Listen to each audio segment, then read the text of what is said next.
Good morning. My name is Ima Bhatia and I am here to teach you and to tell you about some important points of Harappan civilization. Harappan civilization is from Unit 5 of DHIC 131, which is the first and the very first settled civilization of our ancient period. The name of our Unit 5 is Harappan Civilization. Yes, we are going to start Harappan Civilization. We will cover some important contents in this chapter like introduction, old city, how old city discovered, how the age of Harappan civilization is excavated, why it is called Harappan civilization, and so on. These are the important contents which we cover in this chapter. Next, the objectives of this chapter we will cover. We will go to learn about this, the objectives. Objectives are just like Harappan civilization was discovered, chronology determined, village communities, geographical spread, problems faced by scholars, and the theories put forward for the decline of Harappan civilization, and so on. We will cover these objectives also, and after finishing this chapter, we will able to learn about these objectives. First of all, we will start introduction of Harappan civilization. In the previous unit, you learned about evolution of mankind from hunting-gathering societies to agricultural societies. Invention of agriculture led to far-reaching changes in human societies. One important result was the emergence of cities and civilization. How the emergence of cities and civilizations settled down at that time. In this unit, you will be familiar with the birth of one such civilization named Harappan civilization. How the disappearance of various aspects of its maturity, its writing, town planning, etc. In this chapter, we will read about these mysteries. Next, an old city is discovered. Very old city was discovered at that time. That city named Harappa. In 1826, an Englishman, Charles Mason, visited a village named Harappa. Harappa is in western Punjab, now that is in Pakistan. He noted the remarkable high walls and towers of a very old settlement. He believed that this city belonged to times of Alexander. In 1872, a famous archaeologist, Sir Alexander Cunningham, came to this place. The people of surrounding areas told him that the high mounds of Harappa were parts of a 1,000 years old city. It had been ruined because of the wickedness of the king. Cunningham collected some archaeological objects from this site, but he could not determine to which period of history they really belong. He simply believed that these objects were probably from outside India. He concurred with the opinion of the village of people of the village that the city was about 1,000 years old. In 1924, when another archaeologist, Sir John Marshall, reported about Harappa, he talked about the discovery of a long forgotten civilization, which was as old as the civilization of Egypt and Mesopotamia. Is it not curious? The people of surrounding regions were indifferent to the remains of the city. Then a British archaeologist came and informed us that the city was about 5,000 years old. How could the people and the scholars from such different ideas, what could be their methods of dating an old site? Now, the age of Harappan civilization, as the Cunningham confusion, as Sir John Marshall's excavation, and after that, how will the archaeologists excavate about the Harappan civilization. Archaeologists use various methods for finding out how old various settlements are. Let us see how Marshall concludes that the Harappan civilization was about 5,000 years old and not 1,000 years old, as believed by Cunningham. Marshall found that ceilings, Harappan script, works of art found in Harappa were totally different from those with which scholars were already familiar and which belonged to a much later period. Similar finds were reported in another place called Mohenjo-daro in Sindh. These were the two famous cities of Indus Valley civilization was Harappa and Mohenjo-daro. Harappa, West Punjab, which is in Pakistan now it is. Mohenjo-daro in Sindh.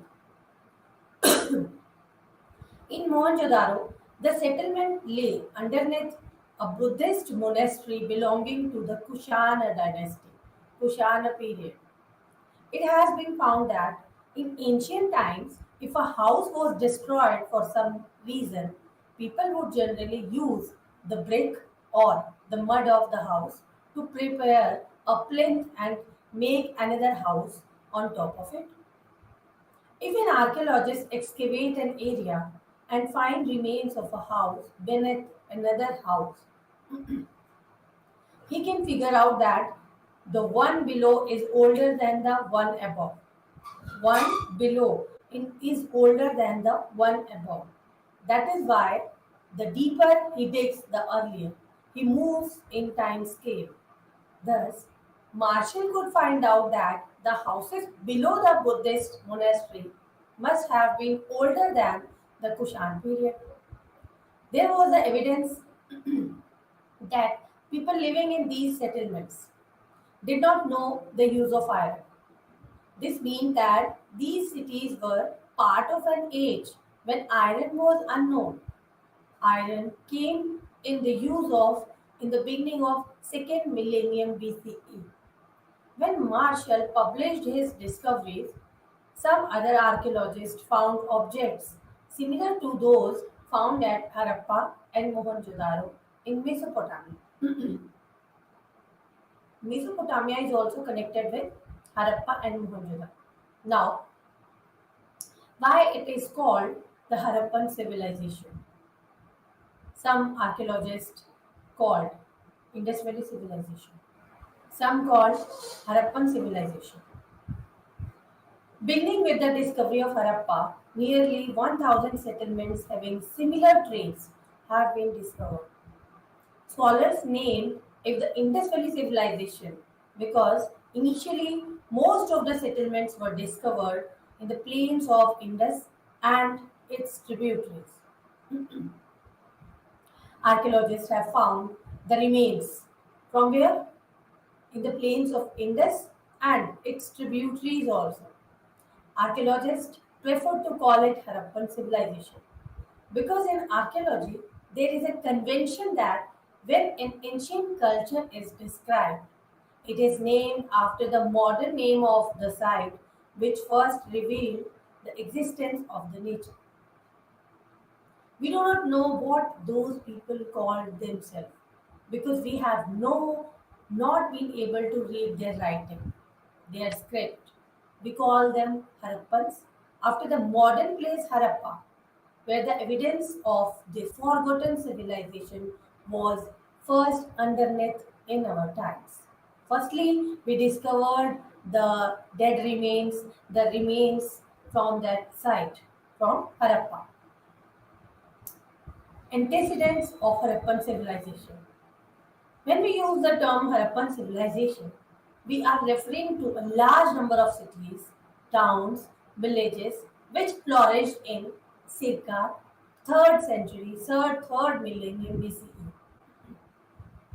These cities and villages had formed a network of interaction over a large geographical space which would roughly cover the areas of modern day Rajasthan, Punjab, Gujarat, Pakistan, and some of the surrounding areas. If we study the remains left by the people who lived in these areas before the emergence of Harappan civilization, we can have some idea of how Harappan cities emerged. Scholars believed that there was a time in human past when cities did not exist and people lived in small villages.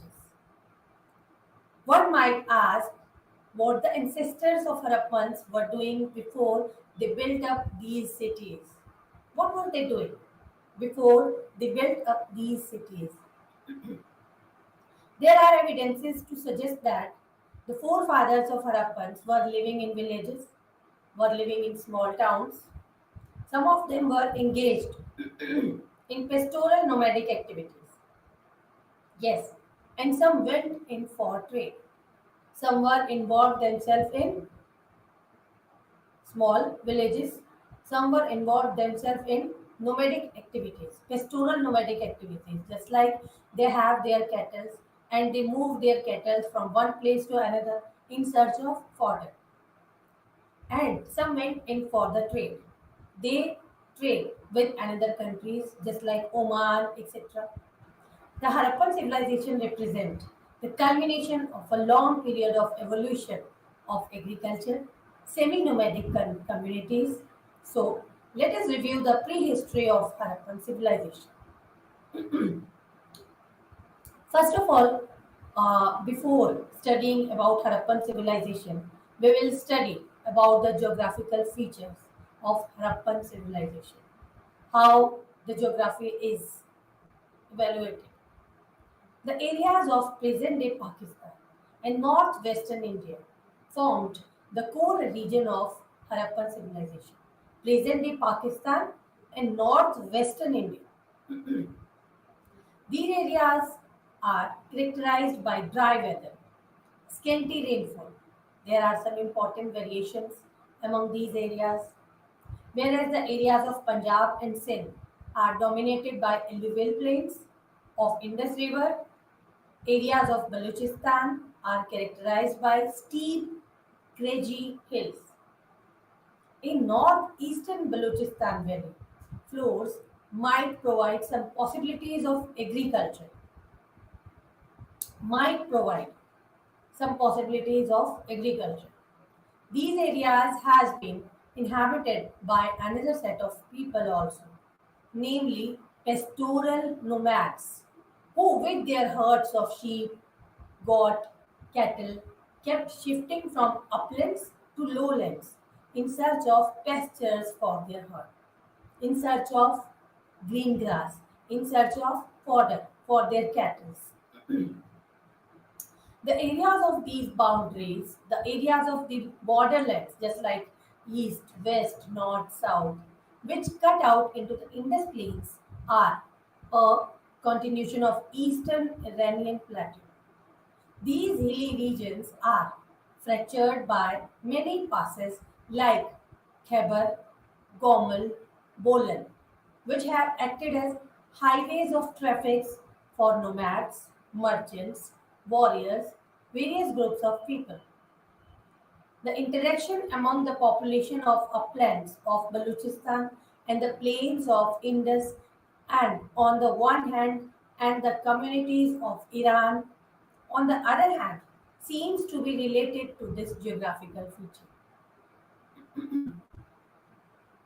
The similarities in climate and landscape of Harappan civilization and those of Iran, Iraq, borderlands had led scholars to hypothesize that agricultural communities must have emerged in these areas in roughly the same period.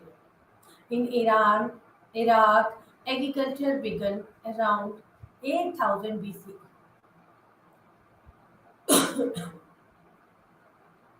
Now, origins of agriculture and settled villages.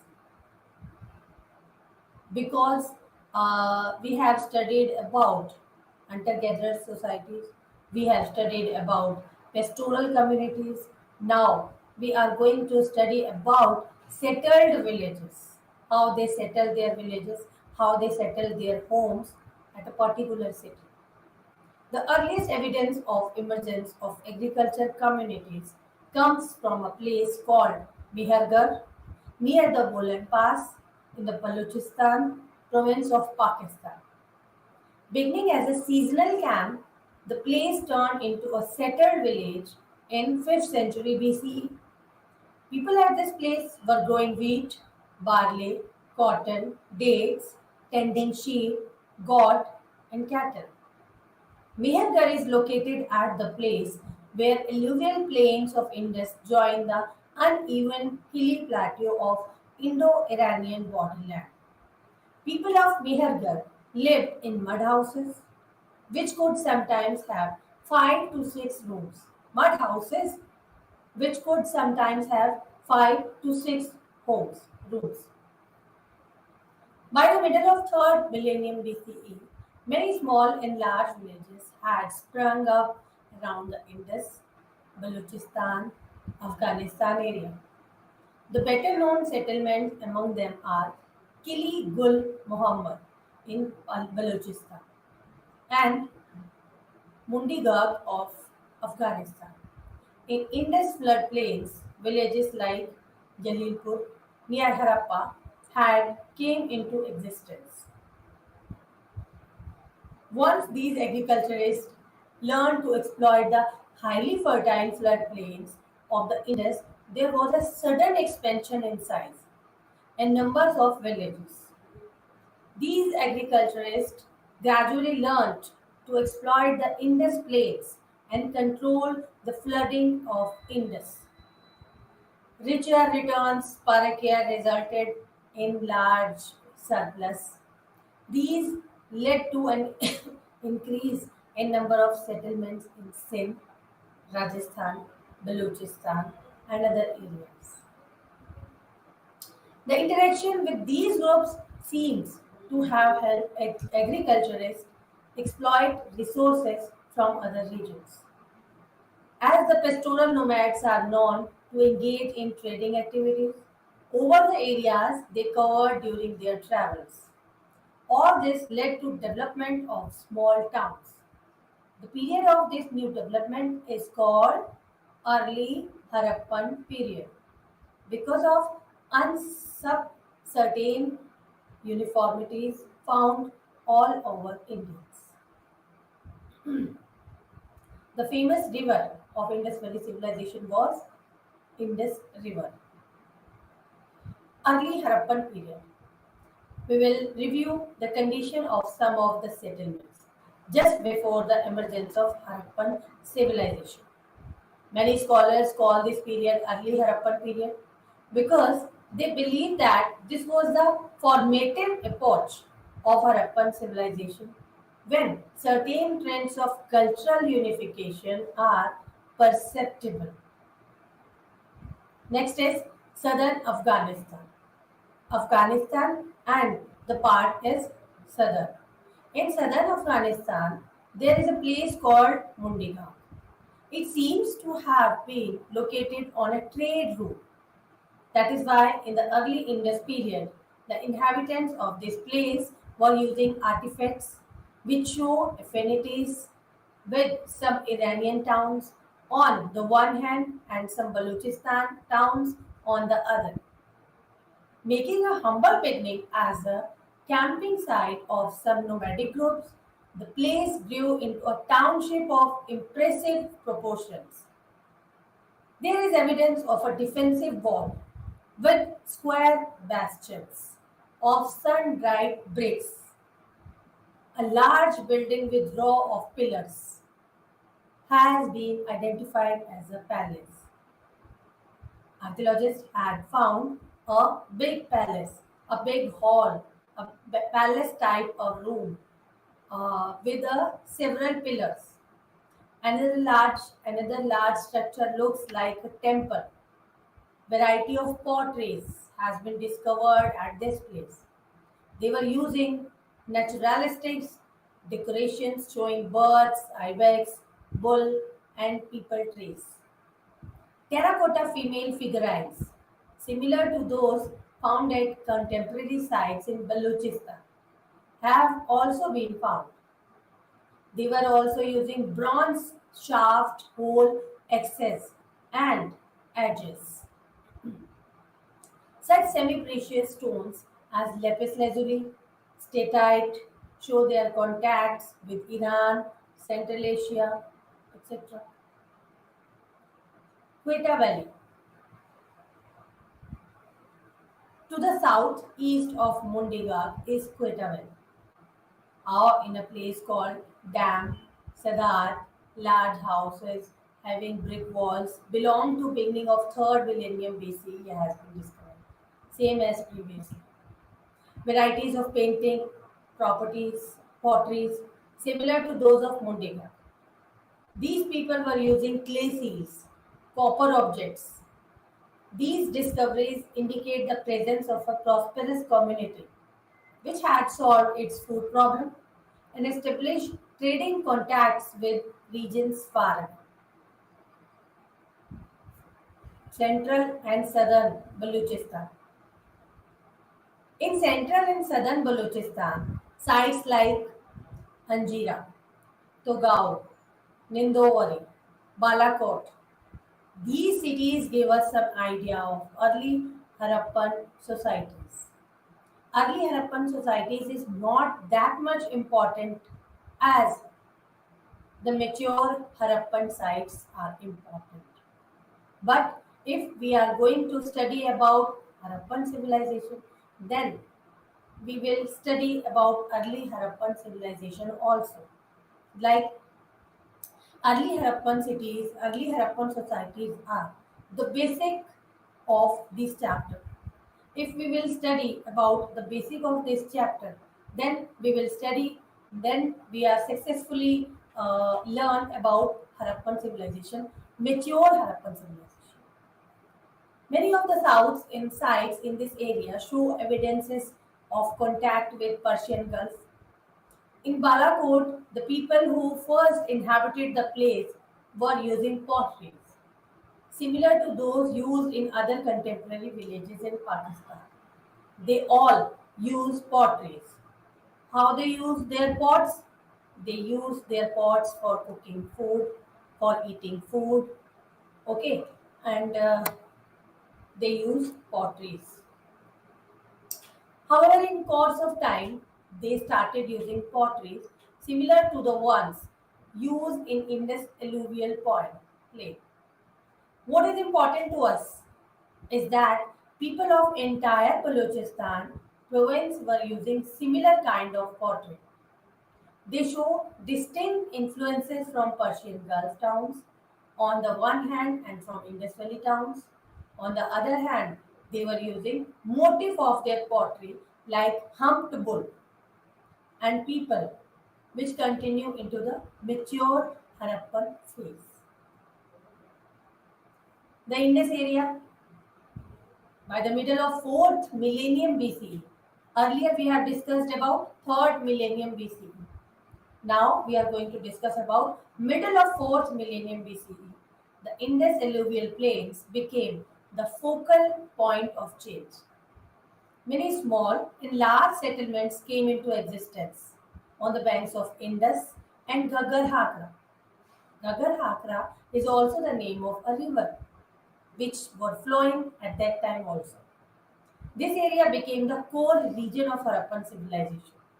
In the present discussion, we shall try to show how those developments anticipate many of the characteristics of Harappan civilization. Amri. Amri is also the place we found from Harappan civilization. From Sindh. The Sindh province corresponding to the lower Indus plains showed interesting development. At the site of Amri, the inhabitants show people living in houses of stone, houses of mud brick. They had constructed some kind of a granary also, granary where we kept the grains. a big hall where we kept the grains. They painted such animal motifs as the humped Indian bulls on their pottery. This motif was very popular during the mature Harappan phase. They were using wheel made pottery. Wheel made pottery. You have seen in there were Pratapgarh also, okay, where the students go from school and they used to make pottery with the help of that wheel. Similar finds have been reported at places like Tharo, Kodras, Buthi. They had fortified their settlements before the coming of Harappan civilization. Next is Fort Diji. These are the cities we found from Harappan Valley civilization. They connected with Harappan civilization. Opposite Mohenjo-daro on the left bank of Indus is the site of Fort Diji. Left bank of Indus. The people living here in early Harappan period had a massive defensive wall built around their settlement. Where they lived, they made massive defensive wall to protect themselves. This kind of pottery has been reported from pre-Harappan habitations in far-flung places like Kalibangan in Rajasthan, Mehergarh in Balochistan. The Kotjidi variety of pottery has been found along the entire stretch of Indus, where settlements belong to pre-urban and urban phase of Harappan civilization have been reported. Next, it is also anticipate the process of convergence of cultures seen in Harappan civilization. Convergence of cultures. Many of designs on pottery were carried over to urban phase. At the same time, certain other earthen vessels showed similarly with those of Mundiga. This show enlarged interaction sphere of early Harappan sites. In Mohenjo-daro itself, archaeologists have discovered occupation deposit to a depth of 39 feet below the modern level of the plain. Similarly, at Chanudaro, early Harappan habitation has been reported. Chanudaro is also the name of the city, okay, of Indus Valley civilization. At Mohenjo-daro, the early level could not be excavated, but many archaeologists believe that these occupation levels represented an early Harappan culture, probably similar to that of Kotdiji. Next is Mehergarh. Earlier we talked about site of Mehergarh. In the period preceding Harappan urbanization, the people of Mehergarh had established a prosperous township, Mehergarh people. They used to make various kinds of beads of stone. Lapis lazuli, one of the precious stone used by them, is found only in Badakhshan, region of Central Asia. Many sealings have been reported. Seals are used as a mark of authority in situations of interpersonal exchange. If we are going for some trade purpose, then we have some gold coins or some coins to trade for that particular object. Then we use seal. Then we use seal for the authenticity, for the authority in situation of impersonal exchange. Mehergarh seals were probably used by merchants for guaranteeing the quality of goods that were being sent to faraway lands. Similarities in the design of pottery, terracotta figurines, objects of copper, stone indicate that these people were in close contact with neighboring towns of Iran. Yes, that was the main use of the seal. Rahman Deri. If we follow Indus northwards, we come across some more settlements which give us an idea of how people lived in early Harappan settlements. At a place called Rahman Deri, an early Indus township has been excavated, oblong in shape with houses streets, lanes laid out in planned fashion. It is protected by a massive wall. Here too, beads of turquoise, lapis lazuli have been found. This shows their contact with Central Asia. Contact with Central Asia. Next, Tarkai Kila. Next is Punjab, Bawalpur. Next is Kalimangan, which is situated in North Rajasthan. What was the weather of that time? Is in Indus Valley civilization, the dry weather held in Harappan settlements. Emergence of the Harappan civilization. These were the cities we have studied about. We have studied about of Indus Valley civilization.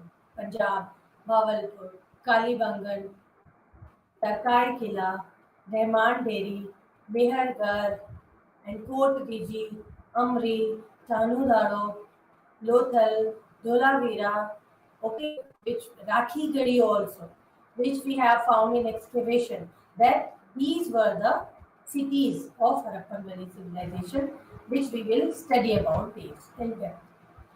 Emergence of Harappan civilization. In the backdrop of these process of technological, ideological unification emerged in Harappan civilization.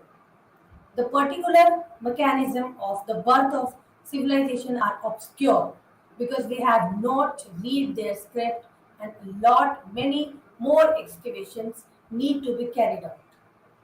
Some of the general process have been outlined above because we have not studied about the script of Indus Valley civilization.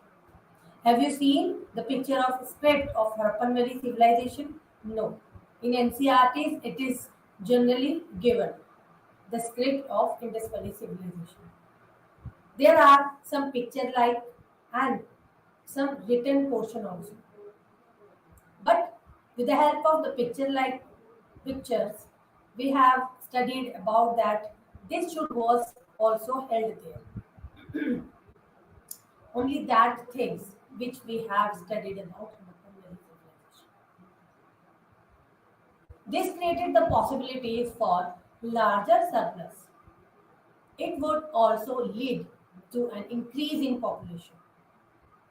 At the same time, trading contacts would be established with distant communities by richer section of society who would like to possess precious commodities. The large surplus would also permit the elaboration of non-farming specialization. That is how the village priest could become a part of a clan of the priest spread over the entire region. Clan is we can contribute this clan is in Kunba. Similar process will occur in the case of metallurgists, potters, craftsmen. In villages, small cellars for keeping grains would be transformed into elaborate granaries. The existence of umpteen agricultural groups, pastoral nomadic communities in close contact with each other. How they get close contact with each other? Agricultural groups and pastoral nomadics. They contribute themselves with the help of exchange one another things. By this, once the agriculturists had become prosperous, they would attract other groups which might be less fortunate. The pastoral nomads are known to engage in trading and looting, depending on their own economic condition. Agricultural communities too could fight with each other for the control of more fertile lands of land. Probably that is the reason why some of communities surrounding themselves with a defensive wall. We know that at the time of emergence of Harappan civilization, many sites like Kotdiji, Kalibangan were destroyed by fire. We do not know the reasons behind this. They could simply be accidental also. What seems more plausible is the fact that among the various competent communities in the Indus region, one set of people established their power over others. These are the political things which they run with each other. Decline of Harappan civilization. Archaeological evidence. There were so many evidence by which we conclude that the Harappan civilization was getting downfall at that time with the help of so many evidences. Just like we have seen that floods were there. We have seen that with the help of evidence, with the help of decays, with the help of remains which archaeologists excavate from that particular places, just like floods, earthquake, natural disasters, and the river dried up, and the river changed its way from there to there. That were the some important reasons by which we conclude the decline of Harappan civilization. Cities like Harappa, Mohenjo-daro, Kalibangan experienced gradual decline in urban planning and construction. House made of old dilapidated bricks and shoddy construction encroached upon the broad streets of towns. Flimsy partitions subdivided the courtyards of houses. Courtyards, which means angan of that particular houses. The cities were fast turning into slums.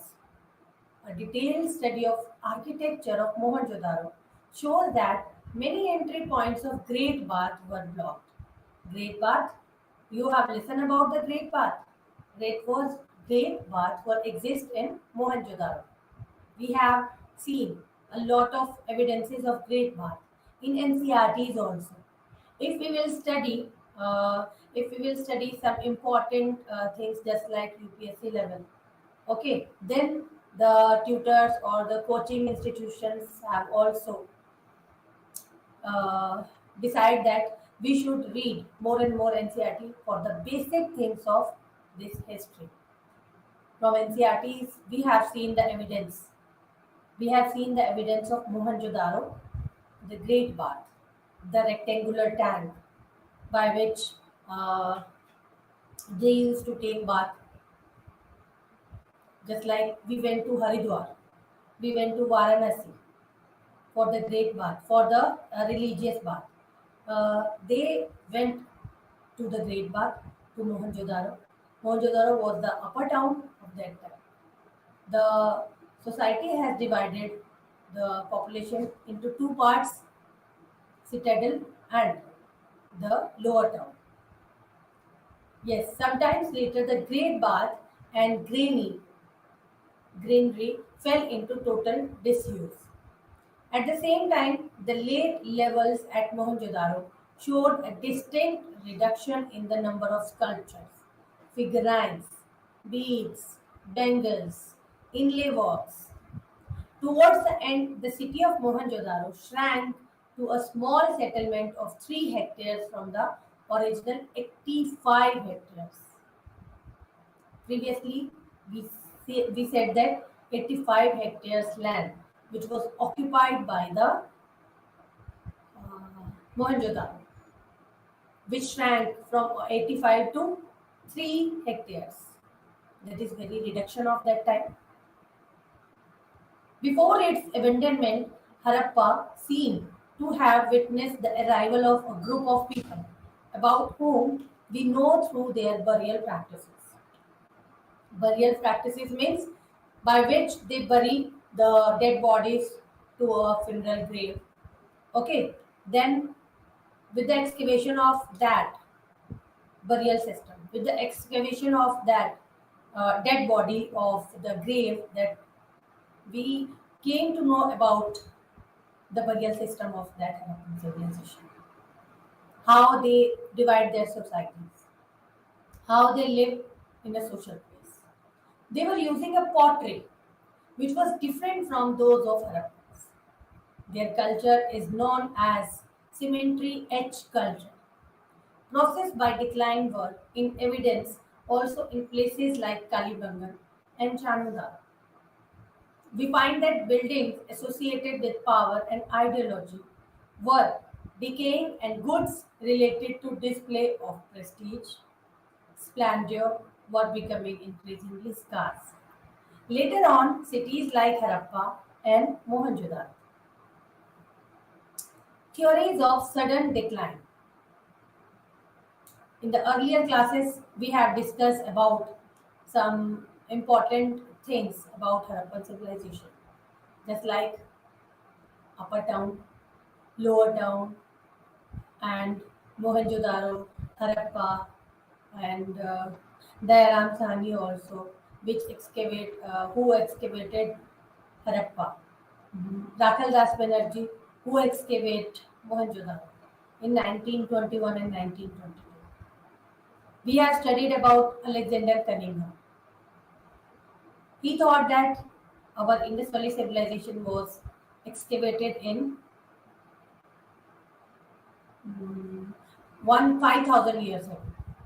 But it was a confusion of that Cunningham. There were so many other timings by which we conclude it about the timings.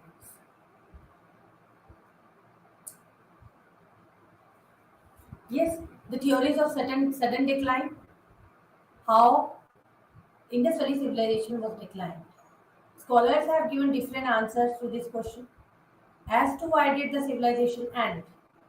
Some scholars, believing in dramatic collapse of this civilization, have looked for evidences of a calamity of catastrophic proportions which wiped out the urban communities. Some of the more plausible theories for the decline of Harappan civilizations are: number one, it was destroyed by massive floods.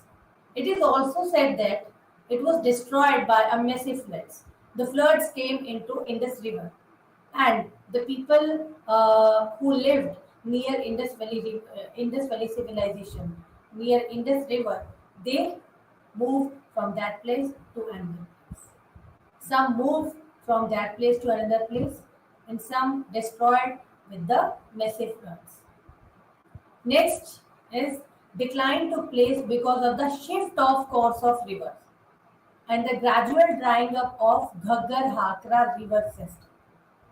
Some archaeologists, some historians think that because of the shift in course of rivers, as river is flowing in this direction and river is flowing in this direction, in east direction, then after some natural issues, the river start to flow in that direction, and the people who lived in this direction, then they moved that place to another places. That is also the reason of decline of Indus Valley civilization. This was the reason, shift in the course of rivers. Next is gradual drying up of Ghaggar Hakra river. Dry up of river. Which river? Ghaggar Hakra rivers. Okay, when there is no water in the particular river, then why? How will they survive? How will the people of that particular place survive at that time? That is not a survival system.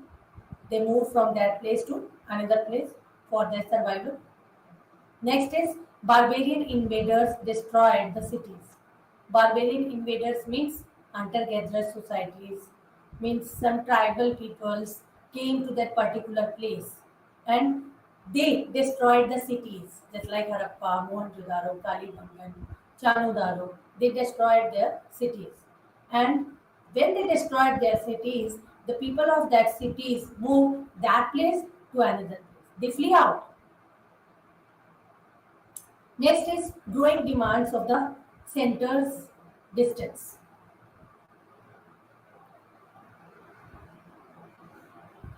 Growing demands of centers. Now we will start floods and earthquakes. Among the causes spelled out for the decline of Harappan civilization, scholars have used evidence of floods in Mohenjo-daro. It appears from the records of principal excavation.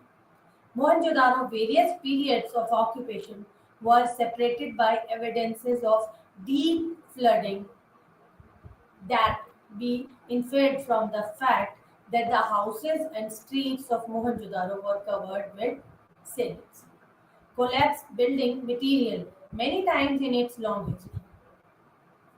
Yes, this is the floods and earthquakes, which some archaeologists think that floods will come at that time, earthquakes or any natural disaster came at that time, occur at that time. And that is the main reason for the decline of Harappan civilization. Some scholars used to think like this. Rake's hypothesis. The theory of catastrophic flooding has been carried further by a famous hydrologist R. L. Rakes. He argued that such flooding, which could drown building 30 feet above the ground level of the settlement, could not be the result of normal flooding in the Indus. He believes that Harappan civilization declined because catastrophic flooding causing prolonged submergence of cities located on the bank of Indus. He has shown that the geomorphologically speaking, the Indus area is a disturbed seismic zone.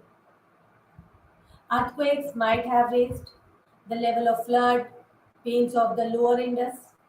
This uplift of the plain along an axis roughly at right angles to that of the Indus blocked the passage of river water to sea. This led to the ponding of waters of Indus. A lake was formed in the area where cities of the Indus had once flourished, and thus the rising water level of the river swallowed up and the cities like Mohenjo-daro drowned. It has been pointed out that sites like Sutta Gedor, okay, Sutta Cove on the Makaran coast, Balakot near Karachi were seaports of Harappans. At present, they are located far away from sea coast. This has happened because of the upliftment of the land and sea coast, possibly caused by violent tectonic uplift, which some scholars believed took place somewhere in the second millennium BCE. These violent earthquakes, damming rivers and burning the towns, destroyed the Harappan civilization. This led to the disruption of commercial life based on river and coastal communication. Now, if some historians were using the point of view of the decline of Harappan Valley civilization, and some another historians used to criticize that particular historians. That is the criticism which we study about this. This grand theory of catastrophic fall of Harappan civilization is not accepted by some scholars. H.T. Lambrick points out that the idea that a river would be dammed in such a manner, even by tectonic uplift, is incorrect due to two reasons. Even if an earthquake artificially raised a bund downstream, the large volume of water from the Indus would easily breach it. In recent times in Sindh, a swell of ground raised by the earthquake of 1890 was breached by the first flood. It faced from one to smaller streams of the Indus called Nara. Silt deposition would parallel the rising surface of water in hypothetical lake. It would take place along the bottom of the former course of the river. Thus, the silt of Mohenjo-daro might not be the deposition of a flood. Another criticism of this theory is that it fails to explain the decline of settlement outside the Indus system, the shifting away of Indus. Lambrick, that is also archaeologist, Lambrick has offered his own explanation for the decline. He believes that changes in the course of Indus could be the cause of destruction of Mohenjo-daro. Changes in the course of Indus. Indus is flowing in this side, then Indus change its route. That is also the main reason for the destruction of Mohenjo-daro. The Indus is an unstable river system which keeps shifting its bed. Apparently, it shifted about 20-30 miles away from Mohenjo-daro. Shifted about 30 miles away from Mohenjo-daro. The people of the city and the surrounding food production villages deserted the area because they were starved of water. They have lack of water. This kind of thing happened many times in the history of Mohenjo-daro. The silt observed in the city is actually the product of wind action, blowing in lots of sand and silt. This theory too cannot explain the decline of Harappan civilization totality. At best, it can explain the desertion of Mohenjo-daro. How the Mohenjo-daro was deserted at that time with the change course of Indus River. If the people of Mohenjo-daro were familiar with those kind of shift in the river course, why could not they themselves shift to some new settlement and establish another city like Mohenjo-daro? Obviously, it appears that some other factors were at work. Some other factors just like increased aridity and drying up of Ghaggar river, increasing in arid and drying up of Ghaggar. B.P. Agarwal and Sood have introduced a new theory of decline of Harappan civilization. They believe that the Harappan civilization declined because of the increasing aridity of this area and drying up of Ghaggar Hakra river. Basing their conclusion on the studies conducted in the USA, Australia, and Rajasthan, they have shown that there was an increase in arid condition by the middle of second millennium BCE. In semi-arid regions like those of Harappa, even a minor reduction in moisture, water availability could spell disaster. It would affect agricultural production, which in turn would put the city economies under stress. That is also the reason which was given by the Dr. D.P. Agrawal and Sood. They uh, they take the theories from Rajasthan and they give the theories in USA, in Australia also. That is also the reason behind the decline of Indus Valley civilization. Barbarian invasions. R.E.M. Wheeler believed that the Harappan civilization was destroyed by Aryan invaders. Aryan invaders. It has been pointed out that in the late phases of occupation at Mohenjo-daro, there are evidence of a massacre.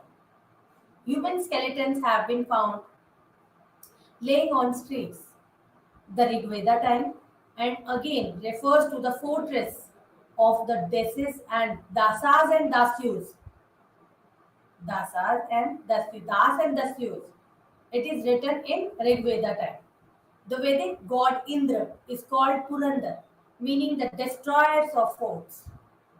The geographical area of habitation of Rigvedic Aryans, including Punjab, Gagar Hakra regions. Since there are no remains of other cultural groups having forts in this area in historical phase, Wheeler believed that it is the Harappan cities that were being described in Rigveda also. In fact, the Rigveda mentioned a place called Hariupriya. Hariupriya. This place was located on the bank of Ravi. The Aryans fought a battle here. Hariupriya. It is also compiled in Rigveda also. Okay, near the bank of river, Ravi river. Aryans fought a battle here. The name of the place sounds very similar to that of Harappa. Hariyupia and Harappa. That is very similar to those. These evidences led Wheeler to conclude that it was the Aryan invaders who destroyed the city of Harappa. R.E.M. Wheeler had given this description for the Harappan civilization destroying. Attractive through this theory is it is not acceptable to a host of scholars. They point out that the provisional date of decline of Harappan civilization is believed to be 1800 BC. The Aryans, on the other hand, are believed to have arrived here not earlier than a period around 1500 BC. This is also the similar time period of Rigvedic period also. At the present state of knowledge, it is difficult to revise either of these dates, and so the Harappans and the Aryans are unlikely to have met each other. In many cases, the big cities were already in a state of decay. This cannot be explained by the invasion hypothesis. Ecological imbalance theory of gradual decline. One more theory was given, like ecological imbalance. As nowadays it is also heading in India also, in other countries also. Ecological imbalance. Scholars like Fair Service try to explain the decay of Harappan civilization in the terms of problem of ecology. He computed the population of Harappan cities and worked out food requirements of townsmen. He also computed that the villages in these areas consume about 80% of their produce. They have consumed, okay, leaving about 20% for the market. If similar pattern of agriculture existed in the past, a city like Mohenjo-daro having a population of about 35,000 would require very large number of villages procuring food. These are the theories which we have discussed about the decline of Indus Valley civilization. These are the theories.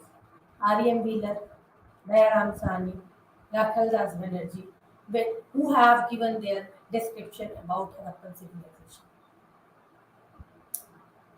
What survived from Harappan civilization? Pashupati Shiva. You have listened about Pashupati Shiva? That is a form of Shivling. They have seen in excavation that there is one statue was found in excavation. Mother goddess, fire worship, sacrifice at Kalibangan and Lothal. These things have survived. What about the summary of this chapter is the discovery of Harappan civilization holds a very special significance for the study of Indian history. It altered the notions about the origins of Indian history and stretch it much further back as to put it at par with other oldest civilization of the world. Egypt civilization, Mesopotamian civilization. The discovery of Harappan civilization was a result mainly of archaeological sources, which the archaeologists have excavated at that particular villages, just like Harappa, just like Mohenjo-daro. These two were the main cities at that time. Kotadiji, Mohenjo-daro, Rakhi etc. and so on. In this unit 5, we also saw the scholars have offered various theories of sudden decline of Harappa. As you have seen, gradually scholars have given up looking for causes of decline of Harappa. Focus is on understanding the late phases of Harappan civilization. This is looked into to expose the continuities of Harappan civilization, which might have survived in the flourishing agricultural communities of the time. No doubt, there have been certain characteristics of Harappan civilization which transcended down to the subsequent historic phase. Yes, in this class, we have studied about Unit 5 of BHIC 130, which is connected like history, and we have studied about Harappan civilization in this chapter, in this session. Okay, Harappan civilization, as you all know, the earliest civilization, the first urban settlement of Indian history. We have studied about this. We have studied a lot of points. I hope you understand all these points clearly and you will solve the answers which you have been given in your exams. The most and main important question of this session is the decline of Harappan civilization, the urban planning of civilization, the guild system of Indus Valley civilization. These were the important questions of this chapter. Now, the end. This was written by Mamatia. Okay, thank you and have a nice day.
ఈరోజు మనం ఒక మంచి పాఠాన్ని తెలుసుకుందాం.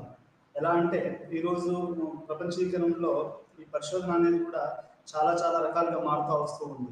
ఎట్లా అంటే ఒకప్పుడు పరిశోధన అంటే ఓన్లీ పెన్ను కాగితం తీసుకొని ఫీల్డ్ వర్క్కి వెళ్ళి అక్కడ మనం రాసిన తెలిసిన వాటిని రిటర్న్ వర్డ్గా రాయడం అనేది జరిగేది.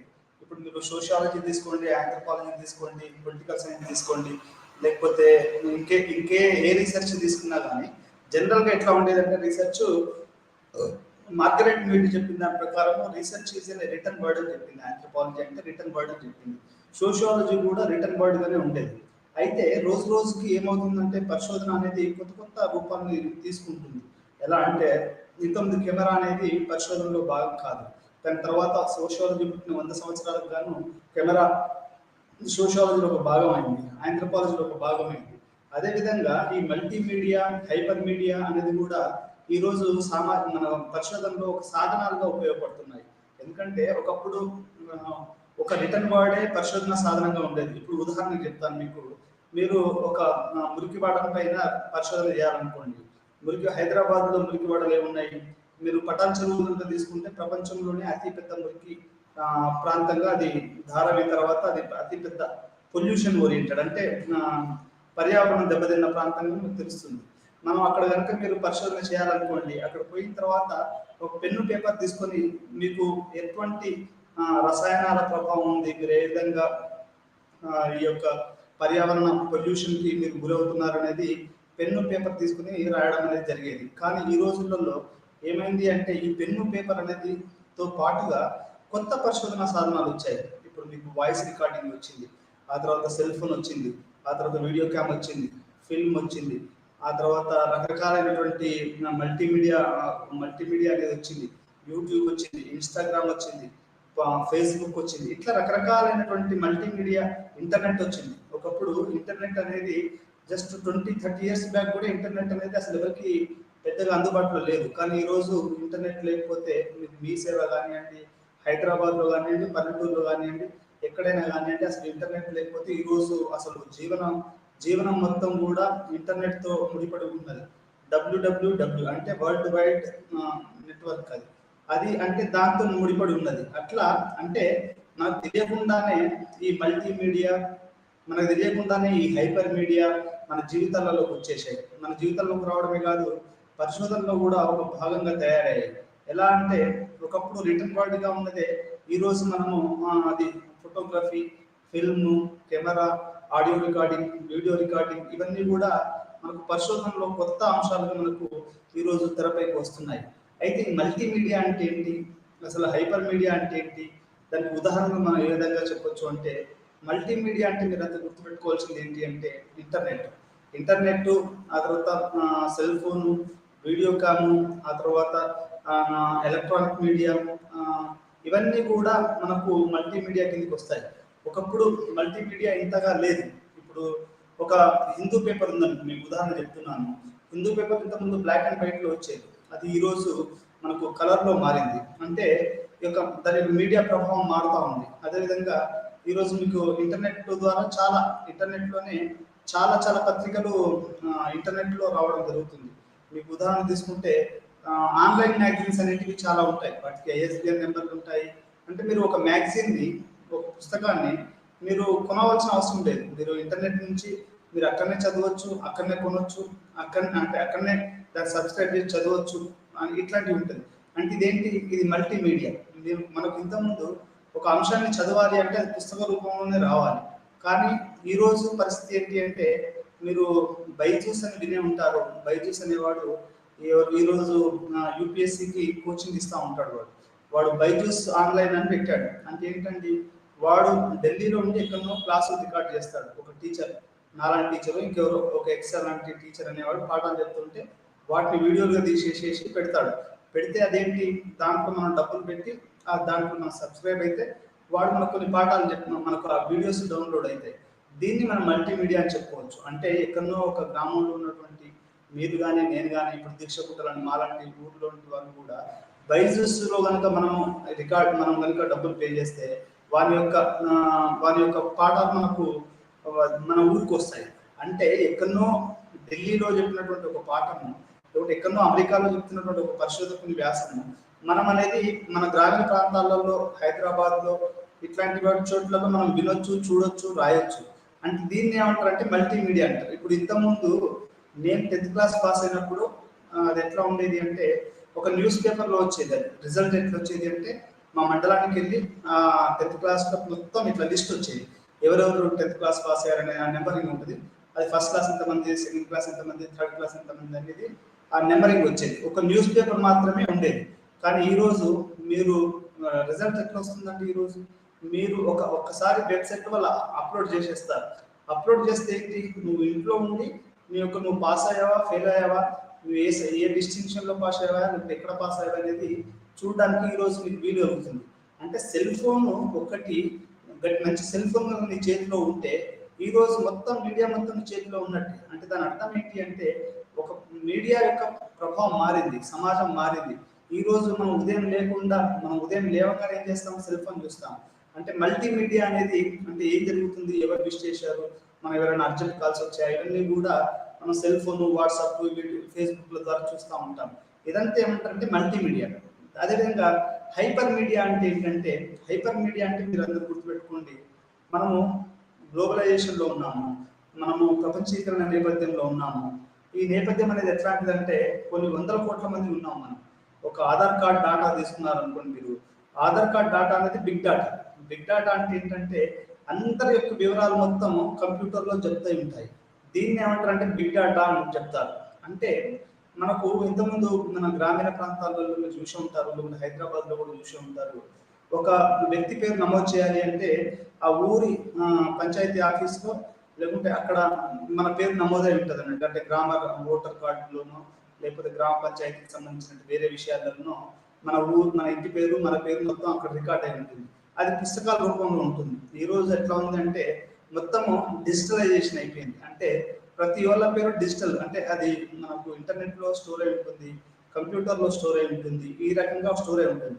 మొత్తం సమాజం కూడా ఎట్లా అవుతుంది అంటే ఈరోజు హైపర్ మీడియా, మల్టీమీడియా ద్వారా నడుస్తుంది. అసలు హైపర్ మీడియా అంటే ఇంకో ఉదాహరణ ఏంటి అంటే మీకు జస్టోర్ అని మీకు అందరు వినే ఉంటారు. మీరు ఒక పరిశోధన వ్యాసం రాయాలనుకోండి, ఆ పరిశోధన వ్యాసాన్ని రాయాలి అనుకుంటే మీరు రకరకాలైనటువంటి ఆర్టికల్స్ చదవాలి. ఆర్టికల్స్ చదివే ముందు అవి ఎట్లా డౌన్లోడ్ అవుతాయి, ఇప్పుడు మీరు స్లమ్స్ గురించి అంటే మురికివాడల గురించి ఒక వ్యాసం రాయాలనుకోండి, ఆ మురికివాడల మీద వ్యాసం ఎట్లా రాస్తారండి మీరు అంటే పాత ఎవరో రాశారు ఆ మురికివాడల పైన అనేది మీరు చూడాలనుకుంటే మీరు ఎక్కడి నుంచి తీసుకుంటారు ఆర్టికల్స్ అండి. ఇప్పుడు మీరు ఊర్లో ఉన్నారు, మీరు మురికివాడల మీద లేకుంటే వ్యవసాయం మీదే రాద్దాం అనుకుంటున్నారు. వ్యవసాయం మీద ఎంఎస్ స్వామినాథన్ నుంచి మొదలు పెట్టుకుంటే మన ప్రపంచ మేధావులైనటువంటి చాలా మంది నోబెల్ లారెట్స్ కూడా వ్యవసాయం మీద రాశారు. మరి ఆర్టికల్స్ మీకు ఎలా దొరుకుతాయి అంటే జస్టోర్ అని ఒకటి ఉంటుంది. జస్టోర్ అంటే ఆ జర్నల్స్ ఆఫ్ రీసెర్చ్ అన్నట్టు. అది దాంట్లో ప్రపంచంలో ఉన్నటువంటి అన్ని జర్నల్స్ కూడా అందులో ఉంటాయి. మీరు దాంట్లో నుంచి మీకు కావాల్సిన ఆర్టికల్స్ను డౌన్లోడ్ చేసుకోవాలి. అంటే దీన్నే హైపర్ మీడియా అంటారు. JSTOR is an example of hypermedia. అంటే మీరు ఒక విషయాన్ని చేయదలుచుకుంటే, మీకు కావాల్సిన పరిశోధన చేయాలనుకుంటే మీరు ఎక్కడెక్కడిచో లింక్స్ మీరు వెతుకుతారు. ఇంకో ఉదాహరణ చెప్తాను మీకు. నేను ఇస్లాం మీద రీసెర్చ్ చేసేటప్పుడు నాకు 2 బుక్స్, అనన్య రెజిబియర్ అని ఒక జర్మన్ ప్రొఫెసర్ ఉంది, ఆమె రాసిన పుస్తకాలను కావాలంటే నేను ఏమంటే ఫ్లిప్కార్ట్ ద్వారా ఆ పుస్తకాన్ని తెప్పించుకున్నాను. అంటే ఇది ఎట్లా సాధ్యము, మనము ఈరోజు పరిశోధన ఎట్లా జరుగుతుంది అంటే హైపర్ మీడియా అవసరం అనేది ఒక సాధారణంగా ఎక్కువగా తయారైంది. ఎలా అంటే ఈరోజు మనకు కావాల్సిన పుస్తకాలు ప్రపంచంలో ఎక్కడున్నా కానీ మనం ఇంటర్నెట్లో దాన్ని కనుక మనం ఆర్డర్ చేస్తే అది మన ఇంటికి వచ్చి డోర్ డెలివరీ చేసి పోతుంది. ఆ విధంగా 2 పుస్తకాలు తెప్పించుకున్నాను. అది ఎలా సాధ్యమైందంటే అది హైపర్ మీడియా ద్వారానే సాధ్యమైంది. హైపర్ మీడియా అంటే ఏంటంటే వాళ్ళు పుస్తకాలు అమ్మే వాళ్ళు కేటలాగింగ్ చేస్తారు. ఒక వస్తువును మీరు ఇప్పుడు ఇంటర్నెట్లో కొనాలనుకోండి, మీరు చెప్పులే కొనాలనుకోండి, చెప్పులకి రకరకాల వాళ్ళు ఇంటర్నెట్లో వాళ్ళ షాప్ పెట్టి మా షాప్లో ఈ చెప్పులు ఉన్నాయి, మా షాప్లో ఈ పుస్తకాలు ఉన్నాయి, లేకుంటే మా షాప్లో ఇవి ఉన్నాయి అనేది వాళ్ళు ఇంటర్నెట్లో వాళ్ళ వెబ్సైట్లో వాళ్ళు రకరకాల కేటలాగింగ్ చేస్తారు. దీని ధర ఇంత, ఈ చెప్పు ధర ఇంత, ఈ చెప్పుల ధర ఇంత అని ఇట్లా చెప్పడం జరుగుతుంది. అది మనం ఇంట్లో కూర్చొని మనకు కావాల్సిన సైజు, మనకు కావాల్సిన కలరు ఇవన్నీ కూడా మనము మనము దాన్ని సెలెక్ట్ చేసుకొని దాన్ని కొనడం జరుగుతుంది. ఇది ఎలా జరుగుతుంది? ఇదంతా దీన్ని ఏమంటారంటే హైపర్ మీడియా అని అంటారు. మనం మల్టీమీడియా అంటేనేమో ఎలక్ట్రానిక్ మీడియా, రకరకాల ఈ మీడియాలు, వాట్సాప్ ఇవన్నీ మల్టీమీడియా. హైపర్ మీడియా ఏంటంటే ఇది డాటా క్యాటలాగ్, బిగ్ డాటా ఉంది మనకు ఇప్పుడు హైదరాబాద్లోనే కొన్ని వందలాది షాపులు ఉంటాయి. మీకు ఈ వందలాది షాప్ వాళ్ళు ఎట్లా నడుపుతారండి? ఇప్పుడు కొత్తగా మీకు యాప్స్ వస్తున్నాయి. ఇప్పుడు వాడు ఉన్నాడు, మీకు భోజనం కావాలి అంటే వాడు ఏం చేస్తాడు? మనకు ఒక యాప్ ఉంటుంది. ఆ యాప్ డౌన్లోడ్ చేసుకుంటే మీరు దాంట్లో భోజనాన్ని మాకు 15 నిమిషాల్లో మీకు వేడి అన్నం అనిపించింది అనుకోండి, 15 నిమిషాలలో మీరు వారికి ఆ యాప్ ద్వారా మీరు ఆర్డర్ చేస్తే మీకు ఫుడ్ వస్తుంది. ఆ విధంగా దాన్ని హైపర్ మీడియా అంటారు. అంటే వాడు ఇంటర్నెట్లో వాని యొక్క కేటలాగింగ్ జరుగుద్ది. వాడి వస్తువుని కానీ, ఆహారాన్ని కానీ, లేకపోతే ఇంకేదాన్ని కానీ అమ్మడానికి ఆ రకంగా పెట్టుకుంటాడు. దాన్ని హైపర్ మీడియా అంటారు. అంటే పుస్తకాలు కూడా ఇంకే వస్తువు అయినా కానీ అవి ఆ రకంగా ఒక కలిగి ఉండడాన్ని ఏమంటారు అంటే దీన్ని హైపర్ మీడియాగా చెప్పొచ్చు. ఇప్పుడు మీరు ఒక వ్యాసం కూడా రాయాలి అనుకుంటే మీకు కావాల్సిన మిగతా వ్యాసాలు ఎక్కడి నుంచి వస్తాయి అంటే అది హైపర్ మీడియా ద్వారానే. ఈరోజు మనకు మీ అందరికీ తెలుసో లేదో, ఈరోజు రీసెర్చ్ కొంచెము మనకు ఈజీ అయిపోయింది. ఇంతకుముందు లైబ్రరీలో ఉన్న పుస్తకాలు మాత్రమే మనం చదవాలి, అవి దాని నుంచి మాత్రమే మనం పరిశోధన చేయాలి. కానీ ఈరోజు మనము ఇంటర్నెట్ ద్వారా న్యూయార్క్లో లైబ్రరీలో మనకు ఒక పుస్తకం ఉందనుకోండి, ఆ పుస్తకాన్ని మనం యాక్సెస్ చేయొచ్చు. అంటే అది మనకు వాళ్ళు చూపిస్తాడు ఆ బుక్ ఉందా లేదా, ఒక్కోసారి డౌన్లోడ్ చేయొచ్చు. ఇది ఎట్లా ఉంది అంటే మన యూనివర్సిటీ ఆఫ్ హైదరాబాద్లో కొన్ని వెబ్సైట్ నేను చదువుకునేటప్పుడు ఏంటంటే కొన్ని వెబ్సైట్ ఉండేవి. నువ్వు ఏ పుస్తకాన్ని అయినా కానీ ఫ్రీగా డౌన్లోడ్ చేసుకోవచ్చు, కొత్తగా వచ్చిన పుస్తకాన్ని. ఎందుకంటే పేద విద్యార్థులు కొత్త పుస్తకాలు ఒక్కొక్కటి కొనాలి అంటే అది వేలల్లో ఉంటుంది. ఒక్కోసారి పరిశోధనకు పుస్తకాలు చాలా ఎక్కువ అవసరం ఉంటాయి. మరి వాటన్నిటిని కొనాలి అంటే అది హైపర్ మీడియా ద్వారానే అది సాధ్యం అవుతుంది. కొన్ని వెబ్ సంస్థలు ఏం చేశాయంటే ఈ పుస్తకాన్ని పేద విద్యార్థులకు కానీ ఎవరైనా కానీ, ఇప్పుడు కార్ల్ మార్క్స్ ప్లస్ క్యాపిటల్ ఉంది, దాన్ని మనం ఫ్రీగా డౌన్లోడ్ చేసుకోవచ్చు. ఇప్పటికీ మీ అందరికీ తెలుసు పుస్తకాలు చాలా వరకు ఇంటర్నెట్లో ఫ్రీగా పెట్టారు. అది ఏంటంటే మనం శ్రీశ్రీది మనం మహాప్రస్థానాన్ని కొనుక్కోవాల్సిన అవసరం లేదు. నువ్వు హైపర్ మీడియా ద్వారా నువ్వు డౌన్లోడ్ చేసుకొని చదవచ్చు. అంటే నీ యొక్క సెల్ ఫోన్ మీదనో ట్యాబ్ మీదనో. ఈ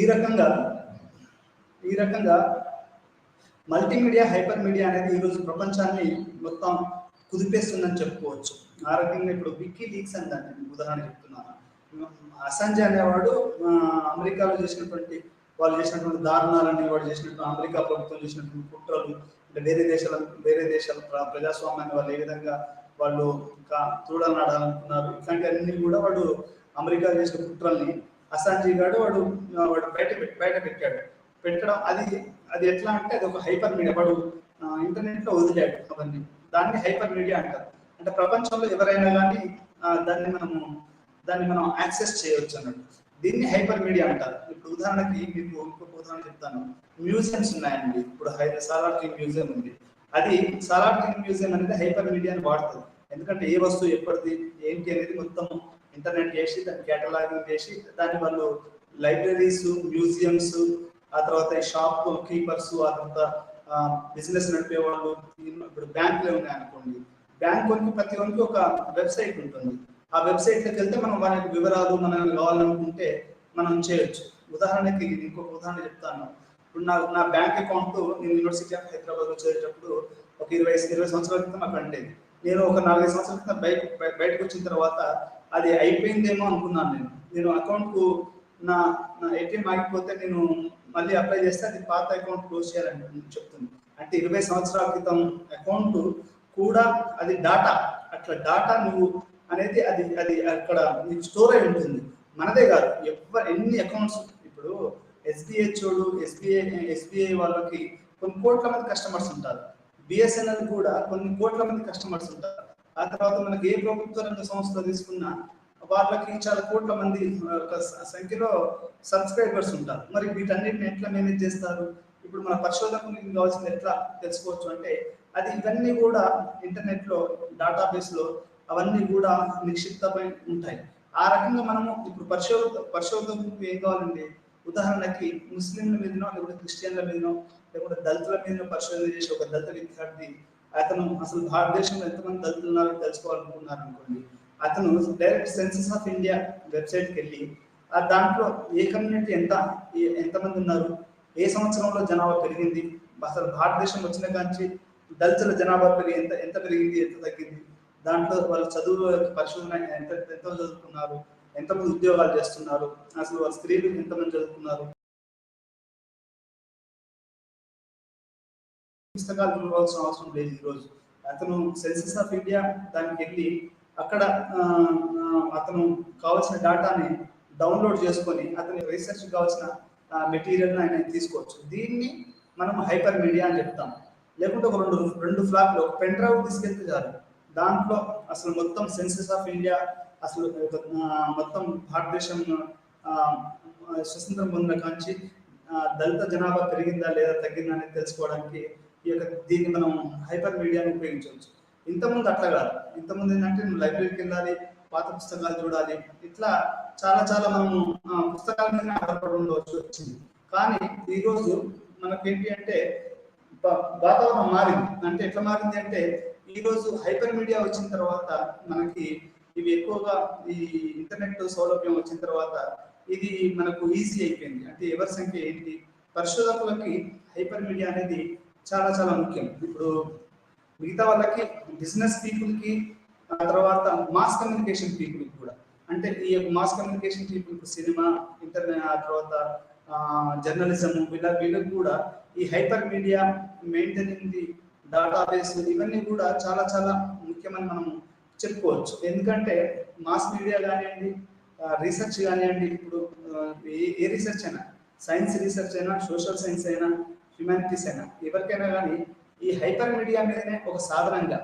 ఇప్పుడు హైపర్ మీడియా లేకపోతే అసలు రీసెర్చ్ అనేది లేకుండా ఈరోజు పోయింది. ఎందుకంటే ఈ కటింగ్ ఎడ్జ్ రీసెర్చ్ చేయాలనుకోండి, అంటే మీరు ప్రపంచంలోనే ఒక బెస్ట్ పర్యావరణ శాస్త్రవేత్త కావాలి, లేకుంటే ప్రపంచంలోనే ఒక మంచి ఆరోగ్య శాస్త్రవేత్త కావాలి అంటే మీరు ప్రపంచంలో వేరే చోట్ల ఏమేమి పరిశోధన జరుగుతుందో మీరు తెలుసుకోవాలి కదా. అది ఎలా సాధ్యమవుతుంది? అది మీరు హైపర్ మీడియాలో వెళ్ళి, అంటే వేరే దేశాలలో దేని మీద రీసెర్చ్ జరుగుతుంది. ఈరోజు మనకు వీడియో కాల్స్ చేసుకుంటారు, అక్కడ అమెరికాలో ఉన్న డాక్టర్, ఇక్కడ డాక్టర్. ఒకప్పుడు ఫోన్ కాల్ పోవడమే చాలా కష్టం. అట్లాంటిది ఈరోజు వీడియో కాల్ చేసి ఎంపటెంపటే ఇన్ఫర్మేషన్ అనేది మీకు ఎంపటెంపటే మూవ్ అవుతూ ఉంటుంది. దీన్నే అమర్త్య సేన్ భాషలో చెప్పాలి అంటే symmetrical asymmetrical relations of information అన్నాడు. The difference between the developed countries and developing countries is asymmetrical information relations అన్నాడు. అంటే ఇన్ఫర్మేషన్, డాటా ఇదే ప్రధానం అన్నట్టు. యూరప్కు, అమెరికాకి, మన దేశానికి తేడా ఏంటి అంటే వాళ్ళకి హైపర్ మీడియా బాగా ఎక్కువగా ఉంది, డేటాబేస్ ఎక్కువగా ఉంది. మనకి ఇప్పుడే నేను పిహెచ్డీ చేస్తుంటే మా యూనివర్సిటీని డిజిటలైజ్ చేశారు. అంటే నువ్వు హైదరాబాద్ యూనివర్సిటీలో ఉన్న ప్రతి పుస్తకాన్ని కూడా నువ్వు ఇంటర్నెట్ ద్వారా యాక్సెస్ చేయొచ్చు. ఇప్పుడే దేశంలో చాలా లైబ్రరీలు, తర్వాత మ్యూజియంలు, పత్రికలు అన్ని కూడా డిజిటలైజ్ అయిపోతున్నాయి. ఇంకొక ఉదాహరణ మీకు చెప్తాను. హైపర్ మీడియా అంటే ఉదాహరణ చెప్పి మనం ఇంకొంచెం లోతుకి వెళ్దాం. మీ అందరికీ తెలుసు, ఈరోజు న్యూస్ పేపర్ మీరు చదవాలనుకుంటే ఇంతకుముందు మీరు బయట షాప్కి వెళ్ళి అక్కడ న్యూస్ పేపర్, మ్యాగజైన్ కొనుక్కొని ఇంటికి వచ్చి చదువుకునేవాళ్ళు. ఈ రోజు ఏంటి, నువ్వు సెల్ ఫోన్ ఓపెన్ చేస్తే నీకు ఈనాడు కానివ్వండి, సాక్షి కానివ్వండి, లేకపోతే ఇంకా వేరే ఆంధ్రజ్యోతి కానివ్వండి, నమస్తే తెలంగాణ కానివ్వండి, ప్రజాశక్తి కానివ్వండి, ఇవన్నీ కూడా మీకు ఇంటర్నెట్లో వస్తున్నాయి. అంటే మీరు ఇంటర్నెట్లో కూర్చొని మీరు ఈరోజు పేపర్ మీరు ఇంట్లో కూర్చొని మీరు చూస్తున్నారు. దీన్ని మనం హైపర్ మీడియా అని చెప్పొచ్చు. అట్లే ఈ యొక్క హైపర్ మీడియా అంటే రీసెర్చ్లో చాలా చాలా డాటా, చాలా చాలా పాత పత్రాలు. ఉదాహరణకి ఐన్స్టీన్ ఏం రాశాడు, అది ఎవరికి దొరుకుతుంది? అది ఐన్స్టీన్ ఏం రాశాడు అనేది అది హైపర్ మీడియాలో దొరుకుతుంది. అది ఏ విధంగా థియరైజ్ చేశాడు అది. కార్ల్ మార్క్స్ రాసిన దస్ క్యాపిటల్ దొరుకుతుంది, అది హైపర్ మీడియాలో దొరుకుతుంది. ఈ రకంగా మల్టీమీడియా మరియు హైపర్ మీడియాలు అనేటివి ఈరోజు పరిశోధన మనకు సాధనాలుగా ఉపయోగపడుతున్నాయి అనేది ఒక మనకు తిరుగులేని అంశం. ప్రపంచీకరణలో ఇవి చాలా చాలా ఎక్కువైపోతున్నాయి. ఇప్పుడు మీకు మల్టీమీడియా హైపర్ మీడియా అనేది ఇంకా రోజు రోజుకి పెరుగుతూనే ఉన్నాయి, కానీ దీని యొక్క అభివృద్ధి తగ్గట్లేదు అని చెప్పచ్చు. మనం ఈరోజు దీని లక్ష్యాలు ఏంటంటే నిర్దిష్ట ఉదాహరణ ద్వారా మల్టీమీడియా మరియు హైపర్ మీడియాలను పరిశోధన సాధనాలుగా ఎలా ఉపయోగించుకోవాలో తెలుసుకోవడం. రెండోది, డేటా సేకరణ మరియు ప్రదర్శన రెండింటిలోనూ మల్టీమీడియా మరియు హైపర్ మీడియా వినియోగం ఎలా ఉందో వివరించడం. దృశ్య పరిశోధన పద్ధతిని నిర్మించడంలో మల్టీమీడియా మరియు హైపర్ మీడియా పాత్రను చర్చించడం. దృశ్య పరిశోధన అంటే ఇప్పుడు ఫోటో ఉంది, ఆ తర్వాత ఫిల్మ్ ఉంది. దీని పరిశోధనలో మనం మల్టీమీడియాను, హైపర్ మీడియాను ఏ రకంగా ఉపయోగించుకోవచ్చు మనం చూసుకోవచ్చు. పరిచయం. ఈ యూనిట్లో ప్రత్యేకించి మనము సామాజిక శాస్త్రం మరియు సామాజిక మానవ పరిశోధనను సులభతరం చేయడానికి మల్టీమీడియా మరియు హైపర్ మీడియా ఎలా ఎలా ఎక్కువగా శాస్త్ర పరిశోధనలో వినియోగిస్తారో తెలుసుకుందాం. అంటే మానవ పరిశోధన మరియు సామాజిక పరిశోధనలలో ఇక హైపర్ మీడియాను మరియు మల్టీమీడియా ఏ రకంగా ఉపయోగపడుతుంది అనేది ఈరోజు మనము పాఠంలో ప్రత్యేకంగా మనం మాట్లాడుకోవాల్సి ఉంటుంది. ఎందుకంటే ఒకప్పుడు సీరియస్ రీసెర్చ్ అనే వాళ్ళు ఎప్పుడు కూడా ఫోటోగ్రాఫ్లు కానివ్వండి, లేకపోతే సినిమాలు కానివ్వండి, ఇట్లాంటి వాటికి పోకపోయేవాళ్ళు. ఈ రోజు ఆ పరిస్థితి లేదు. అంటే సీరియస్ రీసెర్చ్ అనేది మల్టీమీడియా కూడా ఒక యాడ్ అయిందని చెప్పుకోవచ్చు. ఈ రకంగా ఇది మానవాభివృద్ధి శాస్త్రంలో మరియు సామాజిక శాస్త్రాలలో ఏ రకంగా ఈ యొక్క మల్టీమీడియా మరియు హైపర్ మీడియా పనికొస్తుంది అనేది మనకి ఈ రోజు మనము చూడవలసినటువంటి అవసరం ఉంది మన పాఠంలో. ఈ మాధ్యమ మాత్రమే కాకుండా ఆ రంగంలోని వారి సంభాషణకర్తలుగా మరియు ఇన్ఫార్మర్లకు కూడా అభ్యాస సాధనాలు ఉపయోగపడుతున్నాయి. ఈరోజు మల్టీమీడియా మరియు హైపర్ మీడియా అనేది ఒక రీసెర్చర్స్కే కాదండి, ఈరోజు సామాన్య మానవునికి కూడా ఇవి అందుబాటులోకి వచ్చాయి. ఇప్పుడు గాడ్ ఫాదర్ మూవీ మనం అది ఎప్పుడో రిలీజ్ అయింది, అది ప్రపంచవ్యాప్తంగా ప్రభావితం అయింది. మరి అది నాలుగు చూడాలనుకుంటున్నాడు, అది ఎట్లా సాధ్యం? అది యూట్యూబ్లో పోయి చూస్తేనే కానీ అది మనకు సాధ్యపడదు. లేకపోతే దాని యొక్క మనం ఇంటర్నెట్లో చూస్తే కానీ అది ఎన్ని కోట్లు కలెక్షన్ చేసింది, దాని మ్యూజిక్ ఎవరు కొట్టాడు, ఆ తర్వాత దాని యొక్క పాటలు ఎవరు రాశారు, మ్యూజిక్, ఇదంతా కూడా ఆస్కార్ అవార్డులు ఎన్ని వచ్చాయి, ఇదంతా కూడా మనకు బిగ్ డేటాలో నుంచి ఆ తర్వాత ఈ యొక్క హైపర్ మీడియా ద్వారానే సాధ్యమవుతుంది. సోషియాలజీలో కూడా ఈ యొక్క పరిశోధనలో ఈ యొక్క హైపర్ మీడియా యొక్క పాత్ర రోజు రోజుకు పెరుగుతుందని మనం చాలా ఖచ్చితంగా చెప్పుకోవచ్చు. మల్టీమీడియా మరియు హైపర్ మీడియా యొక్క మల్టీ పరిశోధన. సోషియాలజీ వంటి విభాగంలో పరిశోధన అనే పదాన్ని ఉపయోగించినప్పుడు వెంటనే రాసిన పదం మనం ఆలోచిస్తాం. సోషియాలజీలో ఏంటంటే రాసిన పదం, రిటర్న్ వర్డ్. ఇప్పుడు చాలా మంది 80, 90, 2010 వరకు కూడా 2015, 20 వరకు కూడా అట్లే ఉండేది. ఎట్లా అంటే సోషియాలజీ అంటే ఓన్లీ రాయడమే అంతే అనేది ఉండేది. కానీ ఈరోజు ఆ పరిస్థితి మారిపోయింది. సోషియాలజీ అంటే రాయడమే కాదు, సినిమా, మన ఫోటోగ్రఫీ అని, ఆ తర్వాత వాయిస్ రికార్డింగ్ అని. ఇప్పుడు నేను చాలా మంది మన ఓల్డ్ సిటీ మీద రీసెర్చ్ చేసేటప్పుడు చాలా మంది వాయిసెస్ నేను రికార్డ్ చేసి దాన్ని మళ్ళీ ట్రాన్స్లేట్ చేశాను. అంటే మనకు వాయిస్ రికార్డరు, ఆ తర్వాత ఇవి కూడా ఈరోజు మనకి పరిశోధనలో ఒక భాగంగా వస్తున్నాయని మనము చెప్పుకోవచ్చు.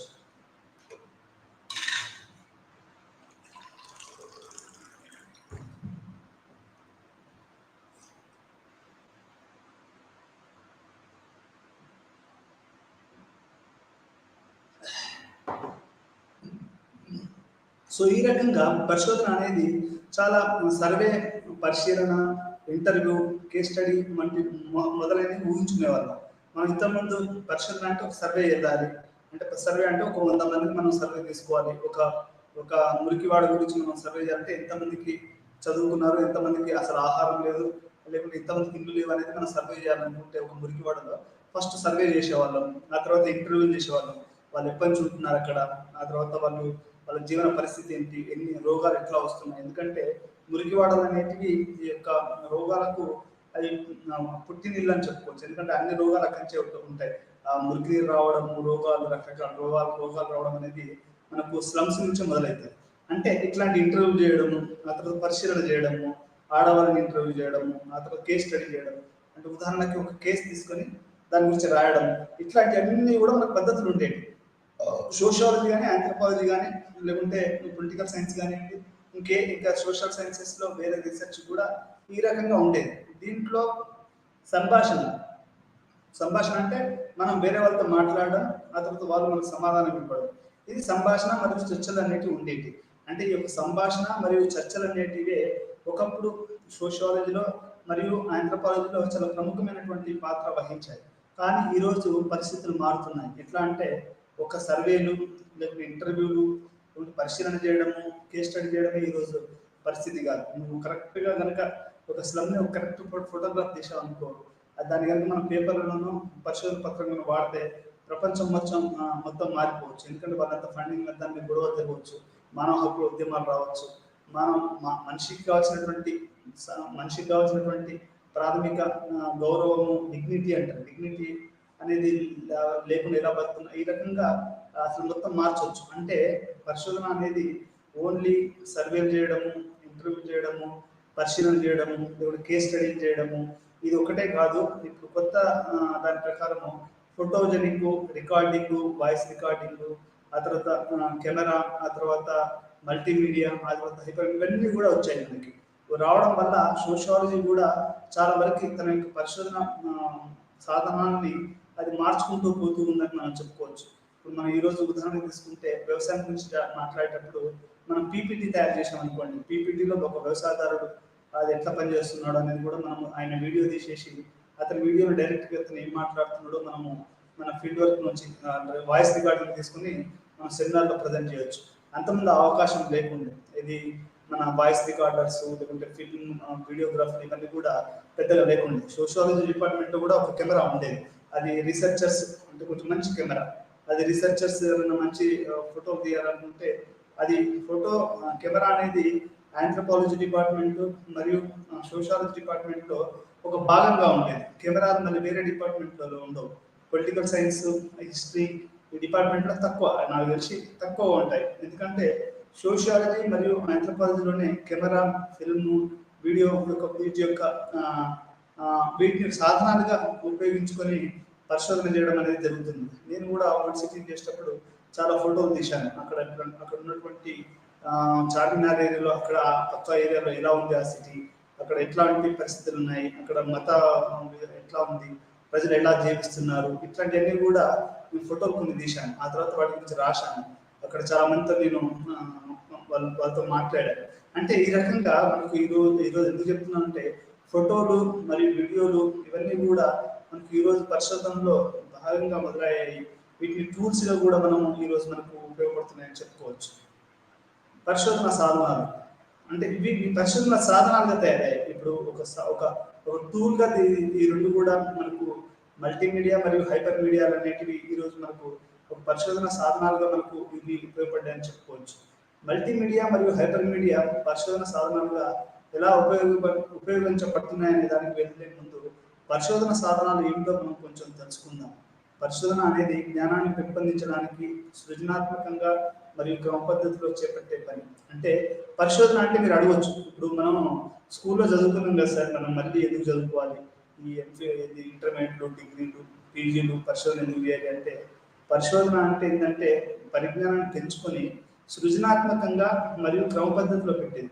అంటే మనం చదువు సరిపోదు, మనం పరిశోధన చేస్తేనే మనిషి సృజనాత్మకంగా ఆలోచించగలిగే అది పెరుగుతుంది. మీకు ఉదాహరణ చెప్పాలంటే హైమన్ డార్ఫ్ చేసినటువంటి పరిశోధన వల్ల ఈరోజు గిరిజనులకు కొంతవరకు న్యాయం జరిగిందని చెప్పవచ్చు. ఎలా అంటే ఆయన వచ్చిన తర్వాత ఐటీ మార్పు వచ్చింది. అదే రకంగా మీరు సత్యజిత్ రే వచ్చిన తర్వాతనే భారతదేశ ఫిల్మ్స్లో చాలా మార్పు వచ్చింది. ఎందుకంటే అతను ఒక సృజనాత్మకంగా భారతీయ సినిమాను తీర్చిదిద్దాడు కాబట్టి. అది అంటే ఒక ఉన్నత విద్య అనేది, ఈ పరిశోధన అనేది మనకు జ్ఞానాన్ని పెంచి అది సృజనాత్మకంగా మరియు క్రమ పద్ధతిలో మనకు ఒక జీవితాన్ని ఇస్తుందని మనం చెప్పుకోవచ్చు. ఇది ప్రాథమిక మరియు ద్వితీయ వనరుల ఆధారంగా కూడా చేయవచ్చు. అంటే పరిశోధన అనేది మనం డైరెక్ట్ ఫీల్డ్లోకే పోవాలా. ఇప్పుడు నువ్వు శ్రీకాకుళం అడవులలో పరిశోధన చేయాలనుకుంటున్నావు, అసలు ఎందుకు మన తెలుగు రాష్ట్రాల్లో శ్రీకాకుళంలోనే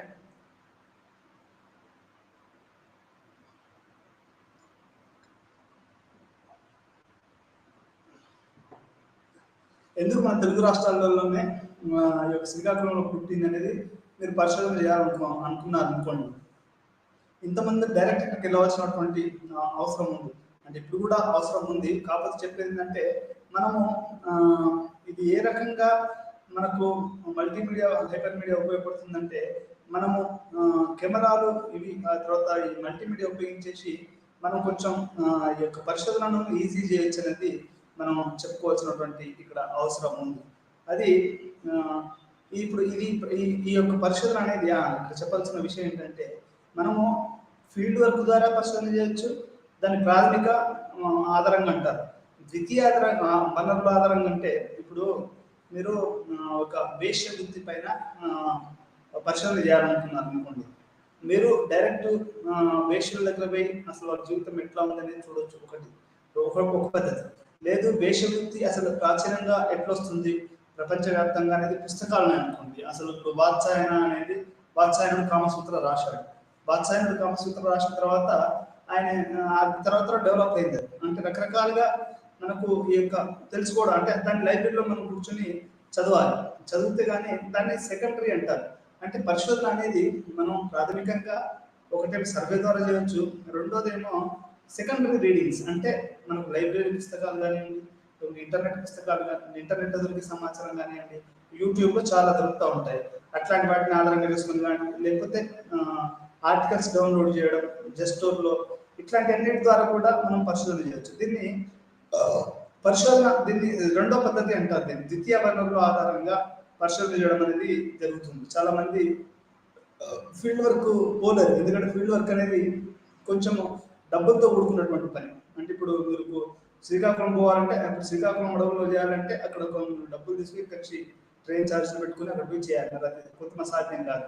అసలు ఏం జరిగింది అనేది కూడా ఇక్కడ లైబ్రరీలో కూర్చొని కొంతవరకు చేయొచ్చు సెకండరీ రీడింగ్ బట్టి. అది రెండు రకాల రీసెర్చ్లు ఉంటాయి. ఒకటేమో మనం ప్రత్యక్షంగా ఫీల్డ్ వర్క్ చేయడం, రెండోది వనరుల ఆధారంగా, అంటే లైబ్రరీలో పుస్తకాలు, మల్టీమీడియా, హైపర్ మీడియాలో దొరికినటువంటి పరిశోధన పత్రాలు, పుస్తకాలు, వీటి ద్వారా మనం వ్యాసాలు పరిశోధన చేస్తే అది రెండు రకాల పరిశోధనలను మనం చెప్పుకోవచ్చు. ఒకటి గుణాత్మకంగా ఉంటుంది, మళ్ళీ రెండు రకాలు ఉంటుంది. గుణాత్మకంగా ఉంటుంది, పరిమాణాత్మకంగా ఉంటుంది. గుణాత్మకంగా అంటే అది క్వాంటిటీ ఉండొచ్చు, క్వాలిటీ పరిణామాత్మకంగా అంటే మీకు సంఖ్యాపరంగా ఉండొచ్చు, థియరిటికల్గా ఉండొచ్చు.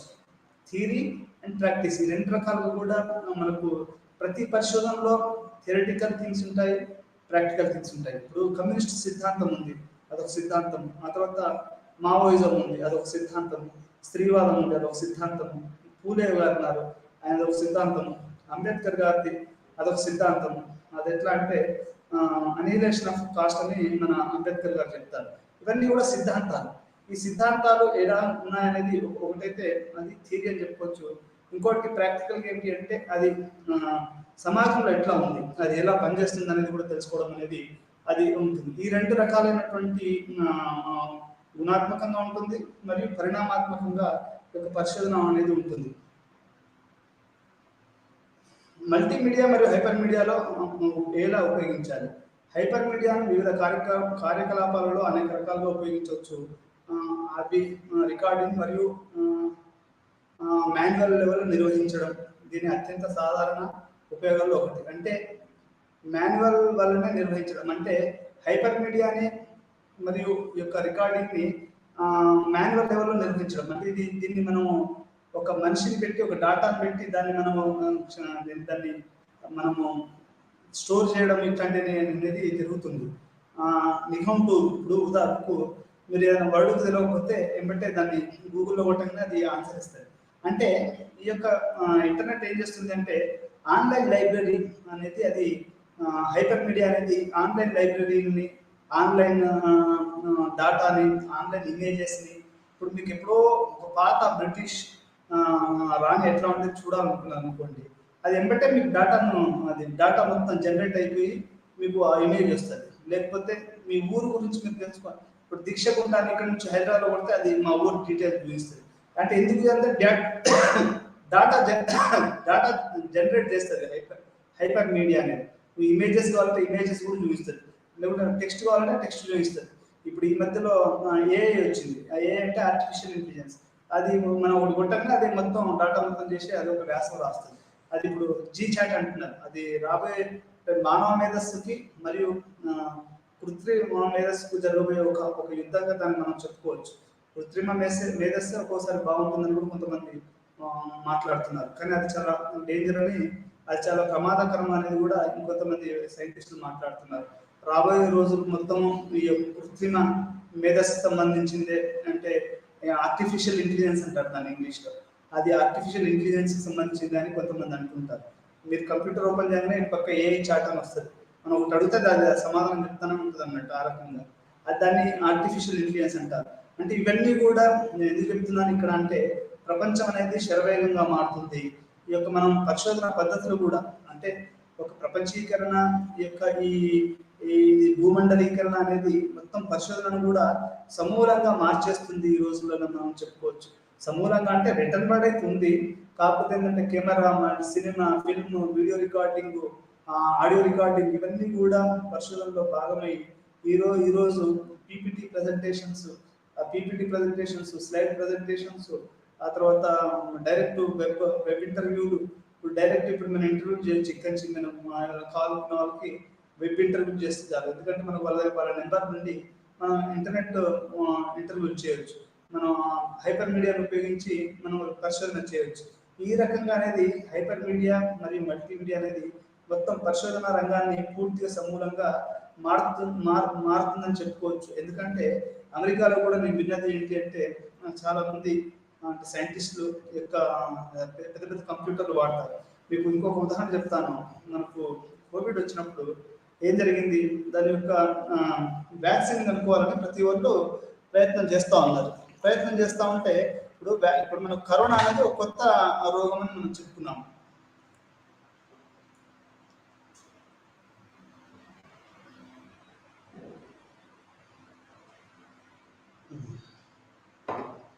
కరోనా అనేది ఒక కొత్త రోగం అయినప్పుడు అది దానికి వ్యాక్సిన్ ఎట్లా కనుక్కోవాలండి. ఇప్పుడు దానికి హైపర్ మీడియా అనేది ఎట్లా ఉపయోగపడుతుంది అంటే, అసలు ఈ వైరస్ పుట్టుకతోనే లేకపోతే మొత్తం ల్యాబులలో ఈ కంప్యూటర్లు ఏం చేస్తాయంటే, మనకు ఎక్కువ శక్తివంతమైనటువంటి కంప్యూటర్లు ఉంటాయి కొన్ని. ఇప్పుడు నేను పరమ్ కంప్యూటర్ని చూశాను యూనివర్సిటీ ఆఫ్ హైదరాబాద్లో, నేను ఎంబీఏ చదివేటప్పుడు. అది ప్రపంచంలోనే అత్యంత వేగవంతమైనటువంటి కంప్యూటర్ అని నాకు కంప్యూటర్ అని తెలిసిన విషయం. అంటే ఇప్పుడు నువ్వు ఒక వ్యాక్సిన్ అనుకోవాలంటే చాలా బలమైనటువంటి కంప్యూటర్ వాడి డేటా జనరేట్ చేసి అది ఎంత స్పీడ్లో ప్రయాణిస్తుంది, మన దానికి విరుగుడు ఏంటి అనేది. ఇవి ఇప్పుడు హైపర్ మీడియా లేకుంటే డేటాబేస్, కంప్యూటరీకరణ ఇవన్నీ కూడా ఎక్సైటింగ్ అన్నట్టు. ఒక రకంగా అంటే ఒక విలన్, ఒక సినిమాలో ఒక హీరో, ఒక విలన్ ఏ రకంగా అయితే ఎత్తుకు ప్రయత్తులు వేస్తూ ఉంటారో, ఒక రోగం కూడా అది ఎంత వేగంగా అది ప్రయాణిస్తుంది, ఎంతమందిని చంపేస్తుంది, దాన్ని ఎట్లా కంట్రోల్ చేయాలని సైంటిస్ట్ అనేవాడు కూడా దానికి అంతే వేగంగా వాడు కూడా కంప్యూటర్లను ఉపయోగించి, డేటాబేస్ని ఉపయోగించి దాన్ని అరికట్టడానికి ప్రయత్నం చేస్తాడు. ఇప్పుడు మన కోవిడ్ విషయంలో కూడా మనకు ఎందుకు అంత తొందరలో వ్యాక్సిన్ వచ్చిందండి. ఇప్పుడు మీ అందరికీ తెలుసో లేదో, ఒక వ్యాక్సిన్ రావాలంటే 3 సంవత్సరాల పరిశోధన పడుతుందండి ఒకప్పుడు. అది మరి ఇప్పుడు మారిన పరిస్థితుల్లో చాలా తొందరగా వస్తుంది. ఒకప్పుడు అది కనుక్కోవడానికి, ఆ ట్రయల్స్కి వెళ్ళడానికి, ఆ తర్వాత అది మళ్ళీ ప్రజలలోకి రావడానికి ఒక చిన్న వ్యాక్సిన్ మూడు సంవత్సరాలు పెట్టేది మనకి. అది మరి అట్లాంటిది కోవిడ్ విషయంలో ఏం జరిగింది, మన కోవాక్సిన్ ఈ రోజు కూడా న్యూస్ పేపర్లో ఏం చెప్తున్నారు, బూస్టర్ డోసు చాలా మందికి ఇస్తున్నామని చెప్తున్నారు. ఎందుకంటే అది ఇమ్యూనిటీ రేట్ను పెంచుతుంది అని చెప్తున్నారు. బూస్టర్ డోసు వచ్చింది అని చెప్తున్నారు. అంటే ఈ వ్యాక్సిన్స్ ఇంత తొందరగా ఎలా కనుక్కోరు అన్నది మీకు డౌట్ రావచ్చు. అంటే 3 సంవత్సరాలు 4 సంవత్సరాలు బట్ట వచ్చినటువంటి ఒక వ్యాక్సిన్ మనం కనుక్కునే పద్ధతిలో మార్పులు వచ్చాయి. ఎట్లా మార్పులు వచ్చాయని మీరు అడగవచ్చు. ఎట్లా అంటే దీని యొక్క నిజమా అబద్ధం అనేది మన తర్వాత మనం వచ్చే కాలం అనేది డిసైడ్ చేస్తుంది. అంటే ఈ వ్యాక్సిన్లు ఎంతవరకు సమర్థవంతమైనవి, ఎంతవరకు సమర్థవంతం కావాలని తర్వాత మనం తెలుసుకోవాలి. కాబట్టి ఆ వ్యాక్సిన్ అయితే వచ్చింది కదా. ఎట్లా వచ్చింది అంటే దానికి అత్యంత వేగవంతమైన కంప్యూటర్లు వాడడము, లేకపోతే పరిశోధన పద్ధతులను వాడడము, హైపర్ మీడియాని వాడడం, మల్టీమీడియాను వాడడం, వీటి వల్లనే అంటే ఇవి టూల్స్గా ఉండడం వల్లనే ఈరోజు కోవాక్సిన్ కానీ కోవిషీల్డ్ కానీ లేకపోతే రకరకాల ల్యాబ్లలో ఉన్నటువంటి కంప్యూటర్ల నుంచి అవన్నీ భారీ ఎత్తులో ఉపయోగించడం వల్లనే, అంటే ఎగ్జైటింగ్ డేటా, దీన్ని ఇంగ్లీష్లో ఏమంటారు అంటే ఒక ఎగ్జైటింగ్ ప్రాబ్లం ఉన్నప్పుడు ఒక ఎగ్జైటింగ్ ఒక రీసెర్చర్స్ కూడా జరుగుతుంది. ఇప్పుడు నిన్ను అది ఇబ్బంది పెడితేనే కదా నువ్వు కూడా ఎగ్జైట్ అయిపోయి దాన్ని అసలు అదేందో కనుక్కోవాలని చేసేది. అంటే ఇట్లా ఈ ఎగ్జైటింగ్ ఇష్యూస్కి ఈరోజు ఎగ్జైటింగ్ రీసెర్చ్ అవుట్పుట్ కూడా వస్తుందని మనం చెప్పుకోవచ్చు. ఎందుకంటే ఈరోజు రోగాలన్నింటివి ఎప్పుడు మొత్తం మానవాళిని తుడిచిపెట్టుతా పోతాయి అనేది కూడా చెప్పడం కష్టం అవుతుంది. ఎట్లా అంటే నేను పాండిచేరిలో పనిచేసేటప్పుడు కూడా కోవిడ్ అప్పుడే బ్రేక్ అయింది. హెడ్ ఆఫ్ డిపార్ట్మెంట్ చెప్తా ఉండే ఏమని, అసలు ఈ మానవాళి పోయే అవకాశం ఉందేమోనని. ఎందుకంటే కొత్త కొత్త వైరస్లు మరి అంతే వేగంగా మనం కూడా దాన్ని మనం కాపాడవలసినటువంటి మానవాన్ని కాపాడవలసినటువంటి అవసరం ఉంది. మీరు ఆఫ్రికాలో పుట్టినటువంటి కొన్ని మీరు ఒకప్పుడు వింత వింత చికెన్ ఫాక్స్ అని, చికెన్ గున్యా అని, ఇవన్నీ నా చిన్నతనంలో అసలు ఈ పదాలే లేకపోయేవి. అసలు ఇప్పుడు రోజుకో కొత్త రోగం, రోజుకో కొత్త టాబ్లెట్ కొనుక్కోవాల్సినటువంటి అవసరం వస్తుంది. అయితే దీంట్లో మనం చాలా చాలా చాలా స్పష్టంగా మనం ఒకటి చాలా స్పష్టంగా మరియు చాలా జాగ్రత్తగా ఉండవలసిన విషయం ఏంటంటే ఈ యొక్క డబ్బులు సంపాదించాలనే ఈ యొక్క యావలో ఈ యొక్క మల్టీ మన మందుల కంపెనీలు వీళ్ళు పోటీలు పడి జనాలు భయపడిచ్చే స్థాయి వరకు వాళ్ళు భయభ్రాంతులు చేయడం అనేది జరుగుతుంది. మీ అందరికీ తెలుసో లేదో ఒకప్పుడు ఈ మల్టీమీడియా అంటే ఇప్పుడు ఎయిడ్స్ అనే దాని మీద భయపడేంత యాడ్స్ ఉండేవి. అంటే జనాలు ఒక కరీంనగర్కు ప్రయాణిస్తున్న బస్సులో ఒక కొంచెం ఒక వ్యక్తి పక్కగా ఉంటే అతన్ని బస్సులోంచి తోయడం జరిగింది. అంటే అంత ఘోరమైనటువంటి మల్టీమీడియా ప్రభావం ఉంటుంది జనాల మీద. ఈ హైపర్ మీడియా మల్టీమీడియా అనేది ఈరోజు మొత్తం పరిశోధన రంగాన్ని మారుస్తుందని చెప్పుకోవచ్చు. ఈరోజు మన కోవాక్సిన్, కోవిడ్ ఇవన్నీ వచ్చాయని కూడా పరిశోధనలో ఈ హైపర్ మీడియా మరియు ఈ మల్టీమీడియా ప్రభావం వల్ల మనకు రీసెర్చ్ అవుట్పుట్ అనేది చాలా తొందరగా వస్తుందని మనకు ఈ రోజు మనం తెలుసుకోవాల్సినటువంటి చాలా ప్రముఖమైనటువంటి విషయం. అంటే ఇప్పుడు రిఫరెన్స్ బుక్స్, డాటా పుస్తకాలు ఇవన్నీ కూడా మనకు ఆన్లైన్లోనే ఉంటాయండి. ఇప్పుడు లండన్లో కార్ల్ మార్క్స్ ఒక లైబ్రరీలో కూర్చొని చదువుకున్నాడు. ఆ లైబ్రరీలో ఉన్న పుస్తకాన్ని మనం డైరెక్ట్గా మనకు కనుక లండన్ లైబ్రరీ యాక్సెస్ ఉంటే మనం ఆ రిఫరెన్స్ పుస్తకాన్ని మనం చదవచ్చు. అంటే ఈ రకంగా ఈ యొక్క హైపర్ మీడియా అనేది మనకు ప్రపంచంలో ఎక్కడో ఉన్న ఒక చిన్న ఇన్ఫర్మేషన్ని మనకు ఇక్కడ ఈరోజు మనం కూడా పెడుతుంది. ఇది ఈ రకంగా పరిశోధనను ఈ యొక్క హైపర్ మీడియాను మల్టీమీడియా అనేది వేగవంతం చేస్తుందని మనం చెప్పుకోవచ్చు. చాలా చాలా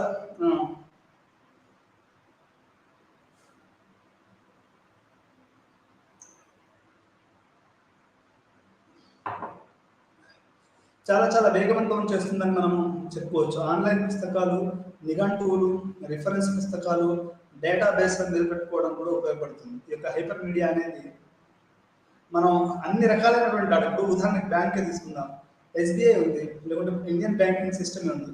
కొన్ని కోట్ల మంది కస్టమర్స్ ఉంటారండి. మన పేరు కొట్టంగానే మన డేటా వస్తుంది. ఎందుకు వస్తుంది అంటే అది డేటాబేస్లో అది హైపర్ మీడియా వల్లనే సాధ్యమది. అదంతా స్టోర్ అయి ఉంటుంది.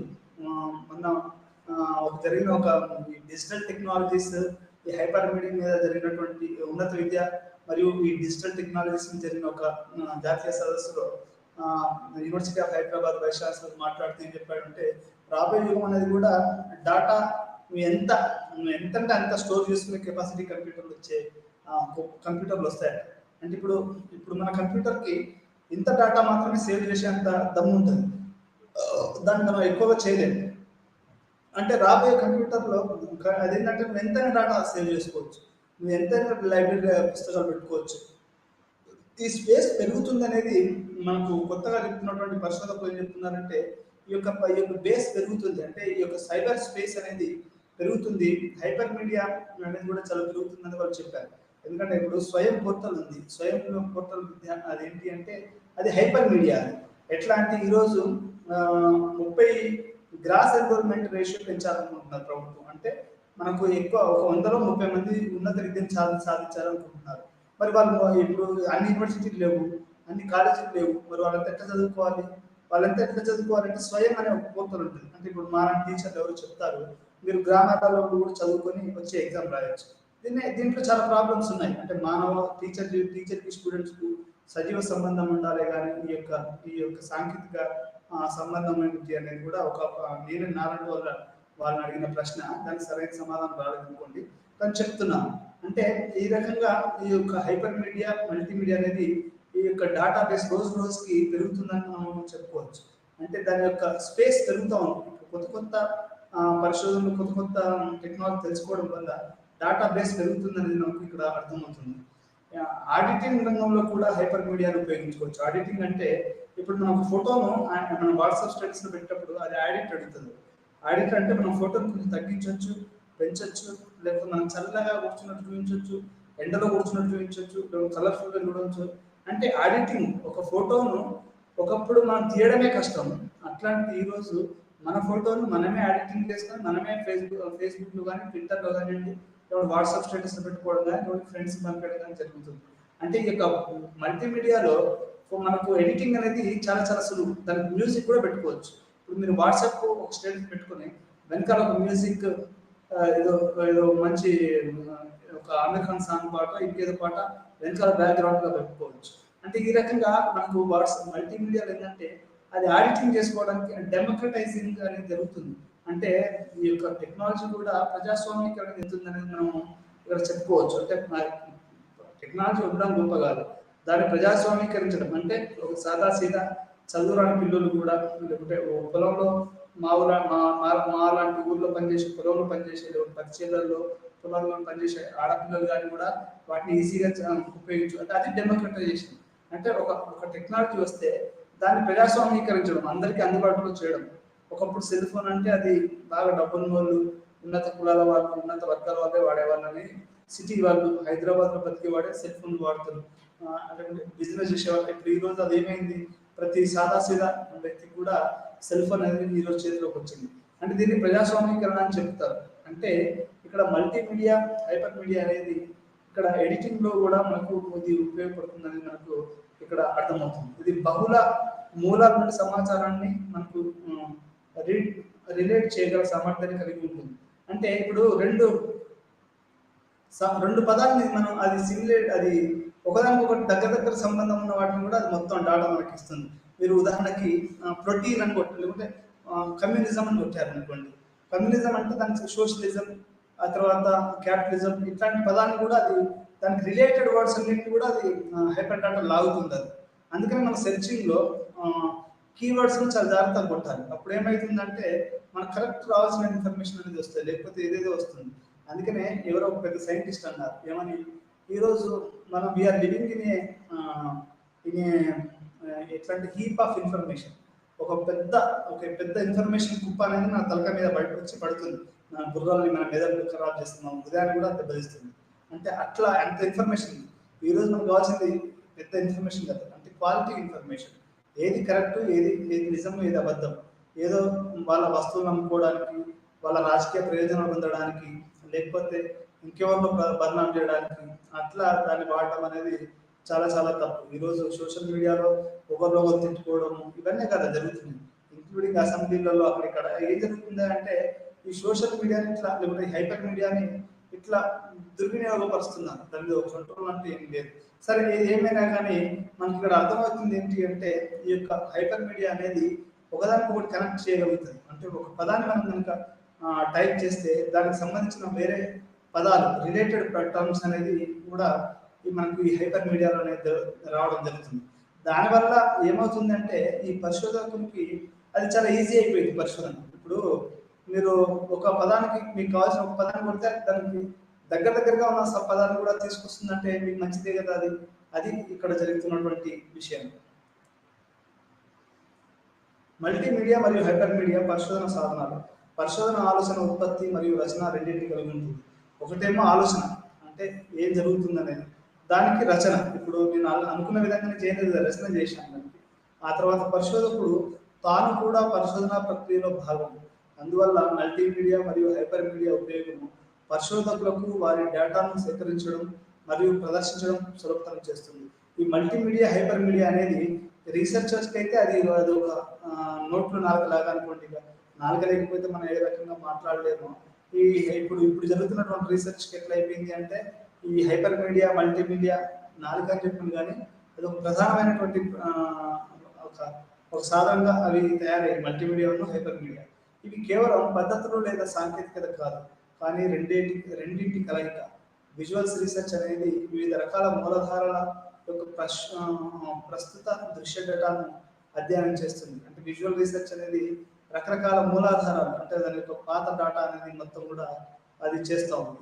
ఉదాహరణకి ఇది visual material, visual data production, ఫోటోగ్రాఫ్లు మరియు వీడియో రీసెర్చ్, ట్రైలర్లు మరియు ఇంటర్వ్యూ మరియు డిస్క్రిప్షన్లు, ఇవన్నీ కూడా మనము ఈ యొక్క హైపర్ మీడియా ద్వారానే, అది చలనచిత్రాలు మరియు మల్టీమీడియాలు, పాత సినిమా చిరంజీవిదో, ఎన్టీ రామారావుతో, లేకుంటే ఎస్వి రంగారావు ఫ్యాన్స్, లేకుంటే ఎంజీఆర్తో, జయలలితతో చూడాలనుకుంటే అది మల్టీమీడియా ద్వారానే సాధ్యమవుతుంది. అదేవిధంగా పరిశోధన కూడా అట్లా ఆ రకంగానే సాధ్యమవుతుంది తప్ప ఇప్పుడు ఇలాంటి ఇవన్నీ కూడా మనకి చాలా ఈ మల్టీమీడియా మరియు ఈ యొక్క హైపర్ మీడియా అనేది ఈరోజు రీసెర్చ్ టూల్స్గా అది చాలా ఉపయోగపడుతున్నాయని చెప్పుకోవచ్చు. అంతేందుకు సీసీటీవీ ఫుటేజ్ ఉంటాయి. ఇప్పుడు ఒక క్రైమ్ జరిగింది, ఎవరో నువ్వు బైక్ పెట్టావు బయట, నువ్వు ఒక షాప్లో వచ్చారు, నీ బైక్ అవ్వబడదు. అట్లా అలాంటిది అక్కడ దాన్ని ఎవరు పట్టుకోవాలి? అప్పుడు అక్కడ ఉన్న సీసీటీవీ కెమెరాల యొక్క ఫుటేజ్ కనుక చూస్తే అక్కడ ఎవడు వచ్చాడో ఆ టైంకి అది ఎట్లా బండి అనేది మనకు సీసీటీవీ ఫుటేజ్ల ద్వారానే అది సీసీటీవీని మళ్ళీ ఒకసారి చూస్తే వాడి దొంగను మనం పట్టుకోవచ్చు. అంటే ఈ రకంగా hyper media CCTV footage comes under hyper media. ఈ రకంగా హైపర్ మీడియా అనేది మనకి పరిశోధనలో చాలా చాలా నేర పరిశోధనలు అయితే ఇంకా ఎక్కువగా అనేది మనకు ఉపయోగపడుతుంది. ఈరోజు మనకు ఆన్లైన్ మోసాలు ఎక్కువ జరుగుతున్నాయి. ఇట్లాంటి ఏటీఎంలు ఒకరి వాళ్ళు తీసుకోవడం ఇట్లాంటివన్నీ కూడా జరుగుతూ ఉన్నాయి. అది మనం కనుక సీసీటీవీ ఫుటేజ్ చూస్తే అది మనకి ఎక్కువగా అది దొరికే అవకాశం ఉంది. మీకు ఇంతకుముందు హైదరాబాద్లో పిక్ పాకెటింగ్ ఇవన్నీ ఎక్కువగా ఉండేవి. ఈ మధ్యలో తగ్గాయి, ఎందుకంటే బండ్ల చోరీ కూడా తగ్గిందని చెప్పుకోవచ్చు. ఎందుకంటే ఇప్పుడు ప్రతి చోట సీసీటీవీ ఫుట్ ఉన్నాయి, షాపులలో ఉన్నాయి, రోడ్డు మీద ఉన్నాయి, సినిమా థియేటర్లో ఉన్నాయి. ఎందుకంటే ఈ ఉగ్రవాదుల దాడుల వలన ఏమో మొత్తానికి ఈ అంటే ఆడపిల్లల మీద జరిగేటువంటి రకరకాల దాడుల వలన అయితేనేమి రకరకాల కారణాల వల్ల సీసీటీవీ ఫుటేజ్లు అనేటివి ఈరోజు మనకు చాలా ప్రముఖంగా ఒక పరిశోధన అంశాలుగా మనకు ఇవి తెలుస్తూ ఉన్నాయి. అంటే ఈ రకంగా మల్టీమీడియా మరియు యొక్క హైపర్ మీడియా అనేది చాలా చాలా రకాలుగా మనకు పరిశోధన అంశాలుగా పరిశోధన సాధనాలుగా మనకు పనికొస్తున్నాయని మనం చెప్పుకోవచ్చు. డేటా సేకరణలో మల్టీమీడియా హైపర్ మీడియా యొక్క ఉపయోగాలు ఇవి ఏ రకంగా ఉపయోగపడతాయి? వీడియోలు, చలనచిత్రాలు మరియు చిత్రాల వంటి మల్టీమీడియా ఉపయోగం డేటా సేకరణ ప్రక్రియను సులభతరం చేస్తుంది. ఇప్పుడు ఒకప్పుడు లైబ్రరీకి పోయి ఆ పుస్తకం దొరకకపోవచ్చు, రకరకాల ఇబ్బందులు పడేవాళ్ళు ఒక పుస్తకాన్ని ఒక దాన్ని తెలుసుకోవడానికి. ఈ రోజు ఆ పరిస్థితి లేదు. ఈరోజు ఇంటర్నెట్లో కూర్చుంటే ఏ పుస్తకం ఎక్కడ ఉంది, ఏ లైబ్రరీలో ఉంది, ఒకవేళ లేకపోతే ఏ బుక్ షాప్లో ఉంది, దాన్ని ఎవరు అమ్ముతున్నారు, ఎప్పటిలో మనకు అది రావచ్చు అనేది మనకు ఈరోజు మనకు హైపర్ డేటా ద్వారానే హైపర్ మీడియా ద్వారానే అది మనకు తెలుస్తుంది. లేకుంటే ఇంతకుముందు ఆ అవకాశం లేకుండా ఇది మనకు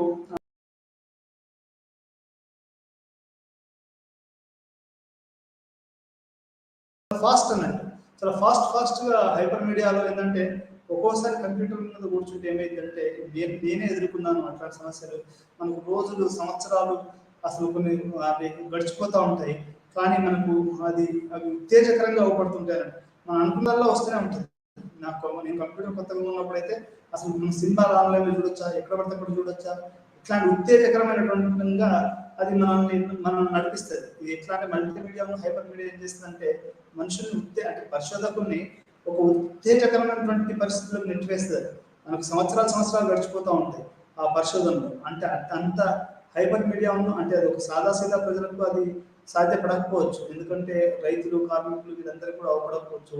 కానీ పరిశోధకులు మాత్రం హైపర్ మీడియా మరియు ఈ మల్టీమీడియా అనేటివి ఒక ఉత్తేజపూరితమైనటువంటి వాతావరణాన్ని అవి కలిగించాయని చెప్పుకోవచ్చు. ఎందుకంటే మనం కూర్చున్న చోటనే ఈ ప్రపంచం మొత్తం ముంగట నువ్వు అనుకున్న టాపిక్ మీద మొత్తం వ్యాసాలు రావడం అంటే అది అంత సాదాసీదా విషయం కాదని చెప్పుకోవచ్చు.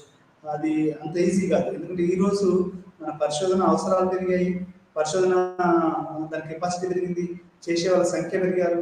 ఆ తర్వాత నేను పరిశోధన చేసేటప్పుడు ఒక్కోసారి పిహెచ్డి క్యాండిడేట్ దొరకకపోయేవాళ్ళు. ఈరోజు పిహెచ్డి చేసేవాళ్ళు నువ్వు జేఆర్ఎఫ్ వచ్చినా కానీ లేకపోతే ఇంకేం చేసినా కానీ నీకు సీట్ వచ్చే అవకాశం లేదు. అంటే మీకు రీసెర్చ్ కాంపిటెన్సీ పెరిగింది, ఇంటెక్ పెరిగింది, దాని యొక్క మోడల్స్ పెరిగాయి, అవి వాటి యొక్క సాధనాలు పెరిగాయి. దాంట్లో డబ్బులు ఈరోజు పరిశోధనకి డబ్బులో కూడా ఎక్కువగా ఆర్థికంగా కూడా ఎక్కువగా ఈరోజు మనకు గవర్నమెంట్ చూపిస్తున్నాయి, డబ్బులు ఇస్తున్నాయి. ఈ రకంగా ఉత్తేజకరంగాను చేసిందని మనం చెప్పుకోవచ్చు. ఇవి కనుగొన్న విజువల్స్ని భిన్నంగా ఉంటాయి. ఆడియో విజువల్స్ మెటీరియల్ ఉపయోగించడం ద్వారా ప్రతివాదులకు తమ ప్రశ్నలను సులభంగా కమ్యూనికేట్ చేయడంలో పరిశోధకులకు కనుగొన్న సందర్భాలు ఉన్నాయి. ఉదాహరణకి ఫోటో ఎలిసిటేషన్. ఫోటో ఎలిసిటేషన్ అంటే ఏంటి అంటే మీరు పాత ఫోటో ఒకటి తీసుకుంది అనుకోండి, మీ బాపమ్మదో మీ అమ్మదో, అంటే అది చూస్తే వాళ్ళ పక్కన ఫోటోలో వాళ్ళెవరు, వీళ్ళెవరు, ఇది ఏ రకంగా బంధువులు, ఎవరెవరి బంధువులు అనేది మనం ఒక ఫోటోను, ఒక పాత ఫోటోను ముందు చూస్తే మనం పూర్తిగా మనం దాన్ని చూసుకునే అవకాశం ఉంది. ఈ రకంగా దాన్ని ఫోటో ఎలిస్ట్రేషన్ అంటారు. ఈ రకంగా ఏ రకంగా ఉంది అనేది మనకు ఈ దృశ్య పద్ధతి అయితే మనకు తెలుస్తా ఉంది. ఫోటో వాయిస్ అనేది మల్టీమీడియా యొక్క ప్రతిస్పందన మోడ్. అవి రెండు పరిశోధన సందర్భాల్లో ఉత్పత్తి చేయబడ్డాయి. అంటే ఈ రకంగా మనకు ఈ మల్టీమీడియా మరియు హైపర్ మీడియా అనేది ఈ రీసెర్చ్ లో చాలా చాలా ఫోటో ఎలిస్ట్రేషన్ కానివ్వండి, లైబ్రరీ మెయింటైనింగ్ కానివ్వండి, లేకుంటే ఫిల్మ్స్ కానివ్వండి, కమ్యూనికేషన్ కానివ్వండి, యాడ్స్ కానివ్వండి, లేకపోతే మార్కెటింగ్ కానివ్వండి, మాస్ కమ్యూనికేషన్లో కానివ్వండి, మీకు ప్రతి దాంట్లో కూడా ఈ యొక్క మల్టీమీడియా హైపర్ మీడియా అనేది చాలా చాలా ఉపయోగకరంగా ఉంటుంది అనేది అసలు ఈరోజు హైపర్ మీడియా విఎఫ్ఎక్స్ లేకుండా అసలు మన సినిమాను కానీ పరిశోధనలు కానీ అసలు ఊహించడమే కష్టం అయిపోయింది, అట్లా తయారైపోయింది.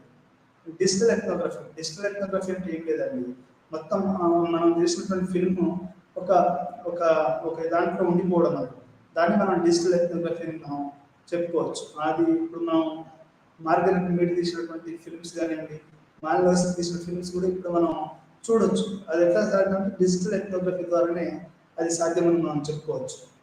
విజువల్ ఆంథ్రోపాలజీ అనేది అసలు మొత్తం సోషాలజీ ఆంథ్రోపాలజీ మొట్టమొదటిగా వచ్చినటువంటి ఈ యొక్క రంగం అని చెప్పుకోవచ్చు. ఇక్కడి నుంచే ఇది నాకు వీడియో ఆడియో ప్రాధాన్యత అనేది పెరిగింది. ఆ తర్వాత దృశ్య ప్రాధాన్యత అర్థం చేసుకోవాలని ప్రయత్నించడం, ఈ చిహాన్ పెయింటింగ్, డిజైన్, మ్యూజియాలు, నృత్య ఆచారాలు మొదలైనవి కళారూపాలతో సహా సారాంశంలో దృశ్యమాన మానవ శాస్త్రం అన్ని రకాల దృశ్యాలను కలిగి ఉంటుంది.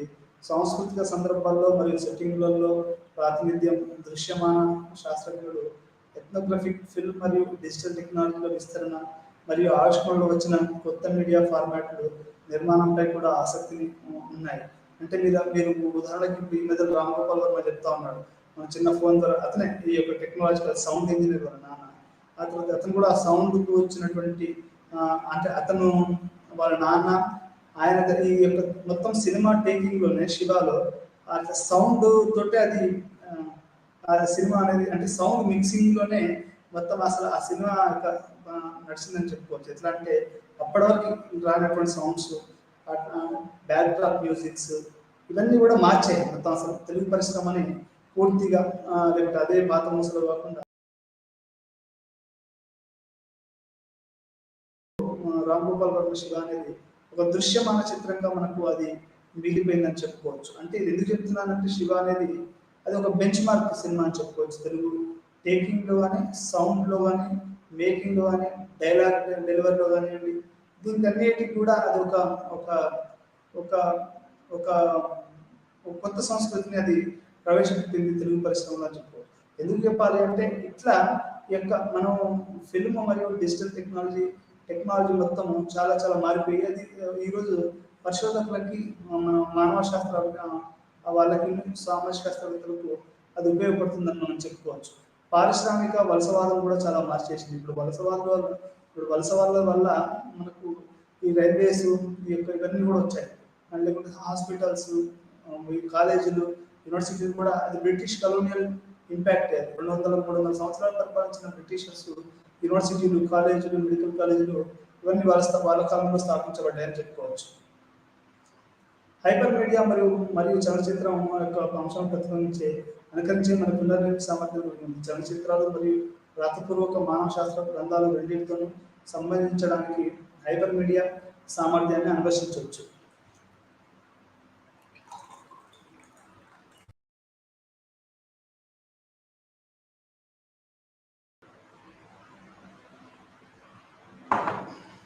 ఇది ఆడియో విజువల్ మెటీరియల్లో సైద్ధాంతిక, అనువర్తిత, వివరణాత్మకంగా మరియు బోధనాత్మకంగా మిళితం చేసి ఉంటుంది. ఈ యొక్క హైపర్ మీడియా అనేది వీటన్నిటి యొక్క కలయికగా మనము చెప్పుకోవచ్చు. ఇట్లా సోషాలజీలో మరియు ఆంథ్రోపాలజీలో ఈ యొక్క హైపర్ మీడియా మరియు మల్టీమీడియా అనేది ఈ రకంగా పరిశోధన సాధనాలకు ఉపయోగపడుతుంది. ఈ రెండే కాదు, అన్ని శాస్త్రాలకు కూడా హైపర్ మీడియా మరియు మల్టీమీడియా ఉపయోగపడుతుంది ఈ రోజుల్లో. ఈ రకంగా మనం ఈరోజు మల్టీమీడియా మరియు హైపర్ మీడియా అనేది సామాజిక శాస్త్రాలలో ఎట్లాంటి రీసెర్చ్ ఉపయోగపడుతుంది అనేది తెలుసుకుందాం. మరియు డేటా పరిశోధన అనేది మనం చూసేది లేదా చదివేది మాత్రమే కాదు, మనకు అనిపించేది మరియు విన్నది కూడా అనేది మల్టీమీడియా అనేది మనకు తెలియజేస్తుంది. మల్టీమీడియా మరియు హైపర్ మీడియా యొక్క సాంస్కృతిక సమాచారం యొక్క చాలా ముఖ్యమైన వనరులు మరియు పండితుల కమ్యూనికేషన్ మొత్తం మరుగుపరచడానికి ఈ హైపర్ మీడియా ఈ మల్టీమీడియా ఉపయోగపడుతుందని మనం చెప్పుకోవచ్చు. ఈ రకంగా ప్రపంచీకరణలో మారుతున్నటువంటి అవసరాల రీత్యా మారుతున్నటువంటి పరిశోధనలు కూడా మారుతున్నాయి. దాంట్లో హైపర్ మీడియా మరియు మల్టీమీడియా అనేది ఒక పరిశోధన సాధనంగా చాలా చాలా ఉపయోగపడుతుంది అనేది మనం తెలుసుకుంటూ ఈరోజు ఇక్కడితో ఈ పాఠం ముగిద్దాం. అప్పుడు మరో పాఠంతో మళ్ళీ వెళ్దాం. నమస్కారం.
Good morning.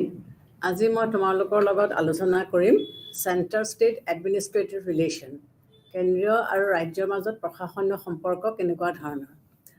তাৰ আগতে আমি সকলোৱে আমাৰ ভাৰতীয় সংবিধানখনৰ বিষয়ে পঢ়িছোঁ বা ভাৰতীয় সংবিধানৰ যিবিলাক বৈশিষ্ট্য, এই বৈশিষ্ট্যখিনিৰ বিষয়েও আমি সকলোৱে গম পাইছোঁ।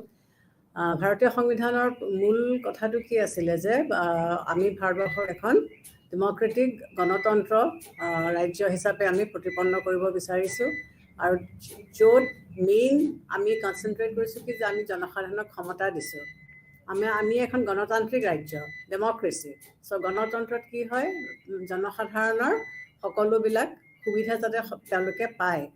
কিন্তু এইখিনি কৰিবলৈ যাওঁতে কি হৈছে, আমি আমাৰ যিটো ষ্ট্ৰাকচাৰ, যিটোক আমি যুক্তৰাষ্ট্ৰীয় শাসন ব্যৱস্থা বুলি কওঁ বা আমাৰ যিটো ফেডাৰেল ষ্ট্ৰাকচাৰ, এই ফেডাৰেল ষ্ট্ৰাকচাৰটোত কি হৈছে, আমি চেণ্টাৰ ষ্টেটৰ মাজত আমি কিছুমান ক্ষমতা আমি বিভাজন কৰিবলগীয়া হৈছে। ই ফাইনেন্সিয়েল ক্ষেত্ৰতে হওক বা ই এডমিনিষ্ট্ৰেটিভ ক্ষেত্ৰতে হওক বা ই লেজিছলেটিভ মেটাৰ্ছতে হওক। আমি ভাগ কিয় কৰিছোঁ, কাৰণ আমাৰ সংবিধানখনক আমি যদিও আমাৰ সংবিধানত ক'তো আমি ফেডাৰেল বুলি কোৱা নাই, আমি ভাৰতবৰ্ষক এখন ইউনিয়ন অফ ষ্টেটছ বুলি কৈছোঁ। কিন্তু ইয়াত ভাৰতৰ সংবিধানখনত যদি আমি ভালকৈ বিশ্লেষণ কৰি চাওঁ, তেতিয়াহ'লে আমি কি দেখিবলৈ পাইছোঁ যে বৰ দিগদাৰি কৰিছে। ইয়াত আমি কি দেখিবলৈ পাইছোঁ যে ইয়াত কিছুমান ভাৰতীয় সংবিধানৰ বা ফেডাৰেল যিটো ষ্ট্ৰাকচাৰ, এই ফেডাৰেল ষ্ট্ৰাকচাৰটোৰ কিছুমান বৈশিষ্ট্য আছে। যেনেকৈ আমাৰ সংবিধানখনে আমাক কি দিছে, আমাক এখন সংবিধান দিছে যিখন ভাৰতবৰ্ষত যিমানবিলাক অংগৰাজ্য আছে, এই গোটেই অংগৰাজ্যবিলাকে তাক মানি চলিব লাগে। আমাৰ গোটেই ভাৰতবৰ্ষৰ কাৰণে আমাৰ এখন ছিংগল চিটিজেনশ্বিপ আছে, এক নাগৰিকত্ব। বেলেগ বেলেগ অংগৰাজ্যৰ কাৰণে আমাৰ বেলেগ বেলেগ নাগৰিকত্ব আমাৰ নাই। আমাৰ এটা ইউনিফাইড জুডিচিয়েল ছিষ্টেম আছে।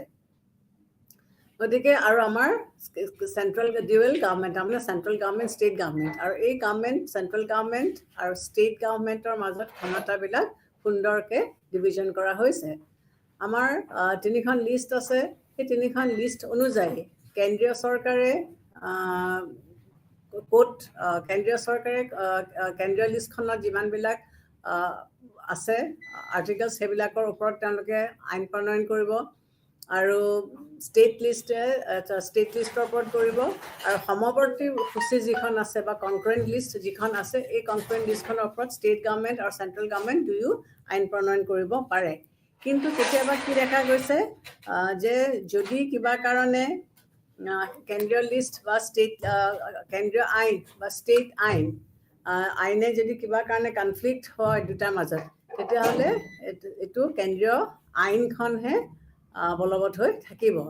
এই ডিভিজনছবিলাক এইকাৰণে কৰা হৈছে কাৰণ আমাৰ সংবিধান প্ৰণয়নকাৰীসকলৰ বেছিক লক্ষ্য বা বেছিক উদ্দেশ্যটো কি আছিলে, যে যাতে আমাৰ দেশত শান্তিভাৱে আমাৰ প্ৰশাসনটো আমাৰ চলিব পাৰে। কাৰণ ভাৰতবৰ্ষ যেতিয়া স্বাধীন হৈছিলে, এই স্বাধীন ভাৰতবৰ্ষ কিটো পৰিৱেশৰ মাজত হৈছিলে বা তাৰ বেকগ্ৰাউণ্ডটো কি, আমি নতুনকৈ আকৌ দোহাৰিব নালাগে, আমি সকলোৱে জানো। গতিকে তেনেকুৱা এটা মানে খেলি মেলি পৰিস্থিতিৰ পৰা যেতিয়া নতুনকৈ এখন দেশে জন্ম লৈছে, যদিও আমি ব্ৰিটিছ ছিষ্টেমটোৱে ফ'ল' কৰি আছোঁ, ব্ৰিটিছ পেটাৰ্ণ অফ পাৰ্লিয়ামেণ্টাৰী ছিষ্টেমটোৱে আমি ফ'ল' কৰি আছোঁ, কিন্তু আমি এনেকুৱা কিছুমান নিয়ম কানুন বা ৰুলছৰ মাজেৰে যাবলৈ আমাৰ সংবিধান প্ৰণয়নকাৰীসকলে বিচাৰিছিলে যাতে নতুন আৰু কিছুমান সমস্যাৰ সৃষ্টি নহয়। অলৰেডি আমাৰ যিটো ইকনমিক ষ্ট্ৰাকচাৰ, সেই ইকনমিক ষ্ট্ৰাকচাৰটো অলৰেডি কোঙা হৈ গৈছে, কিয়নো ব্ৰিটিছ চৰকাৰেতো আমাক সম্পূৰ্ণভাৱে লুটি লৈ গৈছে। তাৰোপৰি আমাৰ পলিটিকেল ষ্টেবিলিটি নাছিলে, ছ'চিয়েল আমাৰ বহুতবিলাক টেবুজ আছিলে, সামাজিকভাৱে আমাৰ বহুতবিলাক সমস্যা আছিলে, বহুতবিলাক প্ৰব্লেম আছিলে। গতিকে এইবিলাকক অভাৰকাম কৰি আমি এটা নতুন ছিষ্টেমৰ মাজেৰে আমি আগবাঢ়ি যাব লাগিব, কাৰণ আমি ভাৰতবৰ্ষক আগুৱাই লৈ যাব লাগিব।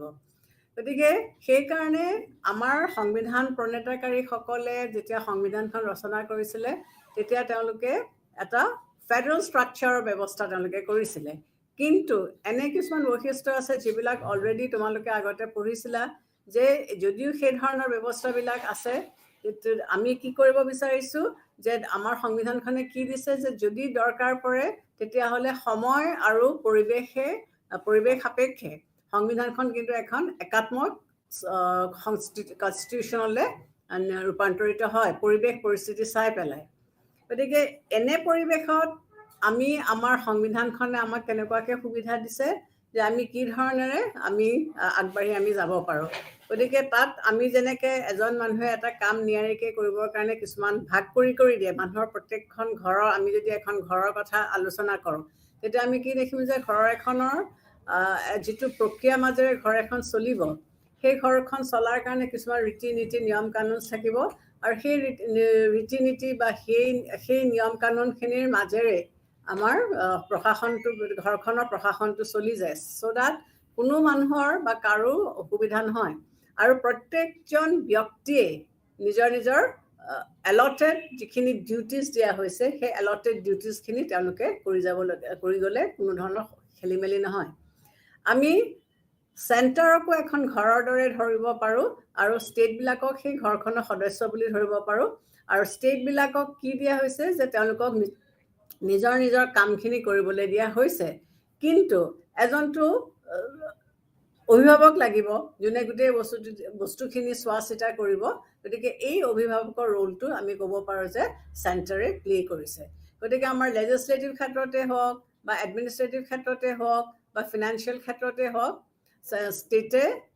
ষ্টেটক কিছুমান নিৰ্দেশ কিছুমান ডাইৰেকশ্যনছ দি আছে। কাৰণ ষ্টেটক এতিয়া তোমালোকে যদি মন কৰা আমি মানে মাজতে বহুতবিলাক পলিটিকেল ইভেণ্টছ হৈ গৈছিলে য'ত আমি পলিটিচিয়ানছবিলাকে চিঞৰ বাখৰ কৰা আমি শুনিছিলোঁ বা আমাৰ পলিটিকেল থিংকাৰ্ছবিলাকে কৈছিলে যে ষ্টেটছবিলাকৰ স্বতন্ত্ৰতা অটনমি লাহে লাহে নাইকিয়া হৈ গৈছে। সেইটো এটা ডিফাৰেণ্ট ইছ্যু ডিফাৰেণ্ট চেপ্টাৰ, সেইটো আমি পিছত আলোচনা কৰিম। এতিয়া আমাৰ কথাটো হৈছে কি যে চেণ্টাৰ ষ্টেট ৰিলেশ্যনশ্বিপটো কি ধৰণেৰে লেজিছলেটিভ মিনছ আৰু এডমিনিষ্ট্ৰেটিভ মিনছ যিটো বা প্ৰশাসনীয় যিটো আইন প্ৰণয়ন প্ৰক্ৰিয়া যিটো ইকনমিক ফেক্টৰ এই মাধ্যমেৰে কেনেকৈ বস্তুখিনি আগবঢ়াই নিব পৰা হৈছে। গতিকে এতিয়া চেণ্টাৰে কেনেকৈ ডাইৰেকশ্যন দিছে বা কি ধৰণেৰে চেণ্টাৰে ডিৰেকশ্যনছবিলাক দিছে। গতিকে ষ্টেটে কি কৰিছে, চেণ্ট্ৰেল গভৰ্ণমেণ্টে ষ্টেটবিলাকক কি ধৰণে প্ৰশাসন চলাব তেওঁলোকে কিছুমান ধৰণৰ ডাইৰেকশ্যনছবিলাক আমাৰ আগত দিছে। পোনপ্ৰথমতে আমি এইটো চাব লাগিব যে ফাৰ্ষ্ট পইণ্টটো কি হৈছে যে আমাৰ সংবিধানৰ আৰ্টিকেল 256 সংবিধানৰ আৰ্টিকেল 256 256 নং অনুচ্ছেদে আমাক কি কৈছে যে ৰাজ্যসমূহে নিজৰ শাসন ব্যৱস্থা যেতিয়া চলাব, নিজৰ অংগৰাজ্যবিলাকৰ যেতিয়া প্ৰশাসন চলাব তেতিয়া এইবিলাক এনেকুৱা ধৰণেৰে চলিব লাগিব যাতে কেন্দ্ৰীয় চৰকাৰে যিবিলাক আইন পাছ কৰিছে সেই কেন্দ্ৰীয় চৰকাৰৰ আইনৰ লগত যাতে কোনো ধৰণৰ কোনো ধৰণৰ কনফ্লিক্ট নহয়, সংঘৰ্ষলৈ নাহে। গতিকে ৰাজ্যিক চৰকাৰৰ আইন প্ৰণয়ন কৰোঁতে তেওঁলোকে কেন্দ্ৰীয় চৰকাৰৰ আইনৰ লগত সামঞ্জস্য ৰাখি পেলাইহে তেওঁলোকে আইন প্ৰণয়ন বা আইন পাছ কৰিব লাগিব। কেন্দ্ৰীয় চৰকাৰে পাছ কৰা কোনো আইনৰ বিৰোধিতা ৰাজ্যিক চৰকাৰে কৰিব নালাগিব। কাৰণ ৰাজ্যিক চৰকাৰে যদি বিৰোধিতা কৰে তেতিয়াহ'লে তাত কি হ'ব, কনফ্লিক্ট আহি যাব আৰু গোটেইখন মেমেজালিৰ সৃষ্টি হ'ব। গতিকে কেন্দ্ৰীয় চৰকাৰে পাছ কৰা আইনৰ বিৰোধিতা ৰাজ্যিক চৰকাৰে কৰিব নালাগিব আৰু সেইখিনি তেওঁলোকে সুন্দৰকৈ মানি চলিব লাগিব। যিখিনি কেন্দ্ৰীয় চৰকাৰৰ যিবিলাক আইন সেইবিলাক যাতে বলবৎ কৰিব পৰা যায় তাৰ বাবে ৰাজ্যসমূহে নজৰ দিব লাগিব যে কেন্দ্ৰীয় চৰকাৰে দিয়া আইনসমূহ যাতে ৰাজ্যিক চৰকাৰে উলংঘা নকৰি পেলাই সেইবিলাক প্ৰয়োগ কৰিবৰ কাৰণে ব্যৱস্থা কৰে, তাৰ বাবে ৰাজ্যিক চৰকাৰে চাব লাগিব। আৰু কেন্দ্ৰীয় চৰকাৰৰ আইনসমূহ বলবৎ কৰিবৰ কাৰণে কেন্দ্ৰীয় চৰকাৰে ৰাজ্যিক চৰকাৰক নিৰ্দেশ দিব পাৰে আৰু ৰাজ্যিক চৰকাৰে এই নিৰ্দেশসমূহ মানিবলৈ বাধ্য হয়।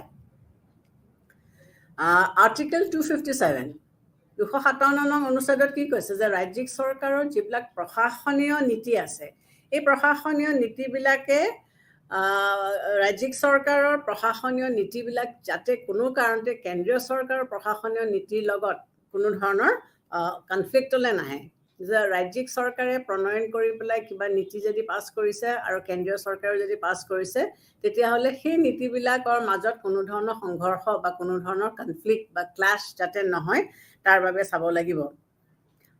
আৰু এইবিলাক সুচাৰুৰূপে কেন্দ্ৰীয় চৰকাৰৰ প্ৰশাসনীয় নীতি যাতে ৰাজ্যিক চৰকাৰবিলাকৰ ওপৰত সুচাৰুৰূপে চলি যায়, তাৰ বাবে কেন্দ্ৰীয় চৰকাৰে নিৰ্দেশ দিব পাৰে, আৰু এই নিৰ্দেশ কিন্তু ৰাজ্যিক চৰকাৰসমূহে মানি চলিবলৈ বাধ্য। জাতীয় স্বাৰ্থ ৰক্ষা কৰিবৰ কাৰণে যেতিয়া কিবা কনফ্লিক্ট হোৱাৰ সম্ভাৱনা আছে বা জাতীয় স্বাৰ্থটো ৰক্ষা কৰিবলগীয়া হয় বুলি ভাবে, তেতিয়াহ'লে সামৰিক কাৰণত কি কৰিব পাৰে, কেন্দ্ৰীয় চৰকাৰে ৰাজ্য চৰকাৰসমূহক যোগাযোগ ব্যৱস্থা আৰু ৰাজ্যৰ ভিতৰত থকা যিবিলাক ৰেলপথ আছে সেইবিলাক ভালকৈ সংৰক্ষণ কৰিবৰ কাৰণে তেওঁলোকে নিৰ্দেশ দিব পাৰে। তাৰমানে কাৰো যাতে কোনো ধৰণৰ বিপদ নহয়, তাৰ বাবে চৰকাৰে কি কৰিব পাৰে যে যোগাযোগ ব্যৱস্থাটো যাতে সুন্দৰকৈ ৰাখে। কাৰণ যোগাযোগ যদি বিচ্ছিন্ন হৈ যায় তেতিয়াই কি হয়, অসুবিধা হয়, বা ভাল ধৰণৰ যোগাযোগ যদি নাথাকে বা সেই যোগাযোগৰ যদি ষ্টেপছ লোৱা নহয় তাক ভালকৈ ৰাখিবৰ কাৰণে, তেতিয়াহ'লে কি হয়, প্ৰব্লেম হ'ব পাৰে। গতিকে ৰেলপথে হওক বা মানে ৱাটাৰৱেজে হওক বা ৰোডৱেজে হওক, এইবিলাক যাতে ভালকৈ ৰাখে তাৰ কাৰণে কেন্দ্ৰীয় চৰকাৰে ৰাজ্যিক চৰকাৰক নিৰ্দেশ দিব পাৰে। আৰু এইখিনি কৰিবলৈ যাওঁতে যি ব্যয় হয় সেইটো কেন্দ্ৰীয় চৰকাৰে কিন্তু বহন কৰে। গতিকে কেন্দ্ৰীয় চৰকাৰে ৰাজ্যিক চৰকাৰক যোগাযোগৰ পৰা আৰম্ভ কৰি ৰেলৱেজ ভালকৈ মেইনটেইন কৰিবৰ কাৰণে নিৰ্দেশ দিব পাৰে, আৰু এইখিনি মেইনটেনেন্সৰ যিটো খৰচ, মেইনটেনেন্স বুলি কওঁতে যিটো খৰচ ওলাব, সেইটো কেন্দ্ৰীয় চৰকাৰে বহন কৰিব লাগে। ৰাজ্য চৰকাৰৰ সন্মতিমতে কেন্দ্ৰীয় চৰকাৰে কি কৰিব লাগে, সংশ্লিষ্ট ৰাজ্য চৰকাৰ বা ইয়াৰ চৰকাৰী কৰ্মচাৰীৰ ওপৰত কিছু দায়িত্ব দিব পাৰে। গতিকে ৰাজ্য চৰকাৰৰ সন্মতি বা অনুমতি লৈ পেলাই কেন্দ্ৰীয় চৰকাৰে কি কৰিব পাৰে, তেওঁলোকৰ উচ্চপদস্থ কৰ্মচাৰীসকলক ৰাজ্যিক প্ৰশাসনত সহায় কৰিবৰ কাৰণে নিয়োগ কৰিব পাৰে। আৰু তেওঁলোকে যি নিৰ্দেশ দিব বা যি ধৰণে ক'ব, সেইটো ৰাজ্যিক চৰকাৰে মানি ল'ব লাগিব। আৰু সেইখিনিতো যিখিনি খৰচ হ'ব সেইখিনি কেন্দ্ৰীয় চৰকাৰে বহন কৰিব। তাৰোপৰি আৰ্টিকেল 262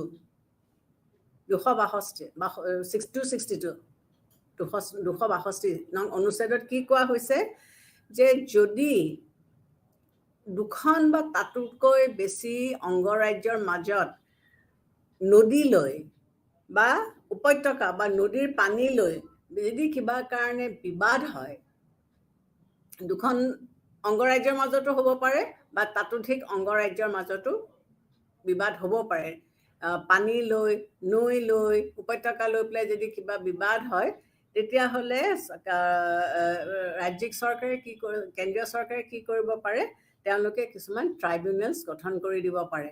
আৰু এই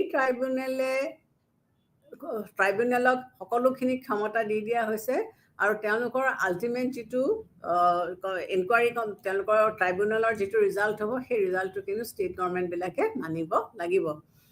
গতিকে কেন্দ্ৰীয় চৰকাৰে গঠন কৰি দিয়ে ট্ৰাইব্যুনেলছবিলাকৰ আইনগতভাৱে তেওঁলোকক কিছুমান অধিকাৰ দি দিয়া হৈছে, আইনগতভাৱে তেওঁলোকক কিছুমান সুবিধা দি দিয়া হৈছে, আৰু তেওঁলোকে এই আইনগত মতে এই কামখিনি তেওঁলোকে কৰিব লাগিব। 263 অনুচ্ছেদত কি কোৱা হৈছে যে কেতিয়াবা কি হয়, দুখন বা তাতোধিক অংগৰাজ্যৰ মাজত কিবা কাৰণে মনোমালিন্য হ'ব পাৰে, তেতিয়াহ'লে সেই মনোমালিন্যখিনি কেনেকৈ দূৰ কৰা যাব? তেতিয়া আন্তঃৰাষ্ট্ৰীয় পৰিষদ বা ইণ্টাৰষ্টেট কাউন্সিল গঠন কৰি দিয়া হয়। আৰু এই ইণ্টাৰষ্টেট কাউন্সিলৰ মূল লক্ষ্য বা মূল উদ্দেশ্য বা মূল কাম কি, যে তেওঁলোকে এই যিটো ইছ্যু লৈ পেলাই কনফ্লিক্ট হৈছে, সেই ইছ্যুটো তেওঁলোকে চাব লাগিব আৰু তেওঁলোকে সেইটো মীমাংসা কৰিব লাগিব, আৰু তেওঁলোকে যিটো পৰামৰ্শ দিব সেইটো ৰাজ্যিক চৰকাৰসমূহে মানি ল'ব লাগিব। তাৰোপৰি কেন্দ্ৰীয় চৰকাৰে কেতিয়াবা কি কৰিব পাৰে, ৰাজ্যৰ প্ৰশাসনৰ সুবিধাৰ কাৰণে তেওঁলোকে এটা বা তাতোধিক অল ইণ্ডিয়া ছাৰ্ভিচ, সৰ্বসেৱা, তেওঁলোকে সৰ্বভাৰতীয় সেৱা তেওঁলোকে গঠন কৰি দিব পাৰে, বা তেওঁলোকে সৰ্বভাৰতীয় সেৱাৰ পুলিচ আৰু অসামৰিক বিষয়াকো নিয়োগ কৰিব পাৰে। আৰু যিসকল বিষয়াক নিয়োগ কৰে তেওঁলোকক কেন্দ্ৰীয় চৰকাৰৰ দূত হিচাপে তেওঁলোকক ৰাজ্যিক প্ৰশাসনত সহায় কৰিবলৈ তেওঁলোকক দিয়া হয়। তাৰোপৰি যদি এতিয়া আমি যেতিয়া ৰাষ্ট্ৰপতিৰ শাসনৰ বিষয়ে পঢ়িছিলোঁ, ৰাষ্ট্ৰপতিৰ পাৱাৰ্ছ এণ্ড ফাংচনছৰ বিষয়ে পঢ়িছিলোঁ, তেতিয়া আমি এটা বিশেষ ক্ষমতাৰ বিষয়ে পঢ়িছোঁ যিটো ভাৰতবৰ্ষৰ বাহিৰে অন্যান্য কোনো দেশৰে ৰাষ্ট্ৰপতিয়ে উপভোগ নকৰে। সেইটো হৈছে এমাৰ্জেঞ্চি পাৱাৰ্ছ, জৰুৰীকালীন ক্ষমতা। আৰু আমি তেতিয়া পঢ়িছিলোঁ বা পাইছিলোঁ কি যে ৰাষ্ট্ৰপতিয়ে 3 কাৰণত জৰুৰীকালীন অৱস্থা ঘোষণা কৰিব পাৰে। এটা হৈছে সাংবিধানিক অচলতাৰ সৃষ্টি যেতিয়া হৈছে, যে এখন অংগৰাজ্যই সংবিধানৰ মতে বা সাংবিধানিক নিৰ্দেশনা মতে তেওঁলোকে প্ৰশাসন চলাব পৰা নাই বা বহিৰাজ্যই আক্ৰমণ কৰিছে, emergency because of national issues বা বিত্তীয় সংকেত। গতিকে এনে ক্ষেত্ৰত কি হৈছে, যেতিয়া এনেকুৱা ধৰণৰ এমাৰ্জেঞ্চি পৰিৱেশ এটাৰ সৃষ্টি হয়, তেতিয়াহ'লে কেন্দ্ৰীয় চৰকাৰে কি কৰিব পাৰে, ৰাজ্যিক প্ৰশাসনৰ গোটেই দায়িত্বভাৰ তেওঁলোকে নিজৰ হাতলৈ লৈ ল'ব পাৰে, ৰাষ্ট্ৰপতিয়ে নিজে চলাব পাৰে বা তেওঁ অফিচাৰ্ছ সেইবিলাক কাম চলাবৰ কাৰণে বা নিয়োগ কৰিবৰ কাৰণে তেওঁলোকে অফিচাৰ্ছ নিয়োগ কৰিব পাৰে বা বিষয়া তেওঁলোকে আনিব পাৰে বা আৰু সেই বিষয়াসকলে সেই সময়ত কিন্তু কেন্দ্ৰীয় চৰকাৰ হৈ পেলাই গোটেই দায়িত্বখিনি তেওঁলোকে পালন কৰিব লাগে। এখন ৰাজ্যৰ সৰ্বেসৰ্বা হ'ল ৰাজ্যপাল। গতিকে ৰাজ্যপালে যদি কিবা কাৰণে ভাবে যে এখন ৰাজ্যই তেওঁলোকে সাংবিধানিক মতে তেওঁলোকৰ প্ৰশাসন চলাব পৰা নাই, তেতিয়াহ'লে তেওঁ ৰাষ্ট্ৰপতিলৈ বাৰ্তা প্ৰেৰণ কৰিব পাৰে। আৰু সেই বাৰ্তাৰ ওপৰত ভিত্তি কৰি ৰাষ্ট্ৰপতিয়ে সেই অংগৰাজ্যখনৰ শাসনভাৰ তেওঁৰ হাতলৈ লৈ আহিব পাৰে।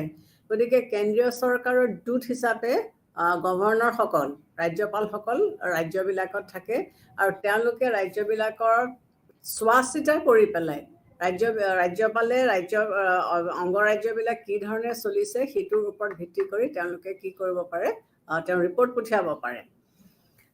তাৰোপৰি যেতিয়া জৰুৰীকালীন অৱস্থা ঘোষণা কৰা হয়, যিটো কাৰণতে নহওক, ফিনান্সিয়েল এমাৰ্জেঞ্চিয়ে হওক, ইণ্টাৰনেল বা এক্সটাৰ্নেল ডিষ্টাৰ্বেঞ্চৰ কাৰণে হওক বা কনষ্টিটিউশ্যনেল ফেইলিয়াৰে হওক, যিটো কাৰণতে ঘোষণা কৰা নহয়, তেতিয়া আমি কি দেখিবলৈ পাইছোঁ যে কেন্দ্ৰীয় চৰকাৰৰ ক্ষমতা অধিক বৃদ্ধি পায়। তেতিয়া কেন্দ্ৰীয় চৰকাৰ বেছি মানে ষ্ট্ৰং হৈ পৰে, বেছি পাৱাৰফুল হৈ পৰে। আৰু কেন্দ্ৰীয় চৰকাৰে কি কৰিব পাৰে, ৰাজ্যিক চৰকাৰবিলাকক বিভিন্ন ধৰণেৰে নিয়ন্ত্ৰণ কৰিব পাৰে বা কণ্ট্ৰল কৰিব পাৰে। আৰু সেই সময়ছোৱাত ৰাজ্যিক চৰকাৰে কেন্দ্ৰীয় চৰকাৰে দিয়া কোনো ধৰণৰ নিৰ্দেশনা নামানো বুলি বা আওকাণ কৰিব তেওঁলোকে নোৱাৰে। তাৰোপৰি বিভিন্ন ৰাজ্যত কি হয়, নিৰ্বাচন হয়, কিন্তু এই নিৰ্বাচনৰ ক্ষেত্ৰত আমি কি কৰিব পাৰোঁ যে আমাৰ এটা নিৰ্বাচন আয়োগ আছে আৰু ৰাষ্ট্ৰপতিয়ে এই নিৰ্বাচন আয়োগটো গঠন কৰে। আৰু তাৰোপৰি ৰাষ্ট্ৰপতিয়ে কি কৰে, হিচাপ পৰীক্ষক বা মহালেখ পৰীক্ষকক ৰাষ্ট্ৰপতিয়ে নিযুক্তি দিয়ে। আৰু এইবিলাকৰ মাধ্যমেৰে প্ৰশাসনীয়ভাৱে তেওঁলোকে কি কৰি আছে, ৰাজ্যিক চৰকাৰবিলাকক কেন্দ্ৰীয় চৰকাৰে নিয়ন্ত্ৰণ কৰি আছে। তাৰোপৰি আমাৰ যিবিলাক আন্তঃৰাষ্ট্ৰীয় চুক্তি আছে, এই আন্তঃৰাষ্ট্ৰীয় চুক্তি বা চৰ্তসমূহো পালন কৰিবৰ কাৰণে একমাত্ৰ কেন্দ্ৰীয় চৰকাৰেহে ভোগ কৰে। গতিকে এইবিলাকৰ ওপৰত ৰাজ্য চৰকাৰ কোনো হাত নাই। গতিকে আমাৰ যিবিলাক ইণ্টাৰনেশ্যনেল ট্ৰিটিজ চুক্তি হয় বা যিবিলাক সেই চুক্তিবিলাকত যিবিলাক চৰ্ত থাকে সেইবিলাক কেন্দ্ৰীয় চৰকাৰে পালন কৰে। আৰু সেইবিলাকৰ ক্ষেত্ৰত কিন্তু কি হয়, ৰাজ্যিক চৰকাৰবিলাকৰ কোনো ধৰণৰ হাত নাথাকে। তাৰোপৰি কেন্দ্ৰীয় চৰকাৰৰ শাসন কাৰ্য, যেতিয়া কেন্দ্ৰীয় চৰকাৰে তেওঁলোকৰ শাসন কাৰ্য চলায়, তাত যদি কোনো ধৰণৰ ব্যাঘাতৰ সৃষ্টি হয়, ৰাজ্য চৰকাৰে ব্যাঘাত ঘটায় ৰাজ্যিক চৰকাৰে, তেতিয়াহ'লে শাসন কাৰ্যত যিমানখিনি ব্যৱস্থা ল'ব পাৰে কেন্দ্ৰীয় চৰকাৰে, সেই ব্যৱস্থাখিনি লৈ পেলাই কেন্দ্ৰীয় চৰকাৰে ৰাজ্যিক চৰকাৰক নিৰ্দেশ দিব যে তেওঁলোকে তেনেকুৱা ধৰণৰ ব্যাঘাতৰ সৃষ্টি তেওঁলোকে যাতে নকৰে বা যাতে প্ৰশাসন ভালকৈ চলাই নিব পাৰে, এই ধৰণে ব্যৱস্থা কৰা হয়। তাৰোপৰি ৰাজ্যবিলাকৰ ভিতৰত, অংগৰাজ্যবিলাকৰ ভিতৰত কেন্দ্ৰীয় চৰকাৰৰ যিমানবিলাক সা সম্পত্তি আছে, সেই সা সম্পত্তিবিলাকৰ নিৰাপত্তাটো বা সেই সম্পত্তিবিলাকৰ মেইনটেনেন্সটো ৰাজ্যিক চৰকাৰক নিৰ্দেশ দিব পাৰে যাতে সেই সম্পত্তিসমূহ তেওঁলোকে ৰাজ্যিক চৰকাৰে যাতে নষ্ট হ'বলৈ নিদিয়ে বা সেইখিনিক যাতে সুন্দৰকৈ বা ভালকৈ মেইনটেইন কৰি ৰাখিছে তাৰ বাবে ব্যৱস্থা ল'বৰ কাৰণে দিব পাৰে। আৰু এইবিলাক সংৰক্ষিতকৈ ৰখাটো কনচাৰ্ণ ষ্টেটৰ দায়িত্ব, যে যোনখন ষ্টেটত যিবিলাক কেন্দ্ৰীয় সম্পত্তি আছে সেইবিলাক যাতে কোনো নষ্ট নকৰে বা সেইবিলাকক যাতে ভালকৈ ৰাখিছে এইটো তেওঁলোকৰ কৰ্তব্য বা দায়িত্ব। গতিকে এই যিখিনি পইণ্টছ আমি এতিয়া চালোঁ, এই পইণ্টছখিনিৰ মাধ্যমেৰে কেন্দ্ৰীয় চৰকাৰে কি কৰিছে, তেওঁলোকে যিটো আমাৰ প্ৰশাসনীয় সম্পৰ্ক তেওঁলোকে এই ধৰণে নিয়ন্ত্ৰণ কৰিছে। এতিয়া কথা হ'ল কি, যে আমি ভাৰতবৰ্ষক এখন যুক্তৰাষ্ট্ৰীয় শাসন ব্যৱস্থা বুলি ক'বলৈ আমি চেষ্টা কৰিছোঁ, ভাৰতবৰ্ষক এখন ফেডাৰেল কাণ্ট্ৰি বুলি আমি কৈছোঁ। আৰু ভাৰতীয় যিটো ফেডাৰেল ষ্ট্ৰাকচাৰ সেইটো কিন্তু আমেৰিকাৰ লগত যদি আমি তুলনা কৰি চাওঁ তেতিয়াহ'লে আমি দেখিম যে ইয়াৰ নেচাৰটো, প্ৰকৃতিটো বা ইয়াৰ প্ৰকৃত নেচাৰটো অলপমান বেলেগ। আমেৰিকাৰ ছিষ্টেম আৰু ভাৰতবৰ্ষৰ ছিষ্টেমটো একেবাৰে মানে তাত আমি বহুতবিলাক পাৰ্থক্য দেখিব পাৰোঁ। আমাৰ ভাৰতবৰ্ষত কি আছে, আমাৰ ছিংগল চিটিজেনশ্বিপ আছে, কিন্তু আমেৰিকাত আমি কি দেখিবলৈ পাওঁ, আমি ডুৱেল চিটিজেনশ্বিপ দেখিবলৈ পাওঁ। ঠিক সেইদৰে ভাৰতবৰ্ষৰ যিখন উচ্চ সদন ৰাজ্যসভাৰ ৰেপ্ৰেজেণ্টেশ্যন আমাৰ ভাৰতবৰ্ষত কেনেকৈ হয়, as per the population of the state. যদি ষ্টেটত পপুলেশ্যন বেছি থাকে তেতিয়াহ'লে তেওঁলোকে সদস্যৰ সংখ্যা বেছি পঠিয়াব, যদি জনসংখ্যা কম থাকে তেতিয়াহ'লে তেওঁলোকে ৰেপ্ৰেজেণ্টেটিভছ কম পঠিয়াব। কিন্তু আমেৰিকাত সেইটো নহয়, ইৰেছপেক্টিভ অফ দ্য চাইজ বা তেওঁলোকৰ সংখ্যা ডাজ নট মেটাৰ। তেওঁলোকে আমেৰিকাৰ 50খন ৰাজ্যই দুজনকৈ সদস্য তেওঁলোকে পঠিয়াব, চাইজ এণ্ড পপুলেশ্যন তাত মেটাৰ নকৰে। তেওঁলোকৰ প্ৰত্যেকখন নাগৰিকতাৰ ক্ষেত্ৰতো আমাৰ ভাৰতবৰ্ষত কি হৈছে, ছিংগল চিটিজেনশ্বিপ আছে, কিন্তু আমেৰিকাত আমি কি দেখিবলৈ পাইছোঁ, ডুৱেল চিটিজেনশ্বিপ। প্ৰথমতে তেওঁলোকে সেই অংগৰাজ্যখনৰ নাগৰিক, তাৰপিছত তেওঁলোকে আমেৰিকান চিটিজেনশ্বিপ। গতিকে যদিও আমি ভাৰতবৰ্ষক এখন ফেডাৰেল ষ্ট্ৰাকচাৰ বুলি কওঁ, কিন্তু প্ৰকৃত যিবিলাক ফেডাৰেল কাণ্ট্ৰিজ আছে সেই ফেডাৰেল কাণ্ট্ৰিজবিলাকতকৈ আমাৰ কিন্তু ছিষ্টেমটো অলপমান বেলেগ। গতিকে আমি কি দেখিবলৈ পাইছোঁ, যে আমাৰ যিটো ভাৰতৰ ৰাষ্ট্ৰপতিৰ যিটো এমাৰ্জেঞ্চি পাৱাৰ্ছ, জৰুৰীকালীন ক্ষমতা যিটো আছে, সেইটোৱে আমাৰ গোটেই ষ্ট্ৰাকচাৰটো, সংবিধানৰ যিটো ষ্ট্ৰাকচাৰ, সেই ষ্ট্ৰাকচাৰটোক বেলেগ কৰি পেলাইছে। বেলেগ কৰি কেনেকৈ পেলাইছে, যে এমাৰ্জেঞ্চিৰ সময়ত কেন্দ্ৰীয় চৰকাৰে পেনিট্ৰেট কৰিব পাৰে। ক'ত পেনিট্ৰেট কৰিব পাৰে, যে ষ্টেটবিলাকৰ প্ৰশাসনৰ দায়িত্বটো লৈ ল'ব পাৰে, ষ্টেটবিলাকক নিৰ্দেশ দিব পাৰে, বা ষ্টেটবিলাকে কি ধৰণে খৰচ কৰিব। এমাৰ্জেঞ্চি যদি ফিনান্সিয়েল এমাৰ্জেঞ্চি হৈছে তেতিয়াহ'লে সেই ফিনান্সিয়েল এমাৰ্জেঞ্চিৰ সময়ত ষ্টেটবিলাকে টকা পইচা কেনেকৈ খৰচ কৰিব, বা চেণ্ট্ৰেল গভৰ্ণমেণ্টে যিবিলাক অনুদান দিছে সেই অনুদানবিলাকো তেওঁলোকে হয়তো কমাই দিব পাৰে। এনেকৈ তেওঁলোকৰ হাতলৈ দায়িত্ব লৈ লয়। বা যেতিয়া কনষ্টিটিউশ্যনেল ফেইলিয়াৰ হয়, কনষ্টিটিউশ্যনেল ফেইলিয়াৰ হোৱাৰ লগে লগে কি হ'ব, কি কৰিব, গভৰ্ণৰে এটা ৰিপৰ্ট পঠিয়াব লাগিব যে অমুক অংগৰাজ্যখনে সংবিধান যিটো প্ৰক্ৰিয়া, সেই সাংবিধানিক প্ৰক্ৰিয়াৰ মাধ্যমেৰে তেওঁলোকে প্ৰশাসন চলাব পৰা নাই, তাৰমানে ইয়াত এটা অচল অৱস্থা আহিছে। গতিকে তেনেকৈ যেতিয়া এটা বাৰ্তা প্ৰেৰণ কৰিব, বাৰ্তা পঠিওৱাৰ লগে লগে ৰাষ্ট্ৰপতিয়ে নিজৰ হাতলৈ গোটেই দায়িত্বটো লৈ লয়। গতিকে ভাৰতীয় যিটো ফেডাৰেল ষ্ট্ৰাকচাৰ, সেই ফেডাৰেল ষ্ট্ৰাকচাৰটো আমেৰিকাৰ লগত যদি আমি তুলনা কৰি চাওঁ তেতিয়াহ'লে আমি দেখোঁ যে অকণমান বেলেগ। ইয়াত আমি কেন্দ্ৰীয় প্ৰাধান্যতাটো আমি অলপমান বেছি দেখোঁ, চেণ্ট্ৰেল গভৰ্ণমেণ্টৰ প্ৰাধান্যতাটো আমি ইয়াত অলপমান বেছি দেখোঁ। কিন্তু কথাটো হৈছে কি, যে আমি চেণ্টাৰক আমি কিয় ইমান প্ৰাধান্যতাটো দিছোঁ, এই এডমিনিষ্ট্ৰেটিভ মাধ্যমেৰে বা লেজিছলেটিভ মাধ্যমেৰে বা ফাইনেন্সিয়েল ছিষ্টেমৰ মাধ্যমেৰে কেন্দ্ৰীয় চৰকাৰে ষ্টেটবিলাকক নিয়ন্ত্ৰণ কৰি আছে। আমি যদি পাষ্ট হিষ্ট্ৰীৰ ফাললৈ চাওঁ তেতিয়া আমি কি দেখিম, যে ভাৰতবৰ্ষত যেতিয়া আমি একদম অতীতৰ বুৰঞ্জীলৈ আমি গুচি যাওঁ, অতীতে আমাক কি দেখুৱাইছে, যে আমাৰ তেতিয়া কি আছিলে, ৰাজতন্ত্ৰ আছিলে। এই ৰাজতন্ত্ৰত কি হৈছিলে, যেতিয়া ৰজাজন শক্তিশালী হয় তেতিয়া তেওঁ গোটেই ভাৰতবৰ্ষকে তেওঁ কি কৰিব পাৰিছিলে, নিয়ন্ত্ৰণ কৰি তেওঁ ৰাখিব পাৰিছিলে, তেওঁ ষ্ট্ৰং শক্তিশালী কৰি ৰাখিব পাৰিছিলে। যেতিয়া যেতিয়া ৰজা দুৰ্বল হৈ গৈছে বা দুৰ্বল হৈ পৰিছে, তেতিয়াই কি হৈছিলে, তেওঁলোকে প্ৰশাসন চলাব পৰা তেওঁলোকে নাছিলে, হয় অন্য বাহিৰা শত্ৰুৱে আক্ৰমণ কৰি বেলেগ ডাইনাষ্টি স্থাপন কৰিছে বা তেওঁলোকৰ নিজৰ ভিতৰতে খোৱা কামৰা লাগি পেলাই এটা ডাইনাষ্টি ধ্বংস হৈ গৈছে বা বেলেগ এটা ডাইনাষ্টি আহিছে, এনেকুৱা ধৰণৰ সেইবিলাক হৈছিলে। গতিকে তাৰপিছত যেতিয়া ব্ৰিটিছসকল আহিলে ভাৰতবৰ্ষলৈ আৰু ব্ৰিটিছসকলে আমাৰ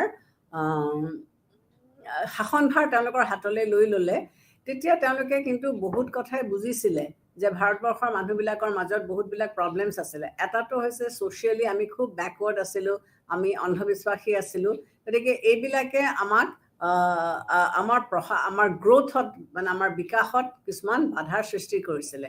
তাৰোপৰি ইকনমিকেলিটো তেওঁলোকে আমাক লুটি লৈ গৈছিলে। গতিকে ইকনমিকেলি আমি চাউণ্ড নহয় আৰু আমাৰ মাজত পলিটিকেল কোনো ধৰণৰ আণ্ডাৰষ্টেণ্ডিং নাছিলে। এজন ৰজাই ইজনক খেদি পেলাই যদি নিজেই শাসনভাৰৰ দায়িত্বটো ল'ব পাৰে, তেতিয়াহ'লে তেওঁ ধৰা বেছি নিজকে এষ্টাব্লিছ কৰিবলৈ তেওঁ সুবিধা পাইছিলে। গতিকে এইবিলাকে কি প্ৰব্লেমৰ সৃষ্টি কৰিছিলে, এটা যেতিয়া নতুনকৈ ভাৰতবৰ্ষ স্বাধীন হ'ল, তেতিয়া আমাৰ সংবিধান প্ৰণেতাকাৰীসকলে ভাবিলে যে আমি এটা ষ্ট্ৰং কেন্দ্ৰীয় ব্যৱস্থা ৰখাটো জৰুৰী বা দৰকাৰ বা উচিত। গতিকে তেওঁলোকে এই লেজিছলেটিভ বা এডমিনিষ্ট্ৰেটিভ বা ফিনান্সিয়েল ছিষ্টেমৰ মাধ্যমেৰে তেওঁলোকে ষ্টেটবিলাকৰ ওপৰত কণ্ট্ৰল ৰাখিব বিচাৰিছিলে বা নিয়ন্ত্ৰণ ৰাখিব বিচাৰিছিলে, যাতে তেওঁলোকে সেই কণ্ট্ৰলৰ মাধ্যমেৰে তেওঁলোকে দেশখনক এডালকৈ ৰাখিব যাতে পাৰে। গতিকে তেওঁলোকে প্ৰথমতে আমি চাওঁ যে কিহৰ কাৰণে তেওঁলোকে এটা ষ্ট্ৰং কেন্দ্ৰীয় চৰকাৰ ৰাখিব বিচাৰিছিলে। যে কেন্দ্ৰীয় চৰকাৰটো যদি শক্তিশালী হয়, সেই সময়ত ধৰা কংগ্ৰেছ দল আছিলে আৰু কংগ্ৰেছ দলটো যেতিয়া ষ্ট্ৰং হৈ আছিলে, তেতিয়া তেওঁলোকে গোটেই ভাৰতবৰ্ষখনকে তেওঁলোকে নিয়ন্ত্ৰণ কৰি কণ্ট্ৰল কৰি তেওঁলোকে ৰাখিব পাৰিছিলে। দ্বিতীয়তে দেখিছিলে যে যদি চেণ্ট্ৰেল গভৰ্ণমেণ্টটো ষ্ট্ৰং হয়, তেতিয়াহ'লে তেওঁলোকে কি কৰিব, আমাৰ ইয়াত যিবিলাক সম্প্ৰদায়ৰ মাইনৰিটি লোক যিসকল আছে, বিভিন্ন সম্প্ৰদায়ৰ লোকসকল আছে, তেওঁলোককো আমি নিৰাপত্তা দিব লাগিব। গতিকে সংখ্যালঘুৰ স্বাৰ্থ জড়িত য'ত আছে, তাত যদি কেন্দ্ৰীয় চৰকাৰ ষ্ট্ৰং হয়, তেতিয়াহ'লে তেওঁলোকক প্ৰটেকশ্যন দিব পৰা যায়। জাতীয় স্বাৰ্থ আৰু সংহতি ৰক্ষা কৰিবলৈ হ'লেও আমাক এটা ষ্ট্ৰং কেন্দ্ৰীয় চৰকাৰৰ বহুত প্ৰয়োজন।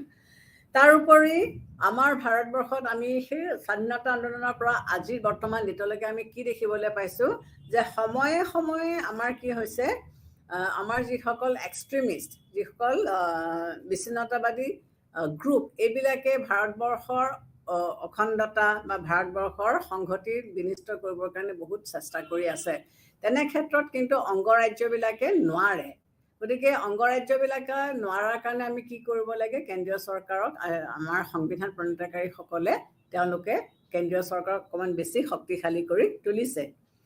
তাৰোপৰি এই যি সময়ত আমাৰ যিবিলাক প্ৰিন্সলি ষ্টেটছ আছিলে, এই প্ৰিন্সলি ষ্টেটছবিলাক যেতিয়া আমাৰ নিজৰ স্বাধীনতাৰ পিছত ভাৰতবৰ্ষৰ লগত তেওঁলোকে জইন কৰিলে, তেতিয়া বিভিন্ন অংগৰাজ্য, আমি এইবিলাক আগতে অলৰেডি পঢ়ি আহিছোঁ, আমি দেখিছিলোঁ যে বিভিন্ন অংগৰাজ্যই বহুতবিলাক প্ৰব্লেমৰ সন্মুখীন হৈছিলে। বা আমি কাশ্মীৰৰ কথাকে কওঁ, সিদিনাখনলৈকে কাশ্মীৰৰ প্ৰব্লেমছবিলাক চলিয়ে আছিলে।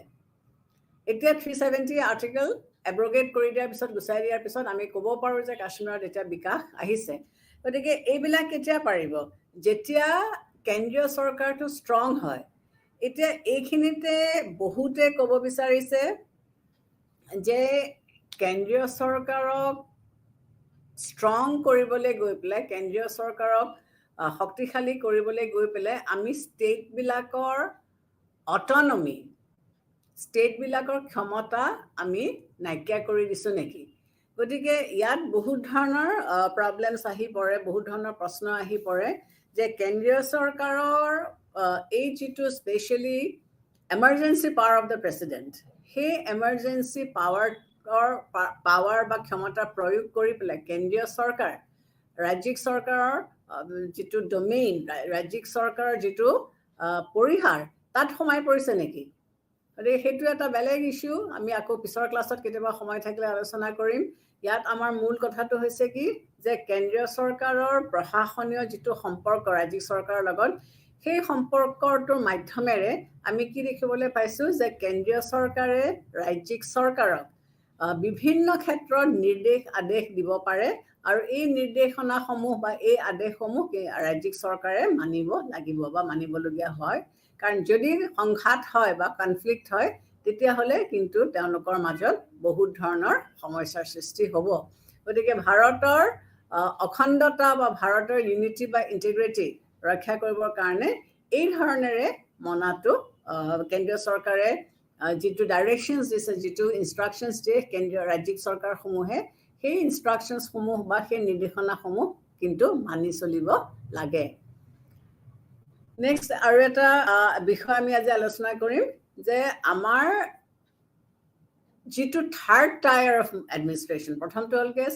চেণ্ট্ৰেল গভৰ্ণমেণ্ট তাৰপিছতে হ'লগে ষ্টেট গভৰ্ণমেণ্ট তাৰপিছতে হ'লগে থাৰ্ড পৰ্যায়ত আমি এতিয়া নতুন এটা কনচেপ্ট আনিছোঁ যদিও আমি ইয়াক নতুন বুলি ক'ব নোৱাৰোঁ বহুত মানে ভাৰতবৰ্ষৰ যদি পুৰণি ইতিহাসৰ পাত আমি লুটিয়াই চাওঁ তেতিয়াহ'লে আমি দেখিম যে তেতিয়াৰ পৰাই আছিলে যিটোক আমি স্থানীয় প্ৰশাসন বুলি কওঁ বা লোকেল ছেল্ফ গভৰ্ণমেণ্ট বুলি কওঁ আৰু সেই সময়ত লোকেল ছেল্ফ গভৰ্ণমেণ্টৰ প্ৰক্ৰিয়াটো বা ধৰণটো বেলেগ আছিলে এতিয়া স্পেচিয়েলি আফটাৰ 73rd আৰু 74th এমেণ্ডমেণ্ট যেতিয়া পাছ কৰা হ'ল তেতিয়া লোকেল ছেল্ফ গভৰ্ণমেণ্টৰ এটা লিগেল ষ্টেটাছ এটা লিগেল ষ্টেণ্ডিং আহি গ'ল আৰু এই পঞ্চায়তী ৰাজৰ মাধ্যমেৰে ৰাজ্যিক চৰকাৰসমূহে কি কৰিছে জনসাধাৰণৰ বিকাশৰ কাৰণে চেষ্টা কৰিছে এতিয়া লোকেল ছেল্ফ গভৰ্ণমেণ্ট বা স্থানীয় প্ৰশাসনক আকৌ আমি দুটা ভাগত ভাগ কৰিব পাৰোঁ এটা হৈছে কি মিউনিচিপাল বডি আৰু এটা হৈছে কি ৰুৰেল বডি ৰুৰেলৰ ক্ষেত্ৰত গাঁৱৰ ক্ষেত্ৰত আমি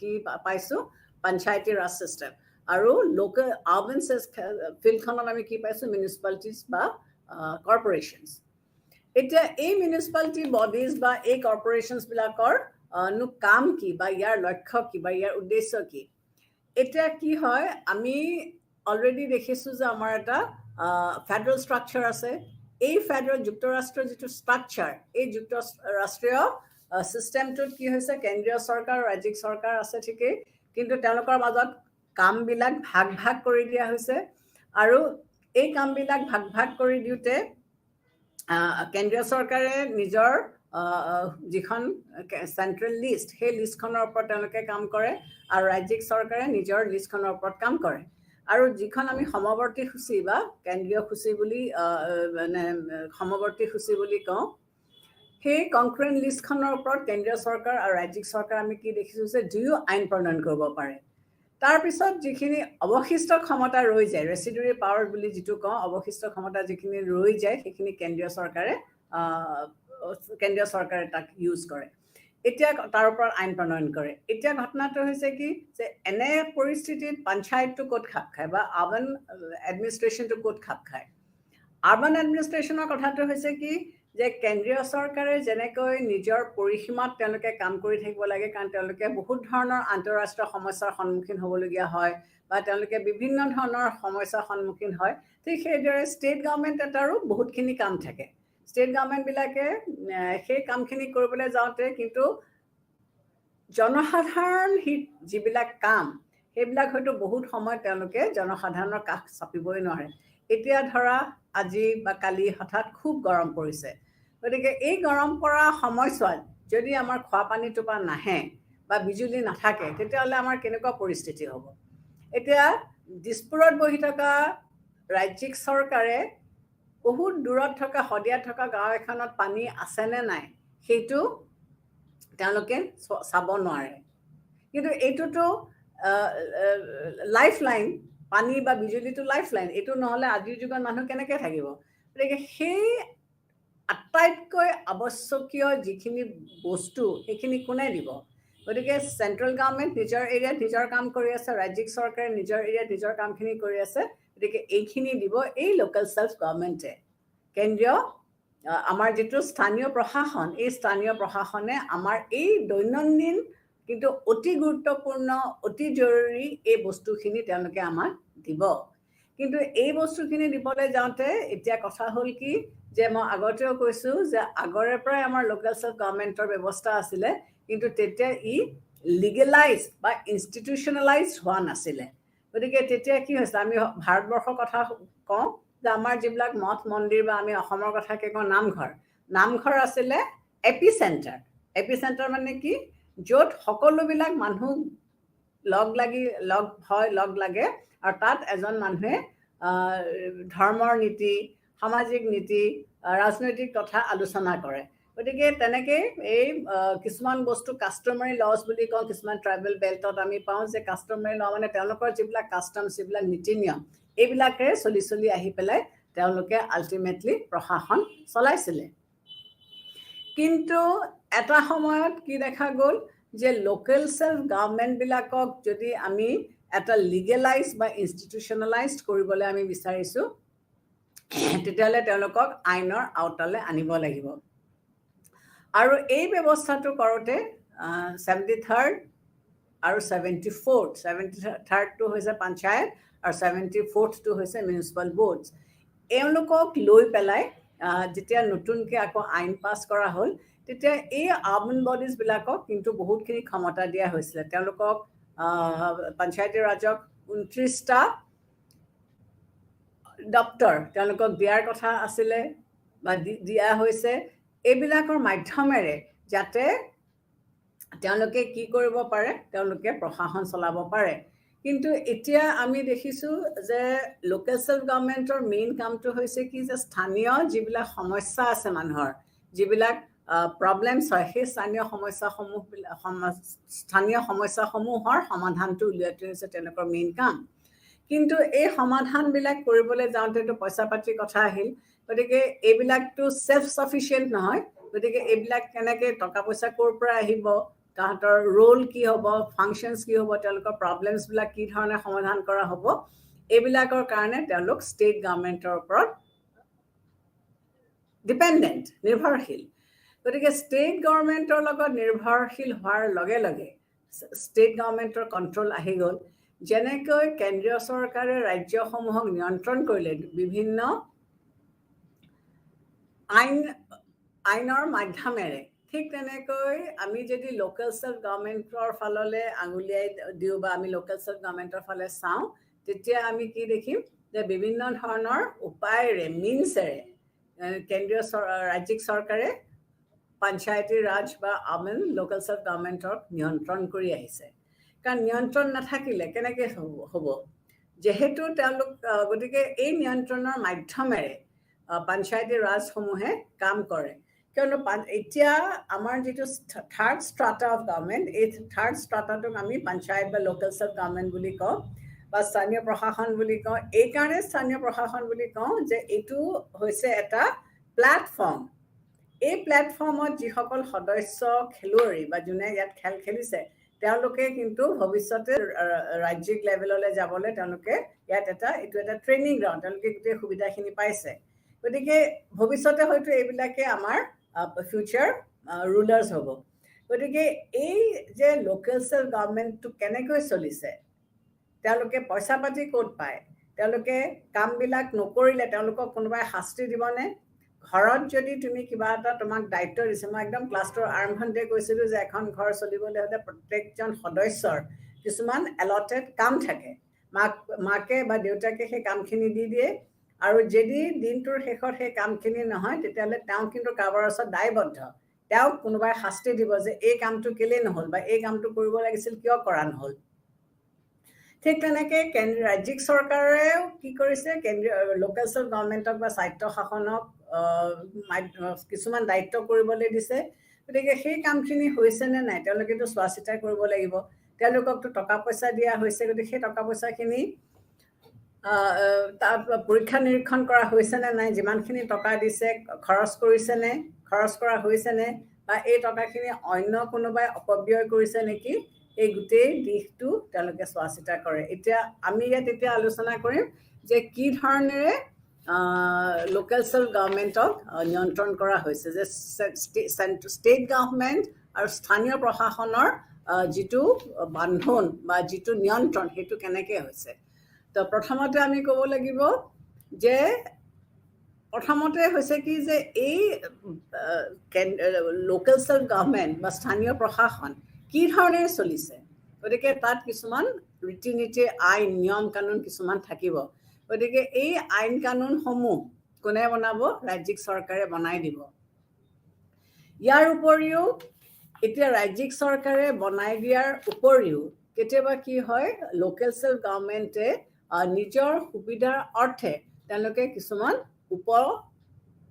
আইন বা বাইলজ তেওঁলোকে বনাবলগীয়া হয় তেতিয়াহ'লে ৰাজ্যিক চৰকাৰে এই বাইলজসমূহক সমৰ্থন কৰিব লাগিব বা তেওঁলোকৰ সন্মতি প্ৰদৰ্শন কৰিব লাগিব যদি সন্মতি নিদিয়ে তেতিয়াহ'লে কিন্তু অসুবিধা হ'ব গতিকে মিউনিচিপাল বৰ্ডছবিলাকে ৰাজ্যিক চৰকাৰে গাঁঠি দিয়া এটা ফ্ৰেমৱৰ্কৰ ভিতৰতহে তেওঁলোকে কাম কৰিব পাৰিব প্ৰথম কথা তেওঁলোকে ৰাজ্যিক চৰকাৰে বনাই দিয়া ৰীতি নীতিৰ মাধ্যমেৰে কাম কৰিব লাগিব আৰু দ্বিতীয়তে তেওঁলোকে যদি নিজে উপবিধি কিছুমান বনায় তেতিয়াহ'লে সেইটো ষ্টেট গভৰ্ণমেণ্টৰ এপ্ৰুভেল লাগিব ষ্টেট গভৰ্ণমেণ্টে যদি তাক মোহৰ মাৰি নিদিয়ে তেতিয়াহ'লে সেইটো নহ'ব গতিকে এই ৰাজ্যিক চৰকাৰে বান্ধি দিয়া চাৰিসীমাৰ ভিতৰতহে লোকেল সেল্ফ গভৰ্ণমেণ্টে কাম কৰিব পাৰিব তেওঁলোকে এই সীমাটো অতিক্ৰম কৰিব নোৱাৰিব গতিকে এই যিবিলাক গাইডলাইনছ আছে সেই গাইডলাইনছৰ মাধ্যমেৰে তেওঁলোকে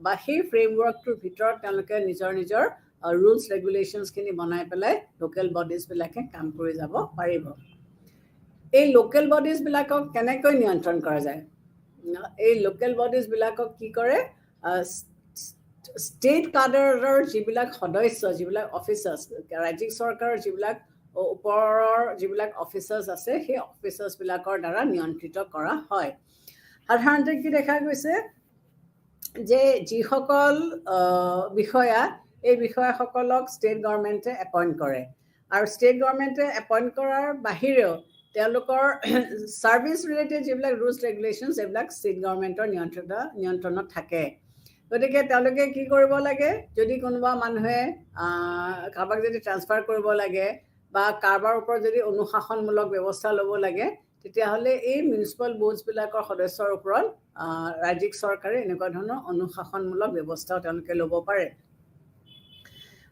আমাৰ যিবিলাক উচ্চপদস্থ বিষয়া আছে ৰাজ্যিক চৰকাৰৰ তেওঁলোকে কি কৰে মিউনিচিপাল বডিজবিলাক যিবিলাক মিউনিচিপাল বডিজ ই লোকেলেই হওক আৰ্বানেই হওক তেওঁলোকে কিন্তু আল্টিমেটলি এই সদস্যসকলৰ ওপৰত তেওঁলোক মানে নিৰ্ভৰশীল বা তেওঁলোকৰ আনুগত্যতাটো নিজৰ অনুষ্ঠানটোতকৈও এই ষ্টেট লেভেল বা ষ্টেটৰ যিসকল বিষয়া আছে তেওঁলোকৰ ওপৰত তেওঁলোক বেছি মানে তেওঁলোকৰ আনুগত্যতাটো তেওঁলোকৰ সেইফাললৈহে বেছিকৈ থাকে গতিকে ষ্টেট গভৰ্ণমেণ্টে সকলো দিশ চাই যে যিখিনি দায়িত্ব কৰিবলৈ দিছে যিখিনি কাম এখন লোকেল সেল্ফ বডিয়ে কৰিব লাগে সেই কামখিনি কৰিছে নে নাই যদি নাই কৰা তেতিয়াহ'লে তাহাঁতক যিখিনি শাস্তি বিহিব লাগে সেই শাস্তিখিনিও তেওঁলোকক দিয়া হ'ব তাৰোপৰি এই যিখিনি কামৰ কথা কৈছোঁ সেই কামখিনি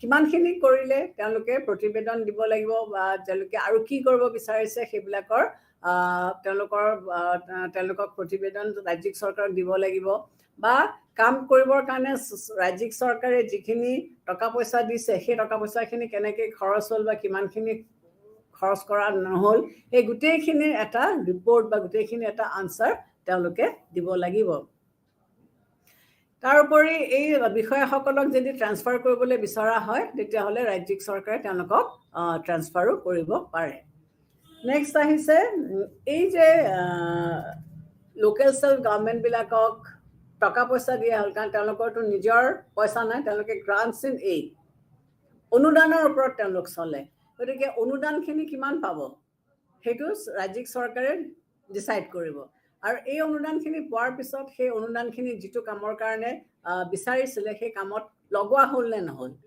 বা কিমানখিনি খৰচ হ'ল তাতকৈ বেছি খৰচ হ'ল নে তাতকৈ কম খৰচ হ'ল সেই গোটেই বস্তুখিনি তেওঁলোকে চোৱা চিতা কৰিব লাগিব আৰু তেওঁলোকে সময়ে সময়ে ৰাজ্যিক চৰকাৰক জনাব লাগিব যে তেওঁলোকৰ দিয়া যিখিনি টকা পইচা তেওঁলোকক দিয়া হৈছিলে সেইখিনি অডিট কৰিছে নে নাই কাৰণ অডিট নহ'লে বস্তুটো কোনো হিচাপ নাথাকে গতিকে অডিটৰ থাকিব লাগিব আৰু অডিটাৰে সেই গোটেই বস্তুখিনি অডিট কৰি পেলাই তেওঁলোকক দিব লাগিব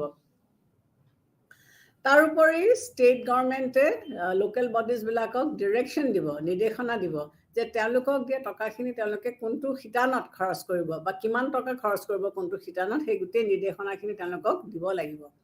তাৰোপৰি এই স্থানীয় প্ৰশাসনে কি কৰিব লাগিব, তেওঁলোকে সময়ে সময়ে ষ্টেট গভৰ্ণমেণ্টক তেওঁলোকে ৰিপৰ্ট দাখিল কৰিব লাগিব যে তেওঁলোকে কিমান টকা ব্যৱহাৰ কৰিছিলে, কিমান টকা খৰচ হ'ল, ক'ত ক'ত কি হ'ল, কিমানখিনি উন্নয়নমূলক কাম হ'ল, এই গোটেইখিনি বিষয়বস্তু তেওঁলোকে জনাই থাকিব লাগিব। তাৰোপৰি কি হৈছে, এটা ষ্টেট গভৰ্ণমেণ্টৰ কি বুলি কয়, তেওঁলোকে যদি চৰকাৰী চাকৰিয়ালে যিটো যেনেকুৱাকৈ কাম কৰিব লাগিছিল, তেতিয়াহ'লে তেওঁলোকৰ ওপৰত অনুশাসন কৰি তেওঁলোকক নিয়ন্ত্ৰণ কৰিব পাৰে। দৰকাৰ পৰিলে তেওঁলোকে কি কৰিব পাৰে, স্থানীয় শাসন ভংগ কৰি দিব পাৰে বা নতুন নিৰ্বাচন আকৌ তেওঁলোকে পাতিবলৈ দিব পাৰে। কিন্তু সাধাৰণতে এনেকুৱাবিলাক কাম চৰকাৰে ভাঙি নিদিয়ে, কিয়নো আমি জানো যে আমাৰ নিৰ্বাচনবিলাক কিমান এক্সপেঞ্চিভ। গতিকে এবাৰ নিৰ্বাচন পাতিবলৈ যাওঁতে কিমান টকা খৰচ হয়, গতিকে সেইটো আমি সকলোৱে জানো। তাৰপিছতে এটা হৈছে কি ডিফল্ট পাৱাৰ। ডিফল্ট পাৱাৰ মানে কি, কেন্দ্ৰীয় চৰকাৰক ৰাজ্যিক চৰকাৰে কি কৰিব পাৰে, কেন্দ্ৰীয় তোমাৰ স্থানীয় প্ৰশাসনক তেওঁলোকে কিছুমান দায়িত্ব দি দিছে যে এইখিনি কাম তোমালোকে ইমানখিনি সময়ৰ ভিতৰত কৰিব লাগিব। কিবা কাৰণে স্থানীয় চৰকাৰে সেইটো কৰিব পৰা নাই, তেতিয়াহ'লে কি কৰে, মানে ৰাজ্যিক চৰকাৰে সেই দায়িত্বটো লৈ লয় আৰু সেই কামখিনি ৰাজ্যিক চৰকাৰে কৰি পেলায়। কিন্তু তেতিয়া কি হয়, এইটোক কয় ডিফল্ট পাৱাৰ। তাৰমানে ৰাজ্যিক চৰকাৰে গোটেই পাৱাৰখিনি তেওঁলোকৰ হাতলৈ লৈ ল'লে আৰু তেওঁলোকে সেই কামটো কৰি দিলে। আৰবান বডিৰ ক্ষেত্ৰতে হওক বা পঞ্চায়তী ৰাজৰ ক্ষেত্ৰতে হওক, তেওঁলোকে গোটেই দায়িত্বটো লৈ ল'লে। কিন্তু এনেকুৱা ধৰণৰ কাম সাধাৰণতে খুব কম কৰে ৰাজ্যিক চৰকাৰে। তেওঁলোকে মানে লোকেল চেল্ফ গভৰ্ণমেণ্টৰ এই যিটো ক্ষমতা, এই যিটো পাৱাৰ, সেইটো তেওঁলোকে মানে অভাৰৰান কৰিবলৈ তেওঁলোকে নিবিচাৰে। গতিকে তেওঁলোকক দায়িত্বটো অলৰেডি দিয়া হৈছে আৰু সেই দায়িত্বখিনি তেওঁলোকে পালন কৰে। যদি নকৰে বা কৰিব পৰা নাই, তেতিয়াহ'লে তেওঁলোকে লৈ লয়। আৰু তেতিয়া কি কৰিব পাৰে, ৰাজ্যিক চৰকাৰে লোকেল চেল্ফ অথৰিটিৰ বিৰুদ্ধে অনুশাসনমূলক ব্যৱস্থা ল'ব পাৰে, কিয়নো তেওঁলোককতো দায়িত্বটো দিছিলে কিন্তু তেওঁলোকে কামখিনি নাই কৰা। গতিকে নিজৰ হাতলৈ লৈ পেলাই কামখিনি কৰিছে, কৰাৰ পিছত কিন্তু তেওঁলোকক যথোচিত পানিছমেণ্ট তেওঁলোকে দিব পাৰে। তাৰোপৰি ৰাজ্যিক চৰকাৰে কি কৰিব পাৰে, তেওঁলোকে যদি কোনোবাই কিবা অন্যায় বা স্বেচ্ছাচাৰী আচৰণ কৰিছে, তেতিয়াহ'লে তেওঁলোকৰ ওপৰত কঠোৰ শাস্তি তেওঁলোকে বিহিব পাৰে।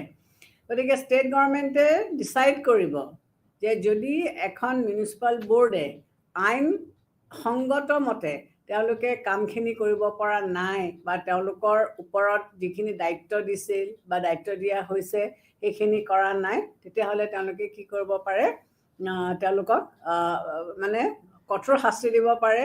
দৰকাৰ পৰিলে তেওঁলোকে মিউনিচিপাল অনুষ্ঠান ভংগ কৰি দিব পাৰে বা পঞ্চায়তী ৰাজ তেওঁলোকে ভংগ কৰি দিব পাৰে।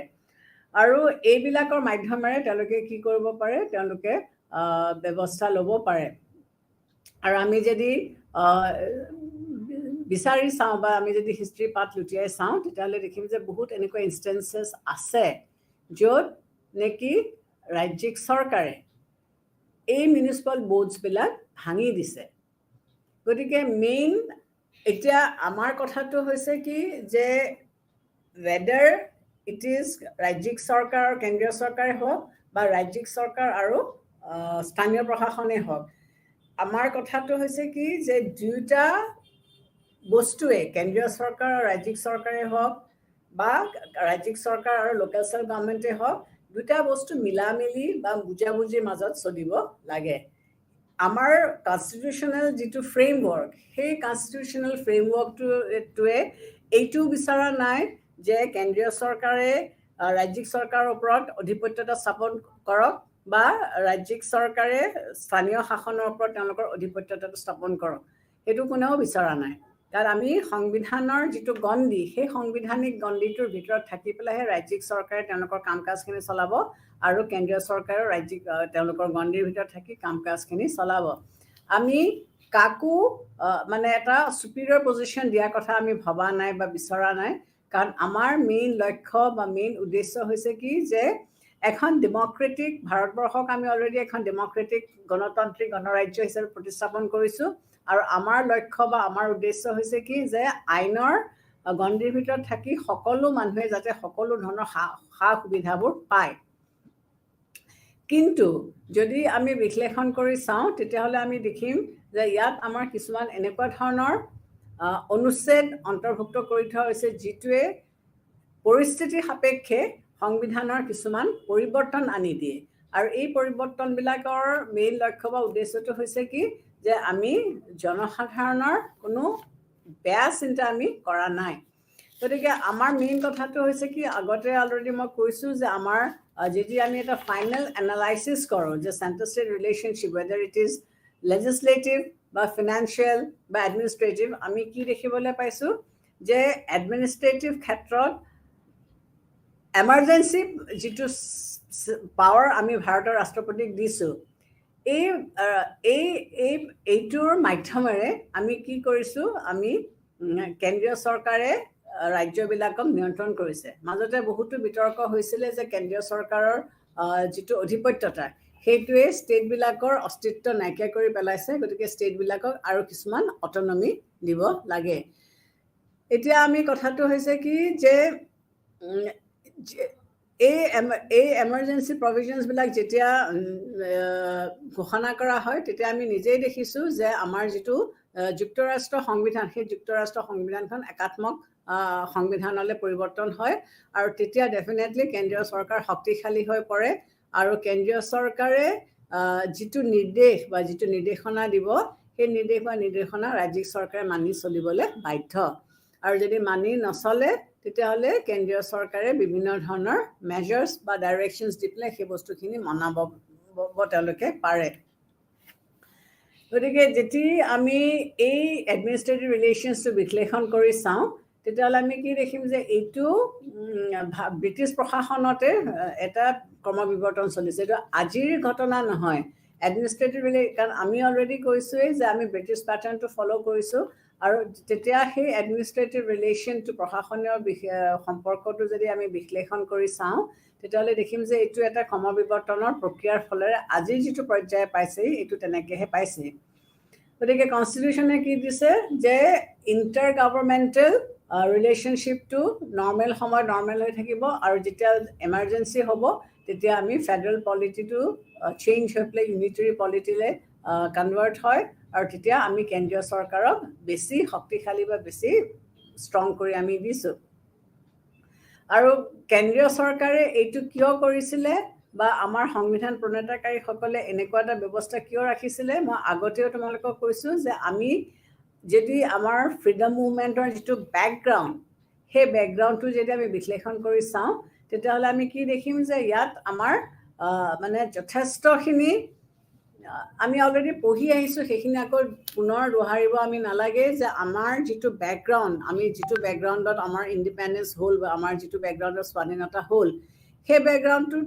আমাৰ কি আছিলে গোটেই বস্তুবিলাকে খেলি মেলি আছিলে হয়নে নহয় গতিকে আমি যদি তাক ডিচিপ্লিন ৱেত আমি যদি তাক এটা ইউনিফৰ্ম পেটাৰ্ণত আমি আনিব বিচাৰোঁ আৰু আমি যদি দেশখনৰ উন্নতি কৰিবলৈ আমি বিচাৰোঁ তেতিয়াহ'লে আমি কি কৰিব লাগিব এটা ষ্ট্ৰং শক্তিশালী কেন্দ্ৰীয় চৰকাৰৰ আমাক সাংঘাতিকে প্ৰয়োজন কাৰণ আমি আগৰ হিষ্ট্ৰী পাত লুটিয়াই চালেও আমি সেইটো বস্তুৱে দেখিছোঁ যে যেতিয়া ৰজাজন দুৰ্বল আছিলে বা তেওঁ বেছি প্ৰশাসনৰ প্ৰতি মন নিদি পেলাই তেওঁ অন্য আৰ্ট কালচাৰবিলাকত বেছি মন দিছিলে তেতিয়াই তেওঁৰ সিংহাসন অন্য কোনোবা শক্তিশালী ৰজাই বা অন্য কোনোবা শক্তিশালী ব্যক্তিয়ে কাঢ়ি লৈ গুচি গৈছিলে আৰু সেইকাৰণে তেওঁলোকে এটা ষ্ট্ৰং চেণ্ট্ৰেল গভৰ্ণমেণ্ট বিচাৰিছিলে যিটোৱে এনেকুৱা ধৰণৰ সমস্যাবিলাকৰ সমাধান উলিয়াব পাৰিব আৰু এই ক্ষেত্ৰত আমি যদি গভৰ্ণমেণ্ট অফ ইণ্ডিয়াক 1935খনক আঙুলিয়াই দিব পাৰোঁ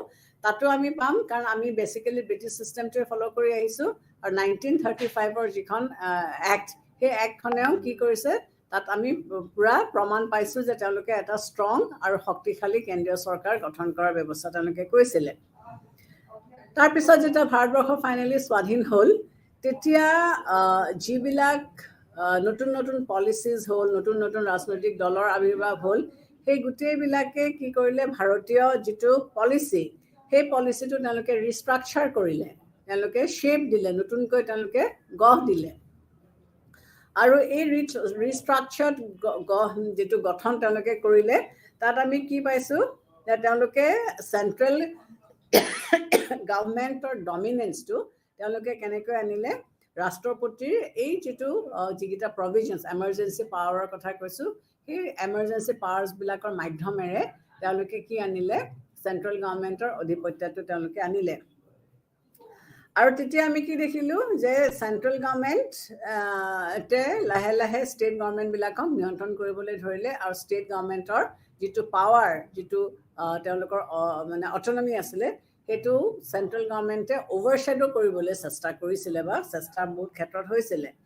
গতিকে এডমিনিষ্ট্ৰেটিভ ক্ষেত্ৰতে হওক, ফিনান্সিয়েল ক্ষেত্ৰতে হওক, বা লেজিসলেটিভ মেটাৰ্ছতে হওক, লাহে লাহে আমি কি দেখিবলৈ পাইছোঁ যে কেন্দ্ৰীয় প্ৰৱণতাটো বেছিকৈ বাঢ়ি আহিবলৈ ধৰিলে।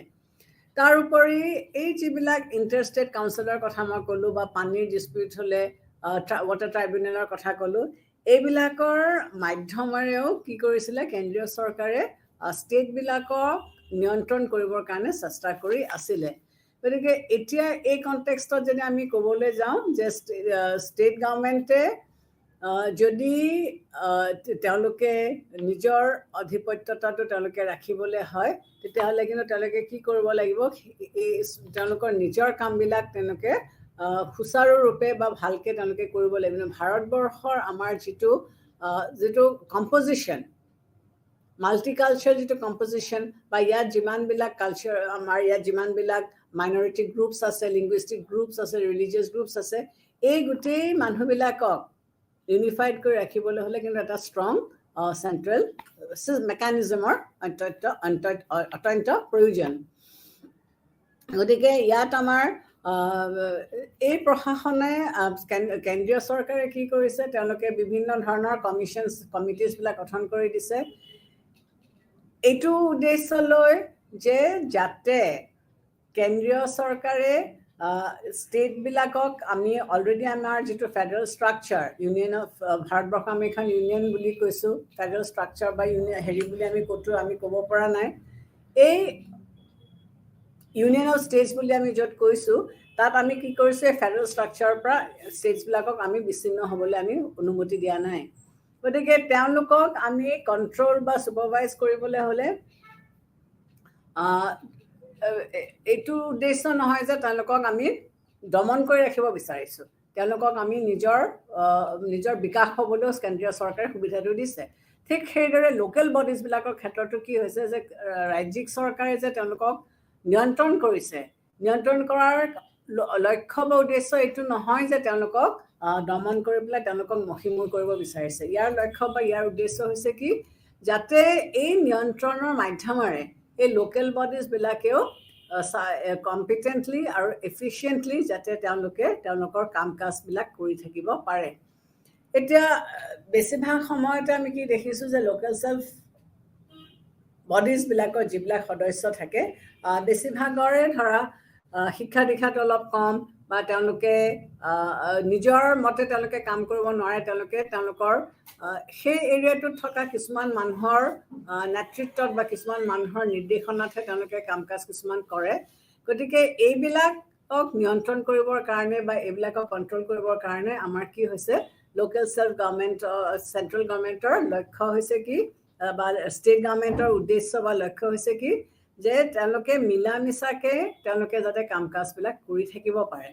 কোনোটো বডিয়ে, লোকেল বডিৰ যদি ষ্টেট গভৰ্ণমেণ্টে একেবাৰে গ্ৰাস কৰি পেলায়, তেতিয়াহ'লেও এইটো সমস্যা হ'ব। গতিকে আমাৰ আজি এই যিটো পাঠদান কৰিলোঁ, এইটোৰ পৰা আমি এটা কথাই বুজি পাইছোঁ যে কেন্দ্ৰীয় চৰকাৰে এডমিনিষ্ট্ৰেটিভ প্ৰক্ৰিয়াৰে তেওঁলোকে ষ্টেট গভৰ্ণমেণ্টক নিয়ন্ত্ৰণ কৰিছে ঠিকেই, কিন্তু ইয়াৰ লক্ষ্য বা উদ্দেশ্য হৈছে কি, যাতে এটা মানে ধুনীয়া প্ৰচেষ্টাৰ মাজেৰে প্ৰশাসনটো চলি যাব পাৰে। ঠিক সেইদৰে লোকেল চেল্ফ গভৰ্ণমেণ্টেও যাতে ভালকৈ চৰকাৰৰ পৰা অনুদানসমূহ পাই পেলাই তেওঁলোকৰ বিধি বা নীতি নিয়মৰ মাধ্যমেৰে তেওঁলোকে তেওঁলোকৰ প্ৰশাসন চলাব পাৰে, এইটোৱে হৈছে ইয়াৰ মেইন লক্ষ্য বা মেইন উদ্দেশ্য। Thank you.